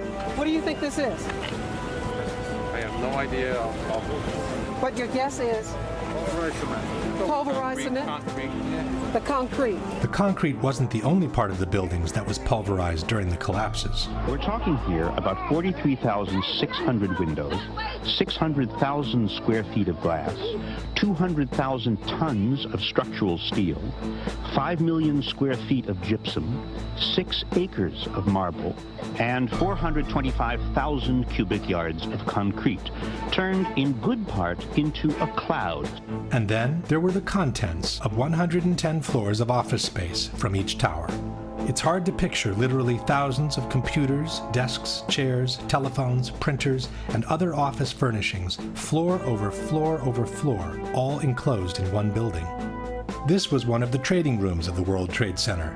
Had the floors simply collapsed on each other, all these things would have later emerged from the rubble, definitely crushed and torn, but still recognizable. Almost none of that was found. There wasn't much that you could say, you could describe. Everything was dust and metal. There was no typewriters, there was no chairs, there was no nothing. Everything had been crushed. Everything was pulverized. There was, there were no desks, there were no phones, there were, maybe now and then you find a fragment of something, but basically everything was just pulverized. There wasn't a computer screen, a laptop, there was no office. I mean, it was, 210-story buildings of office equipment. You don't find a chair. You don't find a telephone, a computer. The biggest piece of a telephone I found was half of the keypad, and it was about this big. It was devastation. There wasn't one thing that resembled an office building, and this was the biggest office building in the world. I haven't seen a door, I haven't seen a phone, I haven't seen a computer, I haven't seen a doorknob. I think that stands out. Another thing that stands out is the complete absence of filing cabinets from the rubble. With 2 towers filled with offices from top to bottom, there should have been thousands of them, of every shape, size, and color. Only one was found, and it was definitely not in good condition. Perhaps the most astonishing object Shate found is something there should have been thousands of. This one probably only survived because it was in the basement. I'd pretty much given up trying to find some sort of intact file cabinet. But while I was at the compound for the Port Authority Police, this ball of metal about the size of a basketball was delivered to them. You can see what remains of the file folders. The concrete floors, the furniture, the computers, and the file cabinets weren't the only things missing after the collapses. The Twin Towers were also filled with people. Inexplicably, though, almost half of the victims' bodies seem to have disappeared into thin air. When a building collapses, the victims tend to remain trapped between the pancaking floors. They may be crushed and mangled, but in most cases they remain in one piece. In fact, on the morning of September 11, local hospitals prepared to receive hundreds of victims they expected to be extracted from the rubble. Practically no one arrived. According to the chief medical examiner, 2,749 victims died in the Twin Towers, but fewer than 300 whole bodies were recovered. Nearly 20,000 pieces of bodies were found in the ruins, more than 6,000 small enough to fit in 5-inch test tubes. 200 different pieces were matched to a single person. 1,630 victims were eventually identified, 800 of which by DNA alone. This means that for 800 victims, there were no body parts large enough to be recognizable. The remaining 1,119 victims were never identified. This means that for more than 40% of the victims, not even a fragment large enough to recover DNA was found. For Joyce and Russell Mercer, there's no trace of the son they lost on 9/11, firefighter Scott Kopitko. You can't go to a cemetery, can't put flowers down. Personally, I lost a cousin in the building and never found his remains. He was on the 100th floor of Tower 1 and they never found his anything or any remnants. Patricia Riley recovered her sister Lorraine's handbag, but nothing of her body. Lorraine has a tombstone at the cemetery, but she isn't there. 1,100 victims completely unaccounted for. In other words, no pieces large enough to gain any DNA from, vaporized. Can fire and a gravitational collapse account for this massive pulverization of people? This map by the New York Fire Department shows the locations around the towers where human remains were found. Yellow circles are body parts from civilians. Red triangles are from firefighters. The very distance at which some of the body parts were found remains inexplicable with a simple gravitational collapse. In fact, fragments of human remains continued to emerge from Ground Zero for many years after the attacks. Human remains were found at the World Trade Center site on Wednesday. Crews made the discovery at 11 Water Street. Another 4 possible remains were found at the Whole Road excavation site. The ME is also investigating other remains that were found about 2 weeks ago on the roof of 90 West Street. Construction workers found 9 pieces of bone and tissue on a 20th floor scaffolding on this building on West Street. Workers have found 65 potential human remains at the World Trade Center site over the last couple of days. The medical examiner's office says they were recovered from the Liberty Street section of the site. Then, in 2006, came the biggest surprise. Demolition workers found 74 new bone fragments on the roof of the Deutsche Bank building over the weekend. That's the most found since the end of major recovery operations at the site. The number of fragments found on the roof of the Deutsche Bank kept increasing by the day. Crews continue to find human bone fragments on the roof of the Deutsche Bank building next to the Trade Center site. The medical examiner's office says 142 fragments were found, bringing to 598 the total number of fragments found in the building. Eventually, more than 700 bone fragments were recovered from the Deutsche Bank building. USA Today wrote, "The bone fragments are tiny, some the size of a pinky nail." Some debunkers have suggested that the bone fragments could have reached the roof of the Deutsche Bank after the impact of American 11, as some debris exited the opposite side of the tower in a southerly direction. But the view of the Deutsche Bank was blocked by the South Tower at the time of impact, and there was no direct line between the exit hole in the North Tower and the roof of the Deutsche Bank. Furthermore, as seen in this map, the body parts found on the roof belong not only to civilians, but also to firefighters, who were clearly not present in the North Tower at the time of impact.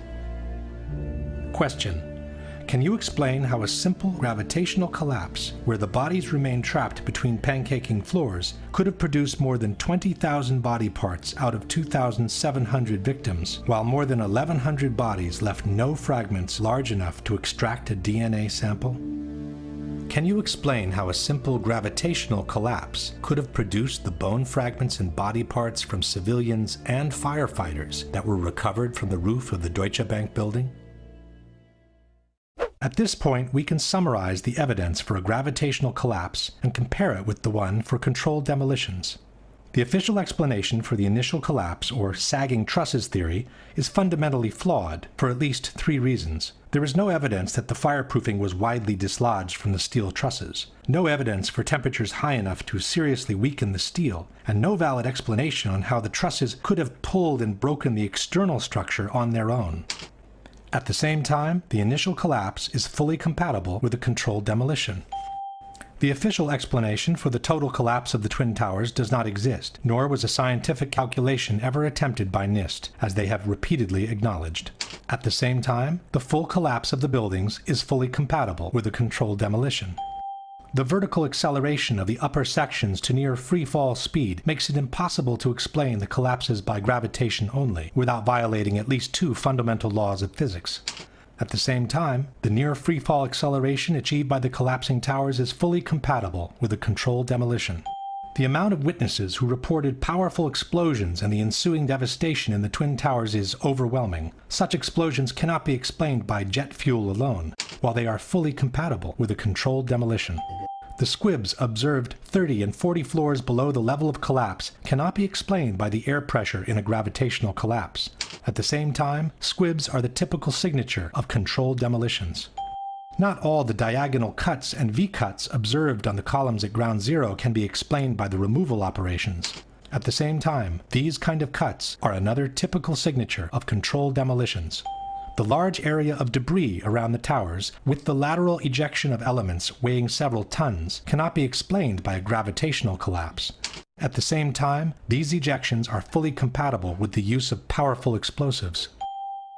The long-lasting fires, the extreme temperatures under the rubble, the incandescent beams extracted during the cleanup, the high degree of deformation of massive steel beams, the molten steel and molten concrete observed and found at Ground Zero cannot be explained by jet fuel alone, nor by regular office fires. highly effective destructive devices capable of developing extremely high temperatures must have been used as part of a controlled demolition. The almost complete pulverization of the contents of both towers, from the concrete floors to the office furnishings to the actual vaporization of victims' bodies, cannot be explained by a simple gravitational collapse.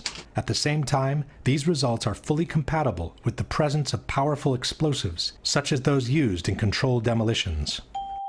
Unless a comprehensive, scientifically sound explanation for all the phenomena observed is presented, the only conclusion available is that the Twin Towers were brought down by some form of controlled demolition. After they published their report on the Twin Towers, NIST moved on to tackle the collapse of Building 7. What they faced was no easy task. Contrary to the Twin Towers, Building 7 had not been hit by an airplane. It was only partially damaged by the collapse of the North Tower, and it suffered fires that were anything but devastating. Nothing could have suggested it was going to collapse. On the other hand, it looked like the perfect controlled demolition. It featured the sudden onset of the collapse, the rapid acceleration towards the ground, the symmetrical descent of the structure, and it even appeared to have started the collapse from the bottom, as most controlled demolitions do. Professionals in the field of controlled demolitions, such as Dutchman 𝙤𝙤𝙢𝙚𝙤𝙤, seem to have no doubt on what had happened. Dit is controlled demolition. Zeker weten? Zeker weten. Er is nagesprongen. Dit is in opdracht gebeurd. Dit heeft een team gedaan van experts. We weten heel goed wat ze doen, die jongens. Zie je vanaf boven gaan? Nee, je gaat vanaf onder. Die gaat vanaf onder, ja. Toch? Ja. Ze hebben gewoon kolommen weggeblazen. Er is nagesprongen. Similar comments were made by TV anchors watching the replay of the collapse. It's reminiscent of those pictures we've all seen too much on television before, when a building was deliberately destroyed by well-placed dynamite to knock it down. In spite of what seemed obvious to everyone, NIST came up with an absolute historical first. New York City, 2001. No tall building had ever collapsed primarily due to fire. But that's exactly what investigators believe happened to the 47-story World Trade Center Building 7 on September 11th. World Trade Center 7 collapsed because of fires. We really have a new kind of progressive collapse that we have discovered here, which is a fire-induced progressive collapse. According to NIST, the collapse was triggered by the failure of one specific column, number 79, located in the northeastern section of the building. So you look at the floors failing here, and eventually this column 79 is going to buckle, it fails, and then the entire vertical progression takes place. NIST blamed thermal expansion as the phenomenon that caused the collapse, which was also an absolute first in history. Our study has identified thermal expansion as a new phenomenon that can cause the collapse of a structure. For the first time, we have shown that fire can induce a progressive collapse. Coming from such a reputable organization, these kinds of statements should have sent shockwaves through the architectural world. What they're telling us is that our existing building codes, to which thousands of skyscrapers are currently designed, there's a serious problem. If NIST's findings were true, hundreds of skyscrapers from all over the world would suddenly be in danger of a collapse due to fire. This should have called for the immediate suspension of all high-rise constructions, widespread verifications in all existing skyscrapers, and a serious revision of fire codes and safety regulations for the new ones to be built. None of that has happened. Steel skyscrapers have continued to be built just as usual. The ones that caught fire, even when fully engulfed in flames, have continued to remain standing. And not one of the basic tenets of fire protection has been modified when it comes to designing high-rise steel buildings. At the same time, it should be noted that NIST's report on Building 7 was never published by a peer-reviewed publication. This means their analysis of the collapse cannot be validated from a scientific point of view.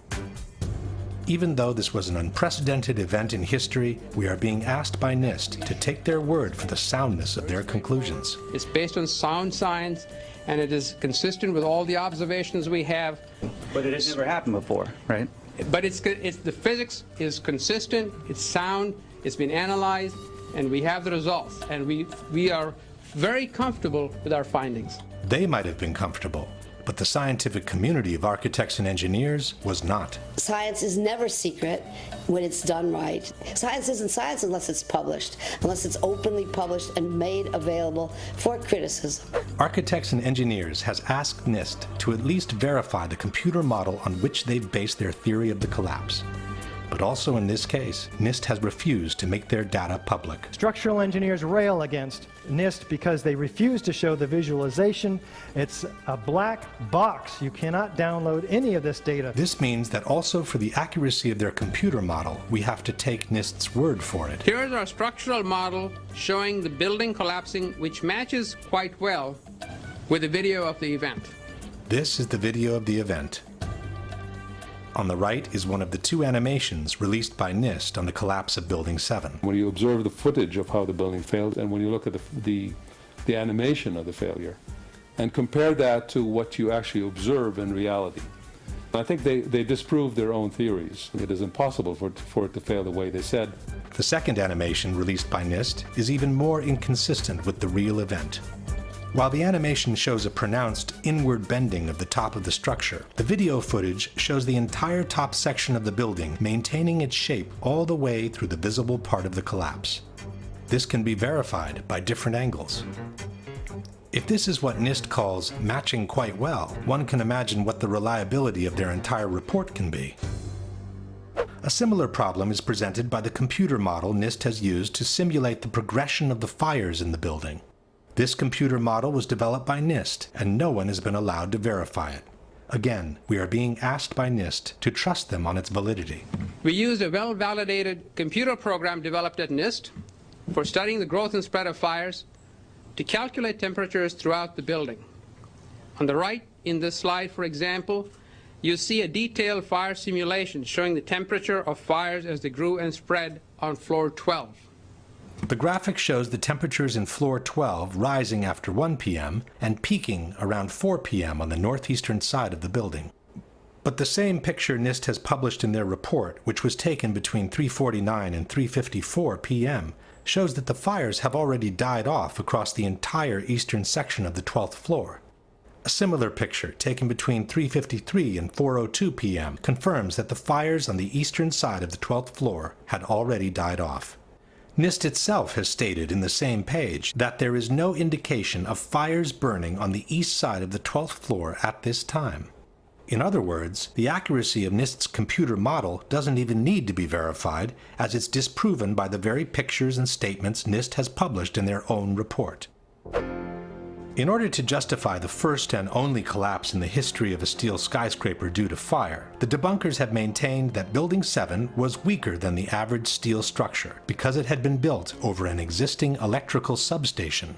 Alors, une des particularités de cette tour 7, c'est qu'elle a été bâtie sur un bâtiment existant qui est une sous-station électrique qui avait été construite dans les années 60 alors que la tour 7 a été bâtie dans les années 80. On verra que ça a été une des raisons de la ruine de ce bâtiment.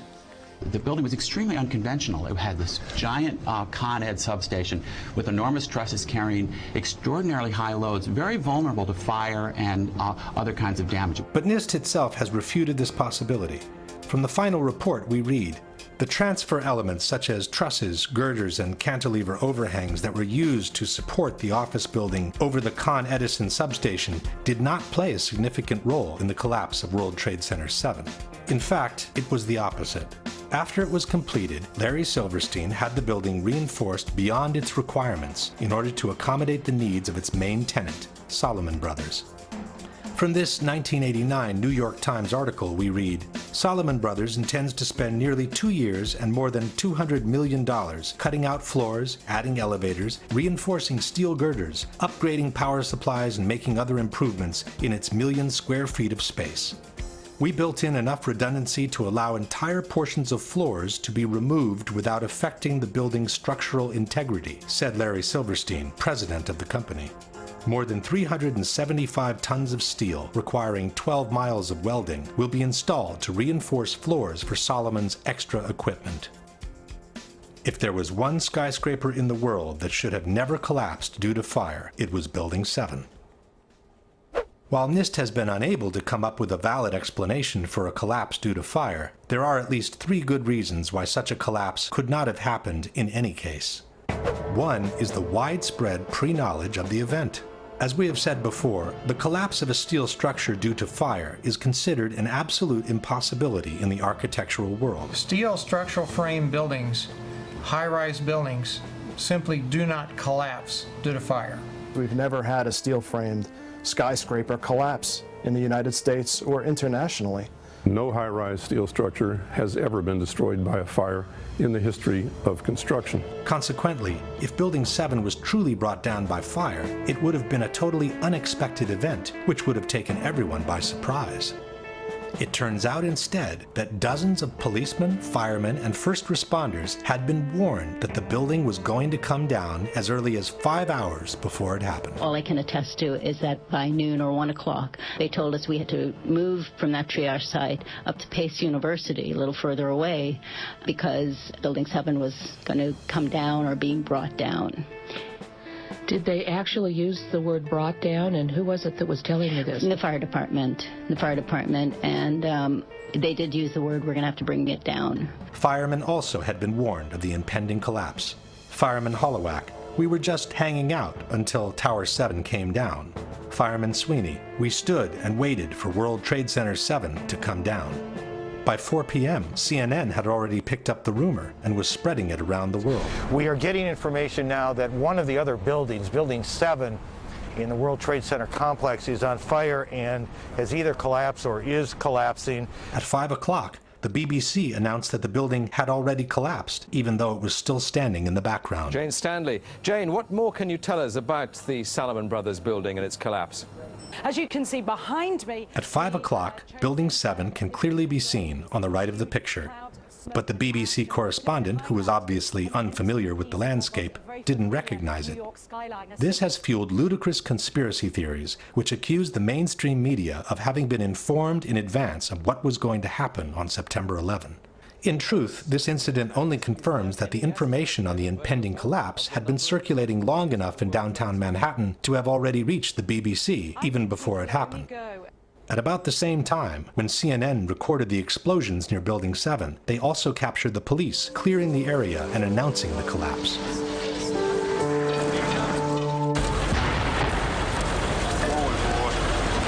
Keep your eye on that building as it's coming down. The building is about to blow up. Move it back here. All right, guys? Sorry. We are looking back. There's a building about to blow up. This is the account by a paramedic who witnessed the collapse. You know, we heard this sound that sounded like a clap of thunder.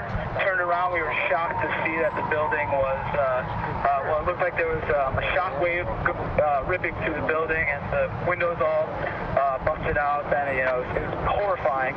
Then, you know, about a second later, the bottom floor caves out, and the building followed after that, and we saw the building crash down all the way to the ground. There's even someone who heard a countdown moments before the building collapsed. First responder Kevin McPadden was stationed near Building 7, awaiting for orders from a Red Cross representative. You know, he kept asking the Red Cross rep, what's going on, what's going on?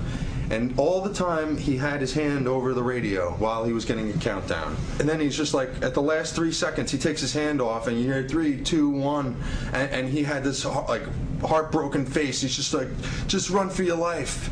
It was about a second or two after the countdown ended that you started hearing the explosions. Now, we're talking about bombs. Because, you know, you get that like, bam! You know, there's like a little explosion and then the force. And then boom, boom, boom, boom, boom, boom, boom. That was the building coming down. Question. Given that the collapse of a steel skyscraper due to fire would have been an unprecedented event, how could so many people have known about it so many hours in advance? If the police clearing the area expected a structural failure due to fire, why would they use such an expression as, the building is about to blow up? Can you explain how an unprecedented, totally unexpected collapse due to fire could be predicted with absolute precision by an actual countdown? The second reason that makes the official explanation by NIST untenable is the symmetry of the collapse. As we have seen before, the entire top section of the building falls as a single piece, maintaining an almost perfect symmetry as it descends towards the ground. The symmetry is the smoking gun. It cannot happen that when you have asymmetric damage, you will get a perfectly symmetrical collapse. And all you need to do is look at the videos and see that. The exterior columns on the outside, as well as on the inside, at the bottom would have to be severed almost at the same time. In order for the perimeter to fall perfectly and symmetrically, which it pretty much does at Building 7, all of those columns have to be removed within a tenth of a second of each other. Question: can you explain how the almost simultaneous removal of all the columns, which was necessary for Building 7 to collapse in the way it did, can be caused by fire alone? The last and possibly most conclusive piece of evidence against the official explanation is freefall. After the initial failure of the penthouse on the eastern side of the building, the entire structure came crashing down to the ground in a little more than 6 seconds.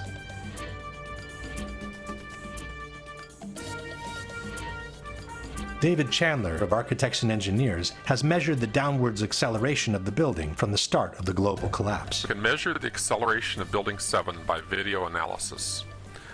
The slope of the velocity graph gives the acceleration. Note that global collapse starts suddenly, and for the next 2.5 seconds the building accelerates at the rate of 9.88 meters per second squared.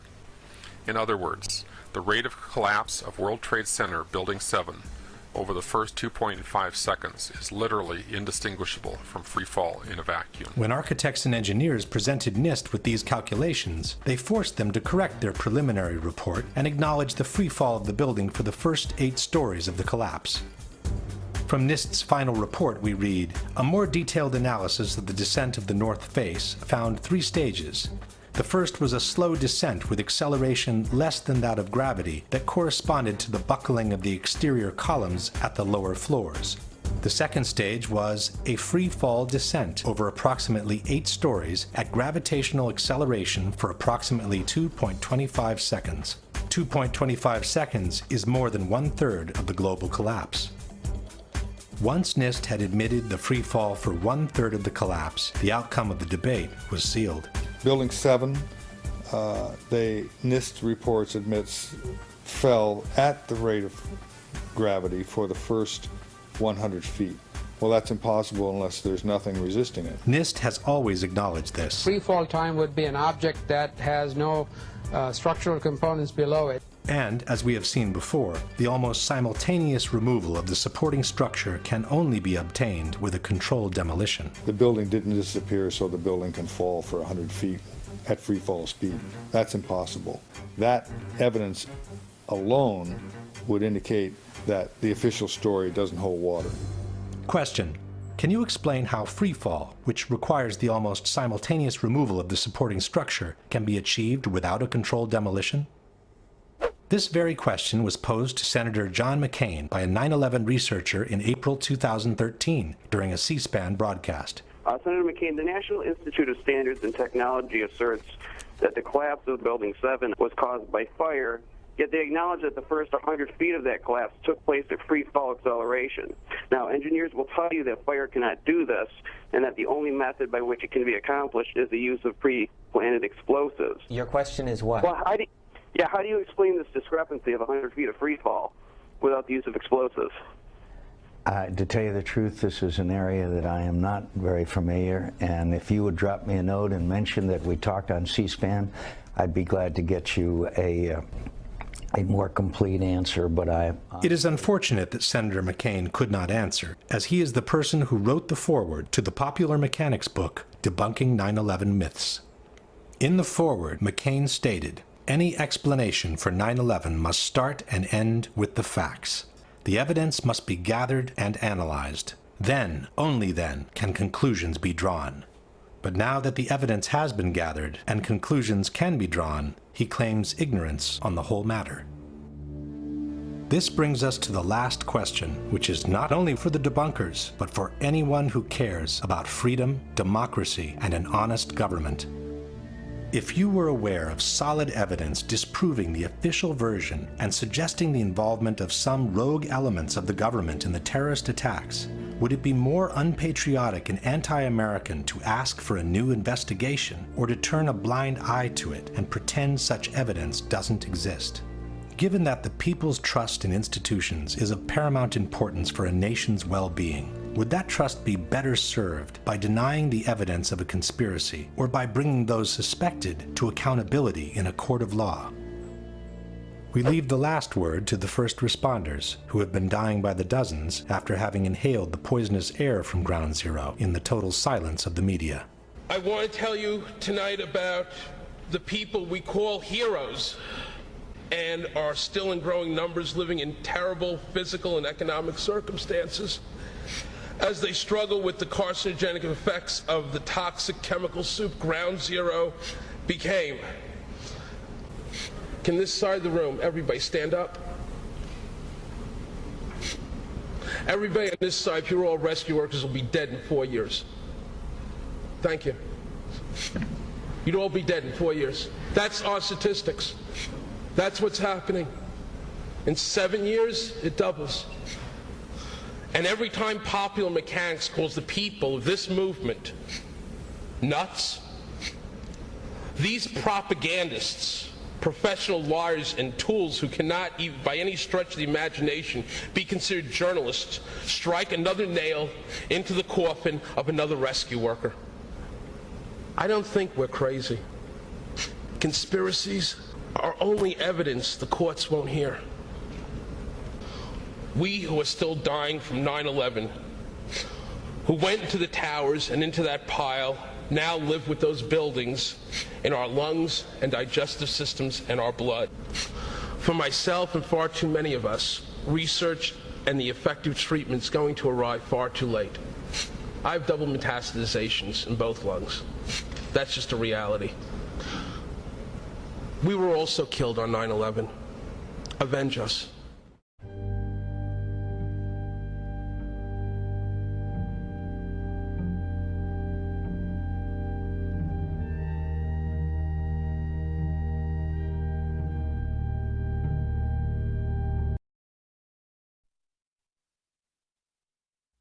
you